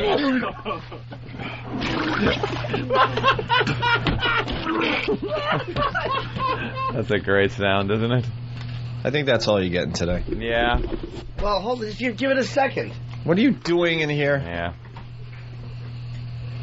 What is he doing? He's in the studio. No, he's not. I'm not stupid. Jimmy. What is he doing? I'm looking under the stall. He is in the studio. Sweetie, you finished? You're right there. Alright, what do you got cooking in your oven over here? I'm in the studio. Yeah, that's obvious. As I see your awful sneakers you bought from Nike Town. Hey. Oh, that's fucking... Hey, Ope. Yeah. It smells kind of bad in here. Yeah. No, not there.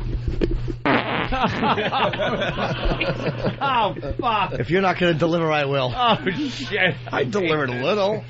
Jimmy's farts have been horrific today. No, they haven't been. Oh, real bad.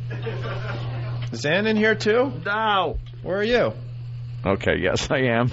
You're both in here? We're all in the bathroom with you. No, you're not. You're alone in there. Look, I'll knock on the stall.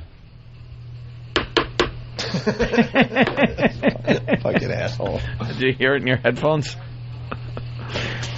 Are you feeling better? Is it emptying? No. Or you still got blockage? There's another blockage. I don't like the ones that like the first part of it. You know, part one is great, and then part two is like a fucking chore. Well, gotta kind of. I know. I'm at the chore stage. Or when you have to. The worst is when it comes out halfway and decides I'm stopping right here. Yeah, and then you gotta stop right there. It's 4 hours to wipe it. Yeah, you got to break it. You got to finally make the commitment and go, you know, I can't hold my ass open this much longer. You got to pinch. I just got to pinch. It's that real oily black stuff. Oily black. Yeah. You've been like drinking, that's horrible. Drinking Guinness and eating chili. You got any more, Ope? Are you in here now? Huh? Yeah, that's you. I can see. Dude, whose shoes were there? I don't know. Oh, there was somebody else. Danny's? Right now, the bowl I'm looking into a toilet, and there's one piece. It looks like a little frosted mini wheat floating. It's like a fleck. Is Jimmy going in there to... Listen, here I am. Listen. All right.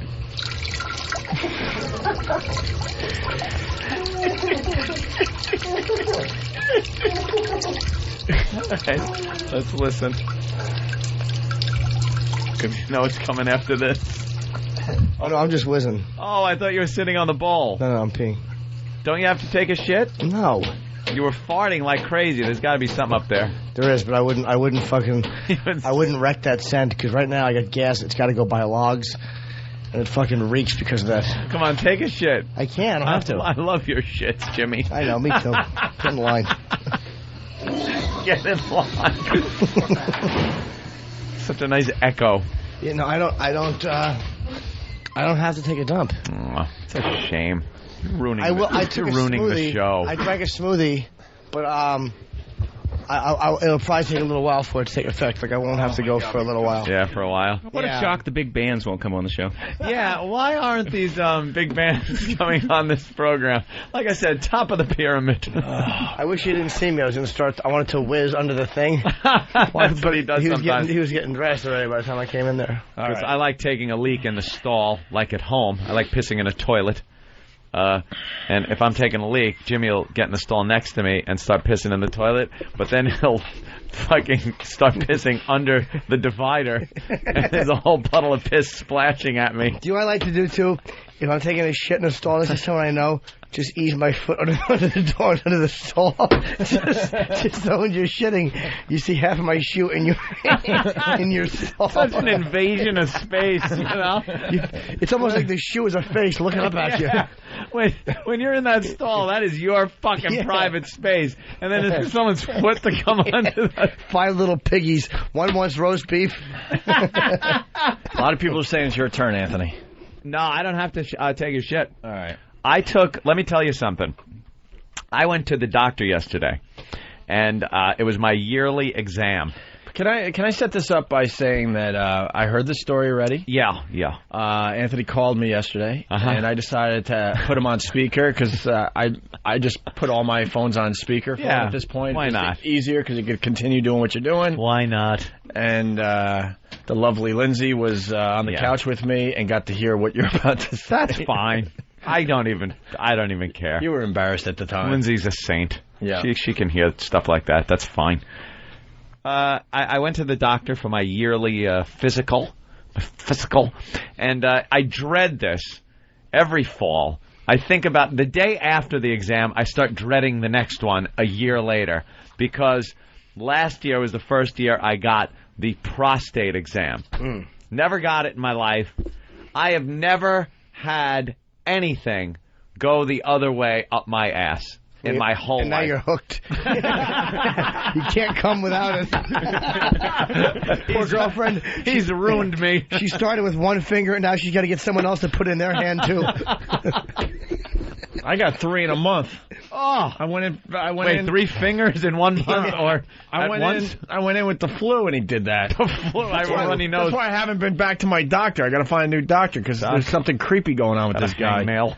I got the one, and then I got the second time. And then the third time. Like, all right, what are you doing? What are you doing here? What's up here? I got to find a new doctor. He's on the chat boards, the doctor chat boards. My finger up Opie's ass. Hey, dude, I got him 3 times. Yeah, the doctors are all laughing with each other. How many times? I bet I get this guy 5. 5 in a year. He had a stink finger because he wanted to smear it on a fucking slide. They do. You doing a pap smear? What were you doing? No, they do things where they slide your duty on a. He puts it on something that almost looks like an open matchbook, and he puts it on both sides. Like he does after he has his finger in your ass. Yeah. He then wipes it on this matchbook-looking thing, and then takes an eyedropper and drops 1 drop on each side, looks at it for a couple of seconds, and then either throws it away or goes, "Oh my God, we're gonna rip your colon out." It's to check for blood or something. Did I tell you he sticks the finger up my ass, right? And he's got this smelly finger up in the air like this, and now he's trying to get out of the examining room, and his lab coat gets caught on the door, and now he's stuck with his finger up in the air. Well, why the fuck did he he had to get to the thing? One finger pointing like he's about to make a proclamation. And I have shit on my finger. and how he was stuck. He couldn't get the door with his left hand, so now he's struggling to try to get out of the exam room with the stink finger up in the air, and I had to open the door for the guy. Aren't there devices he could stick up your ass? You know who that was? I'm Paul R. Nelson. Did you say Paul R? No. Yeah. Anyway, go ahead. Sorry, and I'm jumping on your story. Well, it had a common thread: a finger, up hard the on. ass. Oh, yeah, boner. It was the yearly exam, so I had to get the finger, and it is just, and they save it for last.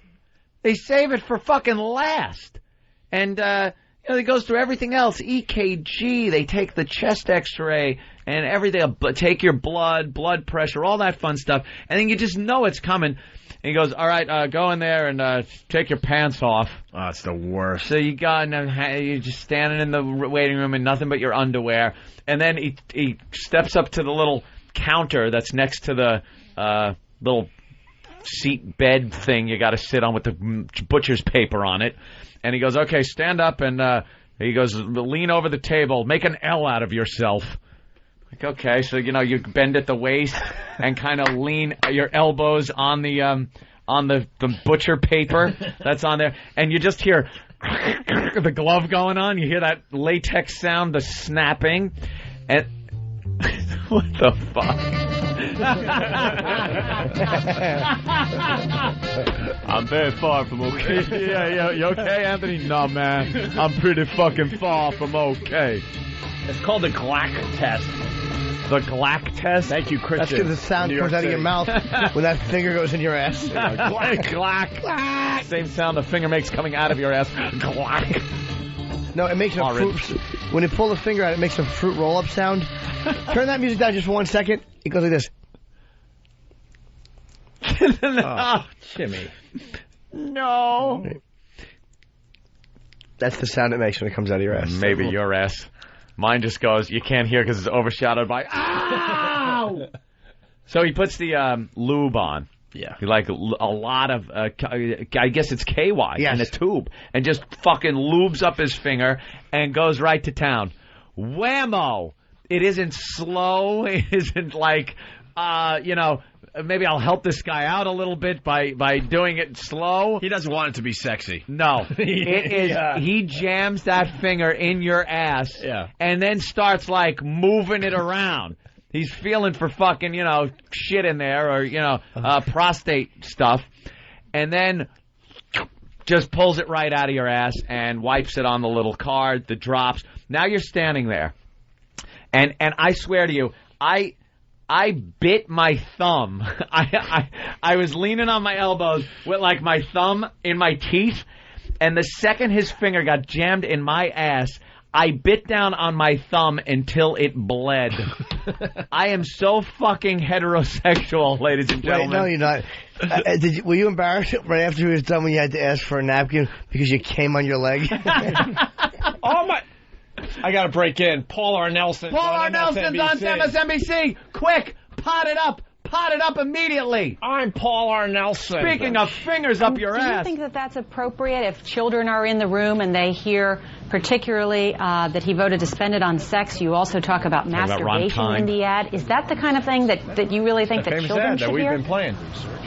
Nora, it's just like we talk about in the ad. If Wrong Kind had better priorities, you wouldn't have to be hearing this. I think the people of Western Wisconsin and the people of the United States deserve to know how their representatives in Congress have been wasting their tax dollars, and then have the gall to come and tell the American people that we need to pay more taxes, and then we could balance the budget. What specifically did Ron Kind vote for, which you say he voted instead to spend on sex? Explain that. Yeah, specifically, Nora, Ron Kind voted against something called the Toomey Amendment. And the Toomey Amendment was to defund these ridiculous sex studies, studying things like the two-spirited, transgendered Aleutian Eskimo. He voted against that amendment to defund these studies. So, in essence, he voted to fund the exact studies that we are defining here. And did the National RNC help you with the research to put together this ad? No, absolutely not, Nora. This was done privately, completely on our own. And to those that look at this ad and say, gosh, the guy who ran an ad like that, rather than on the big issues like Iraq or health care or taxes, must be desperate. Your response? Well, yeah, Nora, we address all of those things in the ad. We are talking about the fact that Mr. Kind actually voted against a pay raise for our troops while they're fighting and dying in the war on terror. Paul R. Nelson. Instead, these are the priorities that Ron Kind has. I think this is exactly what a congressional campaign should be about. The difference between the way the challenger would vote and the way the incumbent has to vote. Absolutely, we should talk. And we talk in the ad that instead of cancer research, Wrong Kind is voting for sex studies. This is exactly what we're talking about in this ad, Nora. All right, Republican Paul Nelson, thanks so much for joining us. I'm Paul R. Nelson. Thank you, Nora. And up next, we'll talk to a Democrat. In fact, the Iraq War veteran. Did you see him swallow after? I know. He was really, he was nervous. He was swallowing. Phone call? Is that Paul R. Nelson? Yes. Yeah. Oh, where was I? Put his finger up my ass, pulled it out. You're your Melfi And then he said, because I bit my thumb and went like, Jesus Christ! Like right when he put his finger in there. It fucking is uncomfortably like painful. Mm-hmm. It's not a fun thing to have done to your asshole. Well, Doug has a different opinion. And Doug in Boston, go ahead. Hey, Ant, I was wondering if you had your thumb in your mouth just so you could feel what it was like to be in the middle of a rotisserie. No. Were they playing cards on your back? Playing cards. I was biting my finger. Well, then why'd you paint your thumb black? I was doing it to divert pain from one area. I will normally inflict my own measure of pain on another. If I have to get a needle, I'll usually pinch my leg. Ew. Because I can regulate that pain up to a point where you then don't feel the needle. It's common practice, Jimmy. Oh, no, I just take the needle and shut my face. Take the pain. Yeah. Well, anyway, I was biting my thumb, and I was like, crying, like the doctor knew this was not fun for me. And then pulls his finger out, and then he says, he goes, you Italians never like that. And I kind of turned to her, and he goes, it's funny. And I go, no, it isn't. Like I cut him off in mid. He's ready to say something. He goes, it's funny. No, it isn't. There is nothing funny about this. He goes, ha ha ha. The Irish really don't seem to mind. They don't really mind. He goes, but you Italians really don't like that. You really put up a fight. And then I'm thinking, what the fuck? The Irish sitting there just going, yeah, Duck, how about the fist? Anything. I've had a few fucking Guinness. Why not just popping in there? I didn't know it was racially. Like, how do the blacks feel about it? They must hate it. Yeah, well, they're used to it from fucking getting pulled over and searched. The problem is the Irish, they're a little too weak to fight back because they're famine-stricken. So they just kind of lay like fucking... like limp turnips on the fucking... He can just do whatever he wants. And I just had this... I was like, can I clean up? It's like this whole thing, you instantly feel like a hooker or something, or a bitch, or a one-night stand thing. Because then you're like... He's like, yeah, his back is turned, and I'm taking tissues and like wiping KY out of my ass crack. Wow. And it's like... It's just like, you're going to be wiping for days, it. my friend. I go, this is it. No, so then as I'm driving home, I'm thinking, oh, my God, please don't get into a car accident and die. Because if my fucking mother has to hear, Mrs. DeLeonardo, we really... His asshole was lubed up. We didn't really want to say this, but it's in the record here. He had KY jelly in his underwear and in his anus at the time of the accident. They'll pull the clip from the OnStar, because you probably called Opie on the OnStar, right? They'll pull that audio clip that they recorded just of you going, and then he said, form an L. Form an L, and it went in my ass, and... Be the best to do right before you go in for that test. You take one of those shits we spoke about earlier that breaks off, and you couldn't wipe it if you had 6 hours to kill, and then make him stick his finger into that. Well, he said that they do have people that come in pretty dirty. Because I was in a big rush yesterday. I rushed out of here because I didn't go right to the doctor. I went home to shower first. It's a common courtesy, So I ran home, showered. You went home to shower before you saw the guy who was going to put a finger in your ass? Why would you go to a full yearly examination where they're going to be feeling under your arms? Because you want it in and out. You want to be clean and not be dirty guy that the doctor dreads working on. You want to smell like a homeless guy. You want to smell like a homeless guy. Yeah, so he's in and out like, oh, Jesus, let's all get this over with. He wasn't kissing me on the neck and fucking me. He was in and out, believe me. Well, he was kind of fucking you. Yeah, well. He was. He finger popped you. It's an awful... Have you had that done, Jimmy? I think I have, but I requested it. You requested it. It cost you $100. From a psychiatrist, I had it done. Running with dildos. I did actually. I've had it done. It's unpleasant. Yeah. It is so unpleasant. Like this is what you ought to do. Right before he does it, you do this. Like when you're laying there, just go...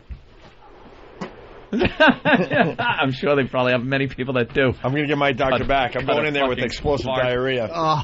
Imagine I'm going to spray him next time. He puts his finger in there, and all along the sides of it just comes out like icing, like cake icing. Let's go to Chad in Denver. Chad. Hey, boys. Hey, Chad. Hey. Sure your doctor didn't say, you like that, don't you, faggot? No, he didn't say that. Yeah, he did. Sean in O-Town, bring it on, brother. Bring it on, brother. Hey, Ant, when the doctor was done, did he throw a 20 on the table in front of you? I'm just wondering. Yeah. All right, hit the road. A lot of questions. Jeremy in Jersey. Cost me a $20 copay. I had to pay. Hey. Pull out a 20. Did Anthony bite his thumb because he forgot to bring his pillow? What did he yell? Faggot. Red in Boston. Red. I got the finger wave when I was like 25 because I was pissing blood when I was taking a shit.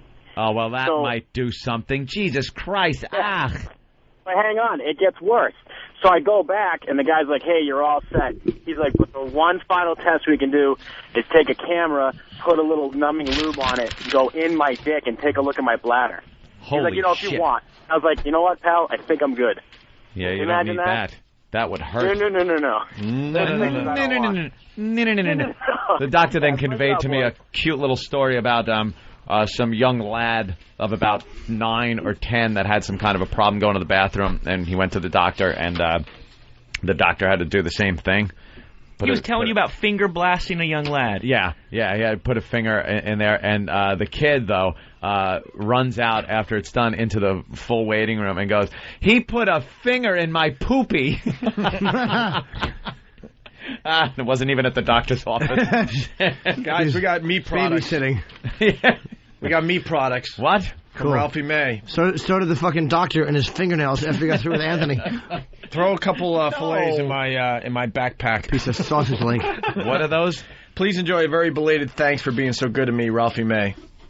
He gave us filet, he gave us boneless strip steak, bone-in strip steak, and veal port. Is it off of himself? Veal porterhouse chops. What a nice guy. Thank you, Ralphie. He is. That is very generous of him. He's a good boy, Ralphie. Absolutely. Wow. You guys want to hear the Mathematicians? I'm scared. What is it? That's a band? I'm trying to think how drunk I was when I heard these guys, because I might look really We will know in a minute. Nice. You're learning from the boys, Opie. Yeah. You kind of pawned it off. I'm a little scared on now. alcohol. You blame Captain Morgan. Right. It's a band called Mathematicians. They were at F.H. Riley's on Saturday. Out of nowhere, I walked in and heard this noise, and I was like, interesting. Quick footnote, ass note, whatever, a note. Yeah. After the whole thing was done yesterday, had one of the best shits I've ever had in my life. I was going to ask if it came out nicely. It slid out like a toboggan run. It was wonderful. That relaxed you in the end? No, I think it's a little lube up there. Just slid everything out? Yeah, kind of. Like a slip and slide. Where I was having a few of the milk dud things going on for a while. It was just smooth as silk. Looked like a Vostok rocket. Consistency. Perfect. It should be like the length of a banana and the consistency of toothpaste. Oh. Yeah. Wonderful. I love a brush your teeth with it. Oh, big shit. Okay, this is the Mathematicians. Mathematicians, what's the difference? I hate it. Clockwork Orange. Texas Instrument Calculator. It's really different. I'm not sure if this is a song I heard. You can ring my bell. Ring my bell. My bell. Ring-a-ling-a-ling. I hated someone's knocking on my door. Someone's ringing the bell. Do me a favor. Take your wooden leg and get the fuck out. Look at you. Look at me.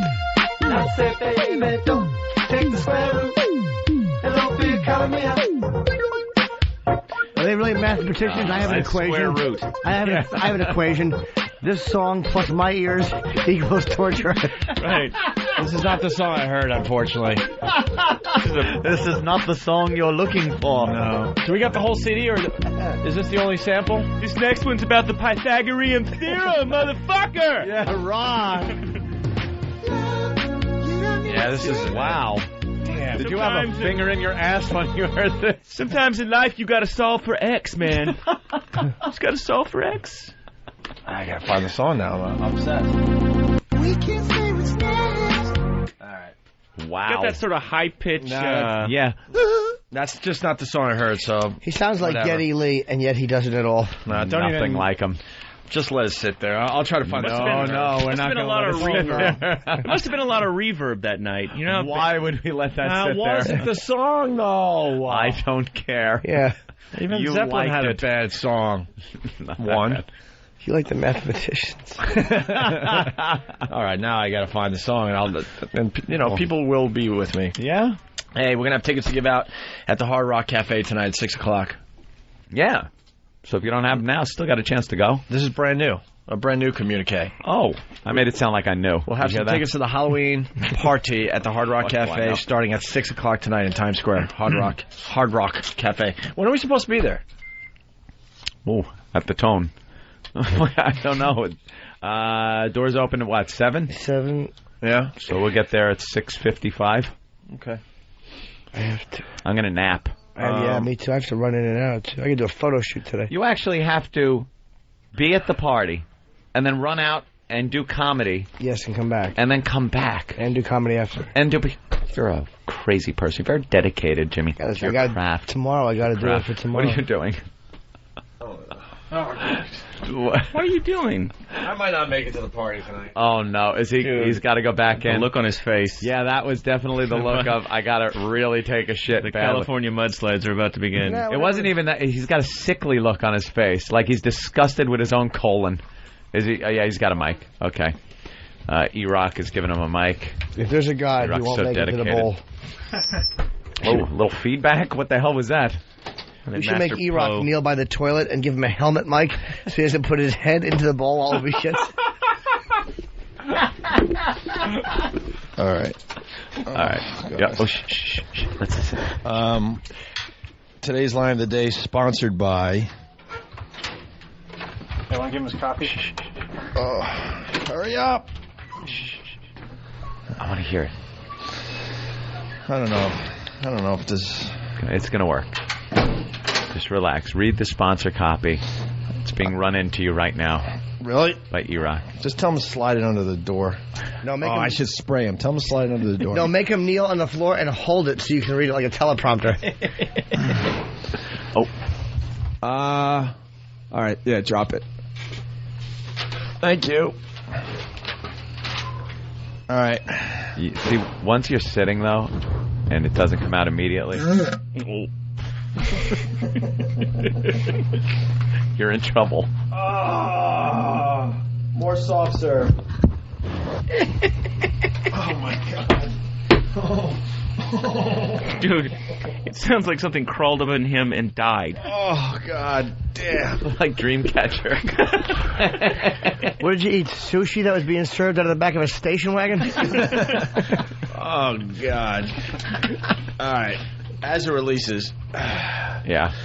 Line of the day sponsored by BowDogFight.com. Log on and watch American fighters battle for the right to represent the U.S. in a bout against the Russians. It's all on BowDog.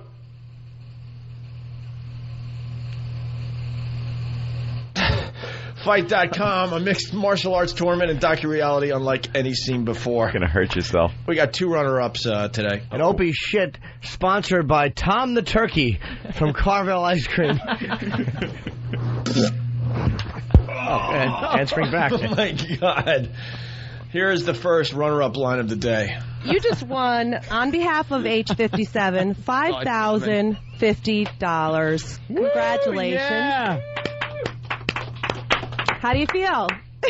Fat. Come on, honey. Hey, Opie picks up a runner-up line of the day. I like that. With fat. How do you feel, fat? Of course she does. There's a second runner-up line of the day today. And here... Ew. It is. His name is Geronimo. Let's go to Matt on Long Island. Matt. Yo. Hey. What's up? What's up, Yeah, Matt? Kneeling bull. Dances with men. Oh, I pick up a runner-up. Very funny. Yay, good. with my faggot Steve line. And finally, here is... Line of the day. Today's. Jimmy got him. He started playing it. Line of the day. There's Here comes. But I. Line of the day. Line of the day. Oh, Derek,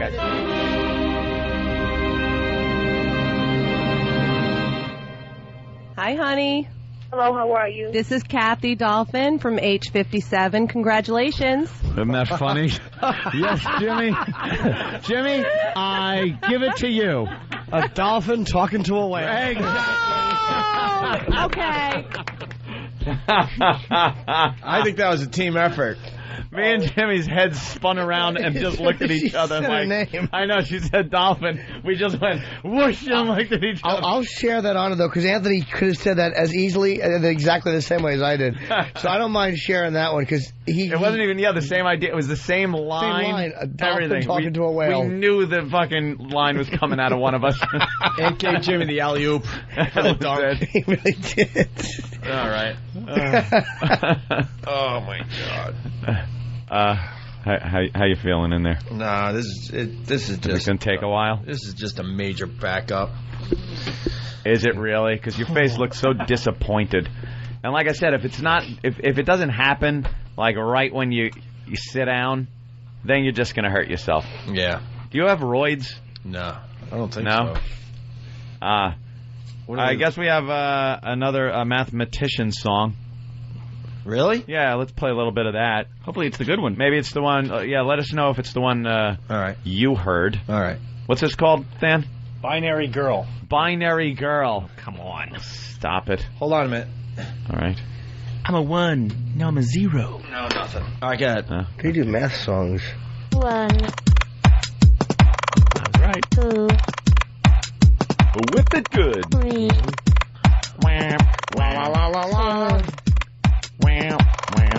Binary girl, not logical, all at once. We can throw What year is this? Cleaning our drive, searching garments, syntax. Binary girl, so logical, these hieroglyphics, so mathematical. Is this Thomas Dolby? God.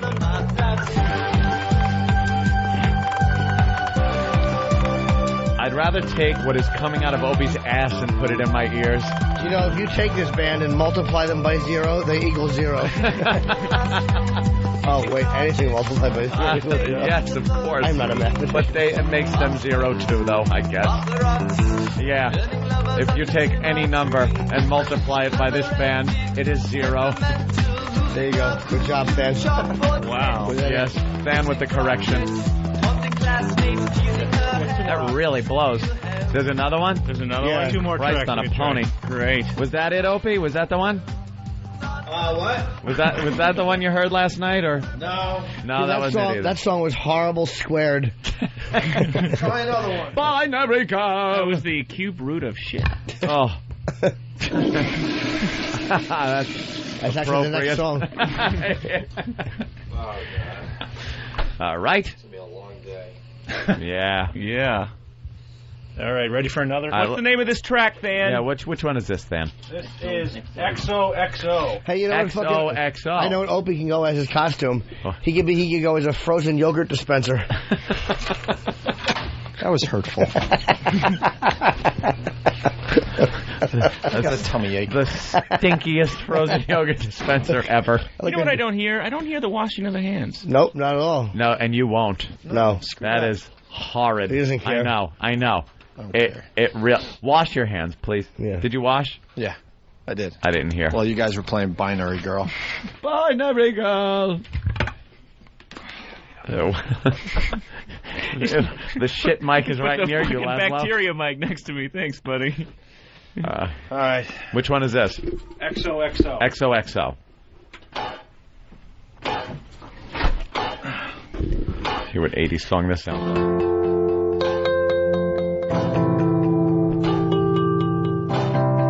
Someone left the Casio out for this motherfucker.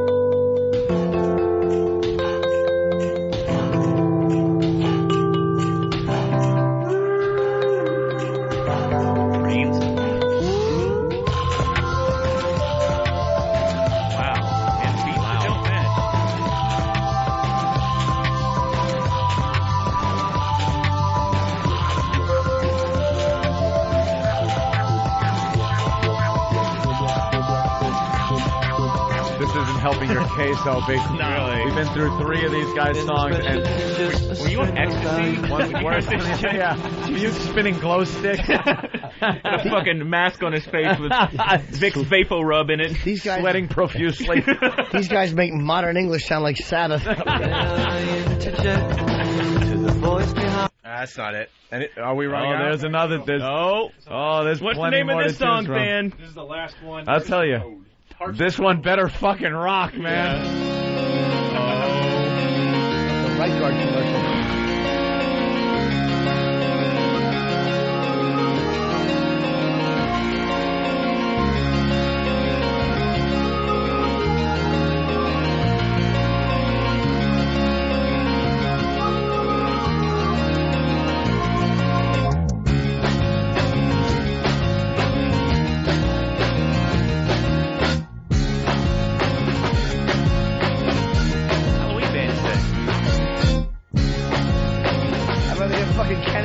Monster Mash. That was a good friggin' song. What is this? Like their version of YYZ? Oh, God. Is there any more? No. That's it. I think we played like 5 songs by him. I think Yeah. we have a pretty good Someone shot. flipped you a roofie.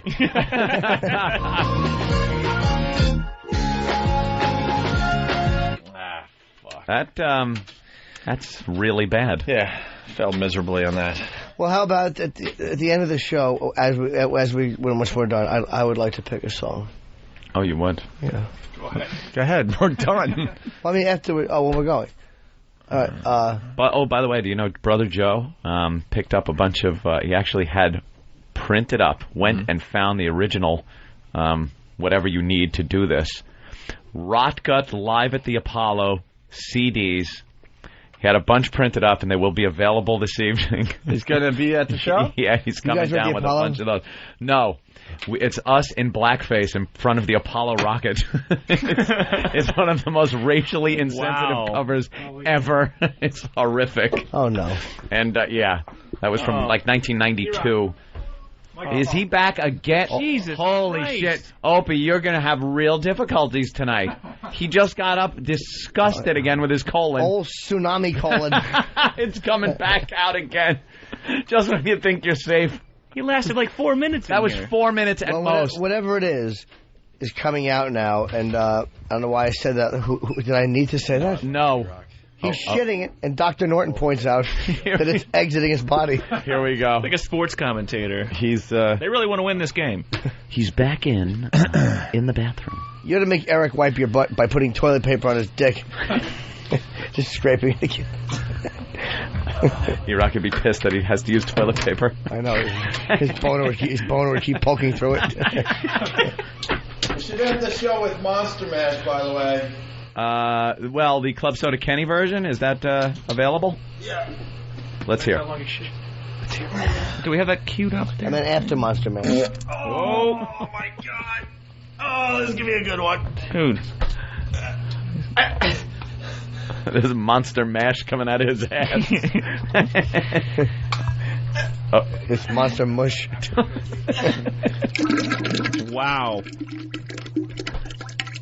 Wow.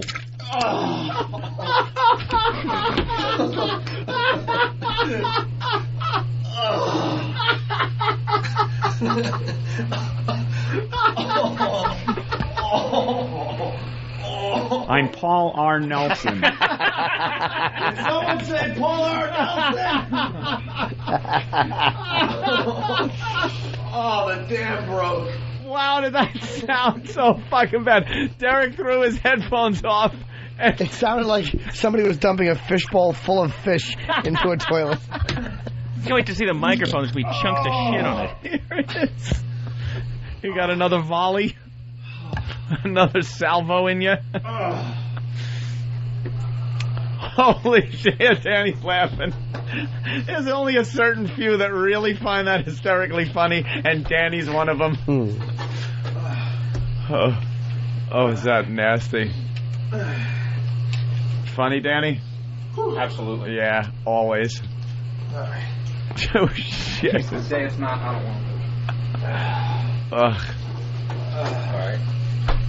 God, that ran for such a long time, too. Right, wash your hands. Wash them. I want to hear the sink.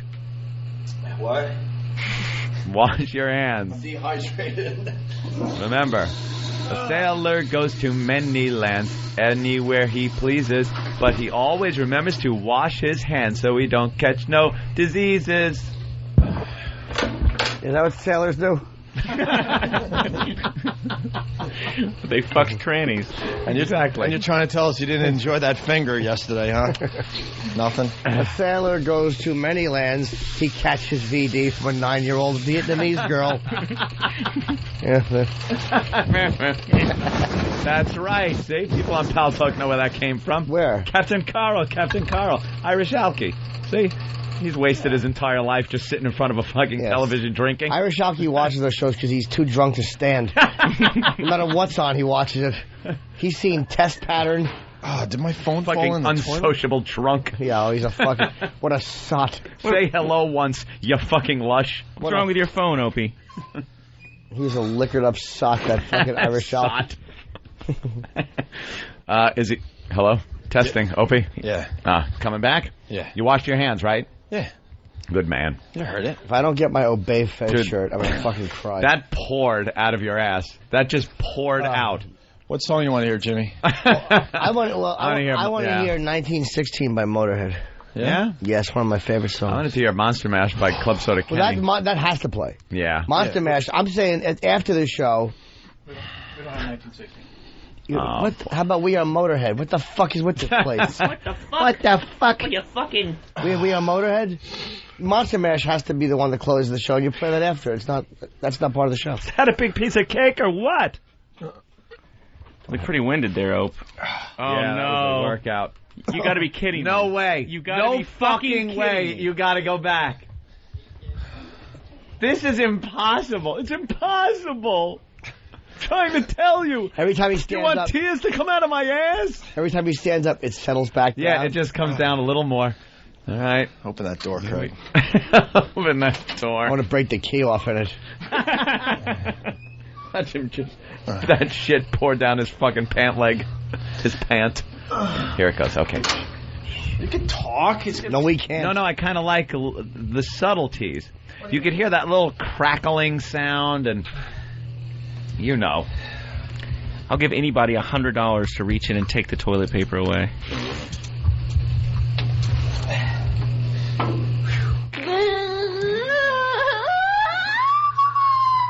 Oh, Opie, E-Rock. Oh, God damn it.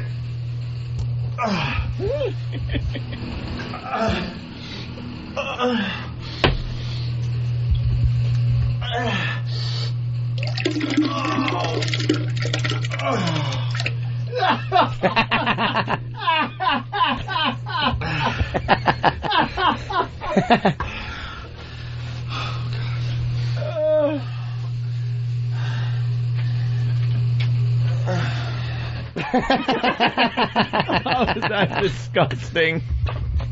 Oh, is that fucking disgusting? Oh, yeah, I wish Bob Kelly was here. Yeah. He would be puking up a storm. Wish Bob Kelly was in there with his mouth open.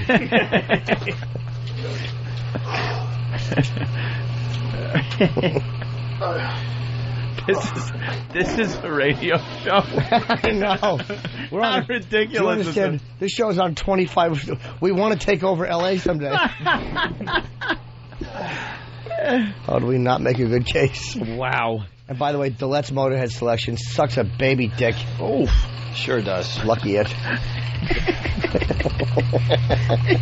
Alright. You alright now? Yeah, you guys you're going to be able to walk into here and sit down and...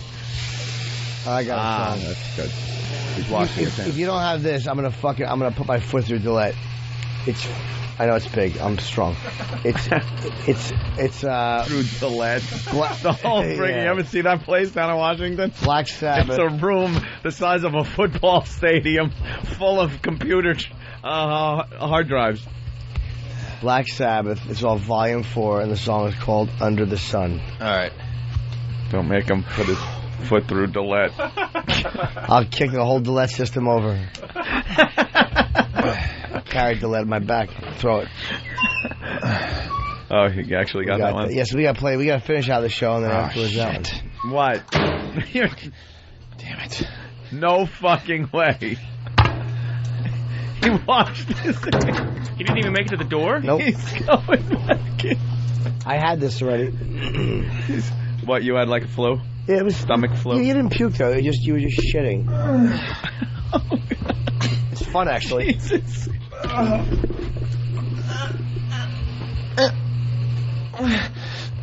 He's really pushing. Wow.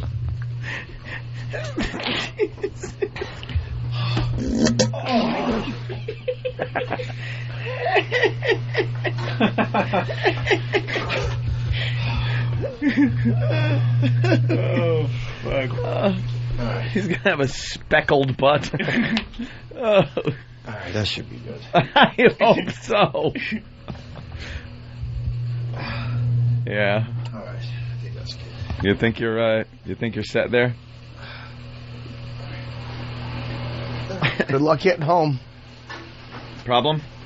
No, I mean, with having to shit every 10 seconds. He's rollerblading through the park, shitting his pants. Time to wash my hands again. Yes. Yeah. All right. I love how Opie is shitting his brains out, and you two are both text messaging. What the fuck? We're texting each other. I just said to him on this, was your dick hard too? And he sent back, yes.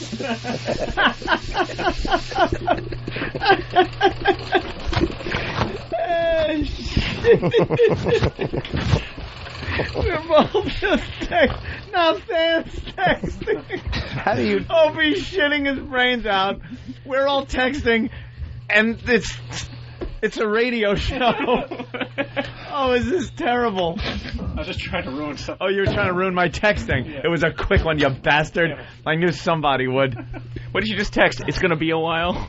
Yeah, it's going to be a couple of minutes. It sounds like a Snickers commercial.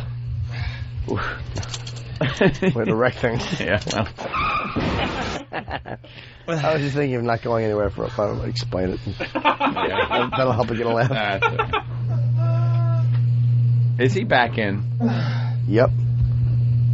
This is impossible. He's hurting himself. What do you think you ate, Ope? His asshole's What do you gonna think be you ate? Burning. I don't remember.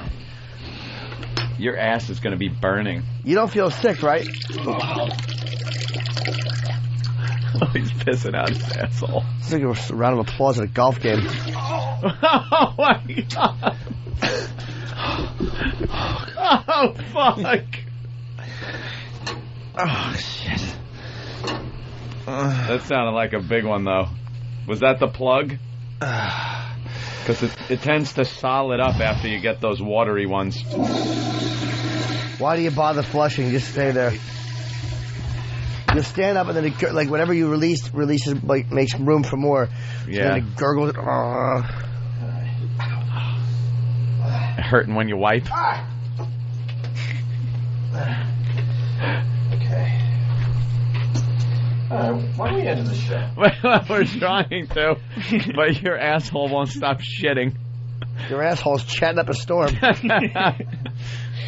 Oh, is that like all acidic? You gotta like douse a piece of toilet paper under the water or something. Okay. And then dab. Do a little dabbing to get the acid off of there. Maybe dust with a little baking soda to neutralize the pH. Yeah, he's basically just shitting stomach acid right now. That's it. That's all that is. Pure. This is him shitting. It sounds like a not, thing. It sounds more solid. Why does he even bother with the hand washing?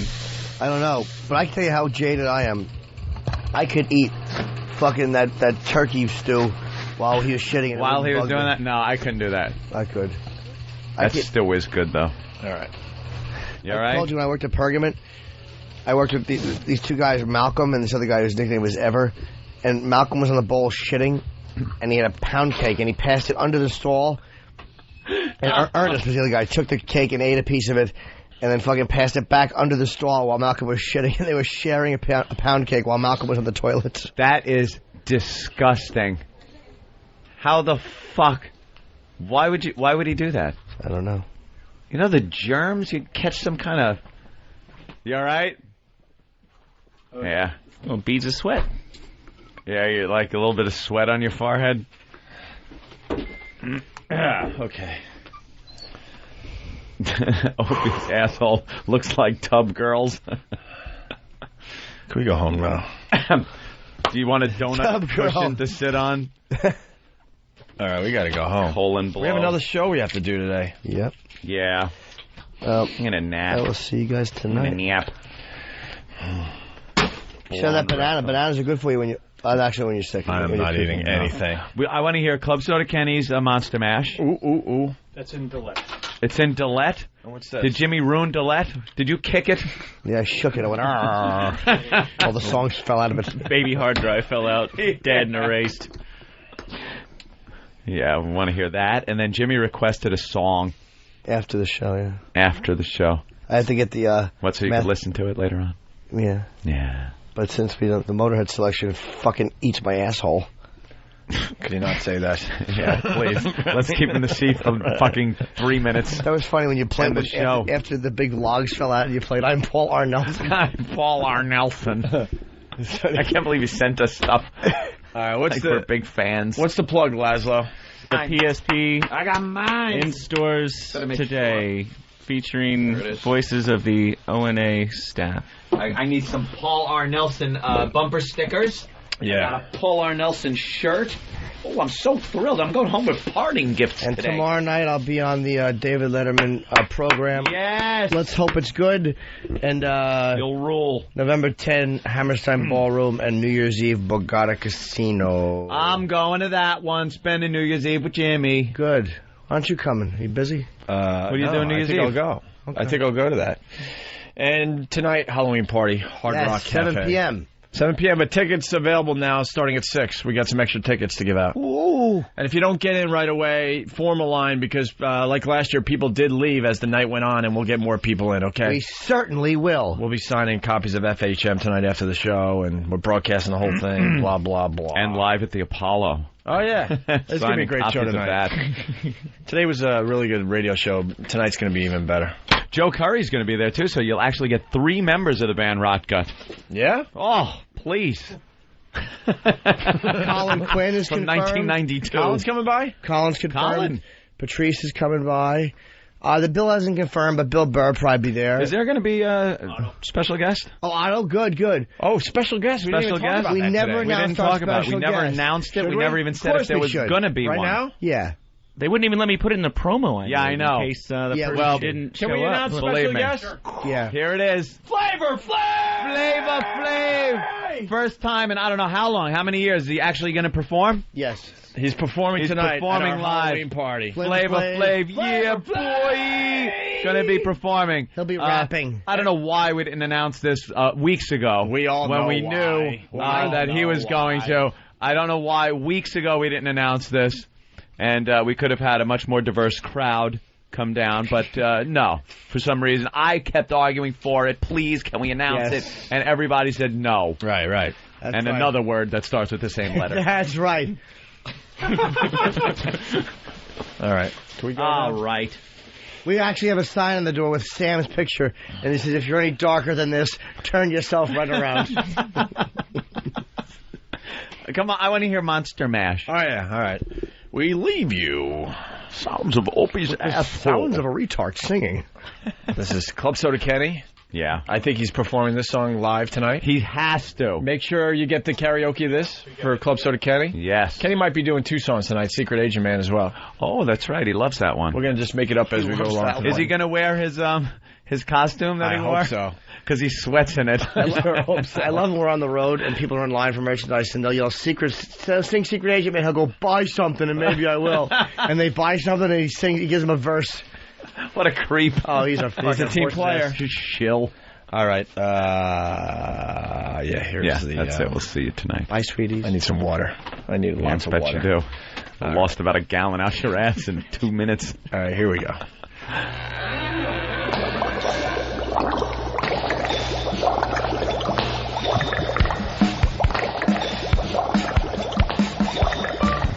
It comes in now. I was working in the lab late one night when my eyes beheld an eerie sight.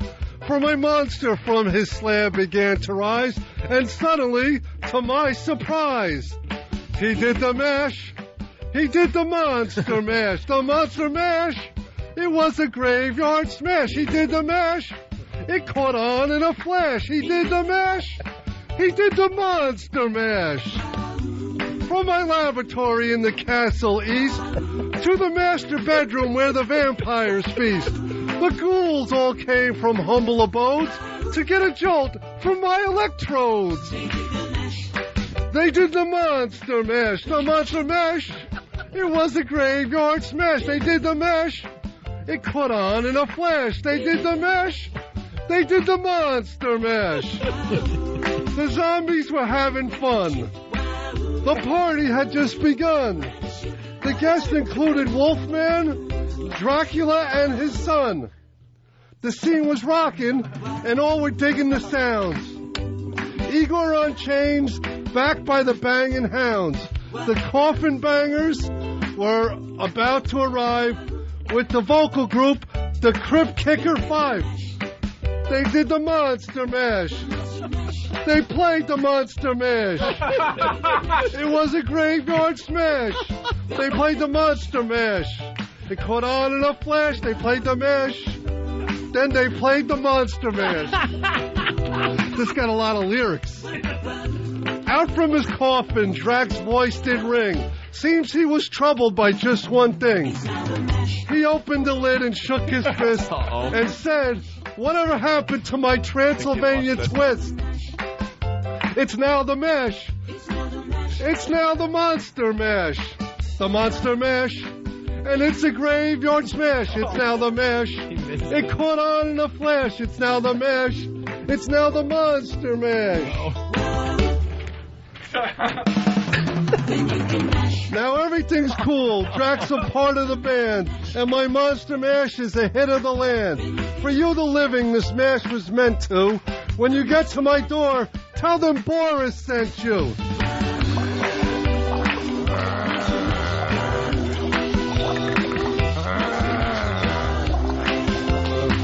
What did they do? They did the mash.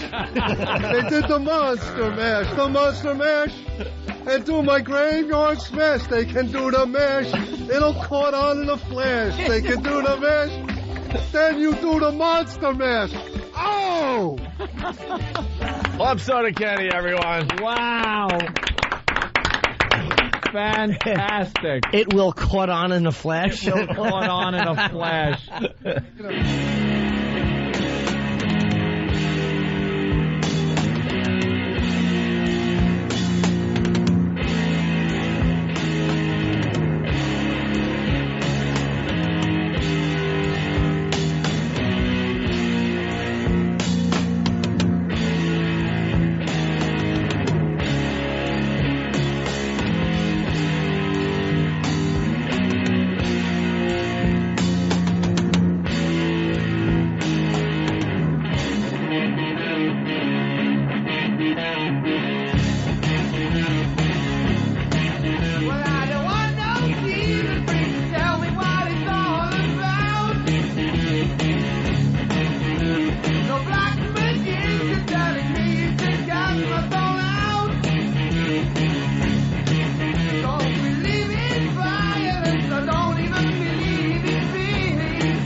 Line of the Day is brought to you by Bodog. If you'd like to vote on any of the weekly show polls, go to iliketolisten.com.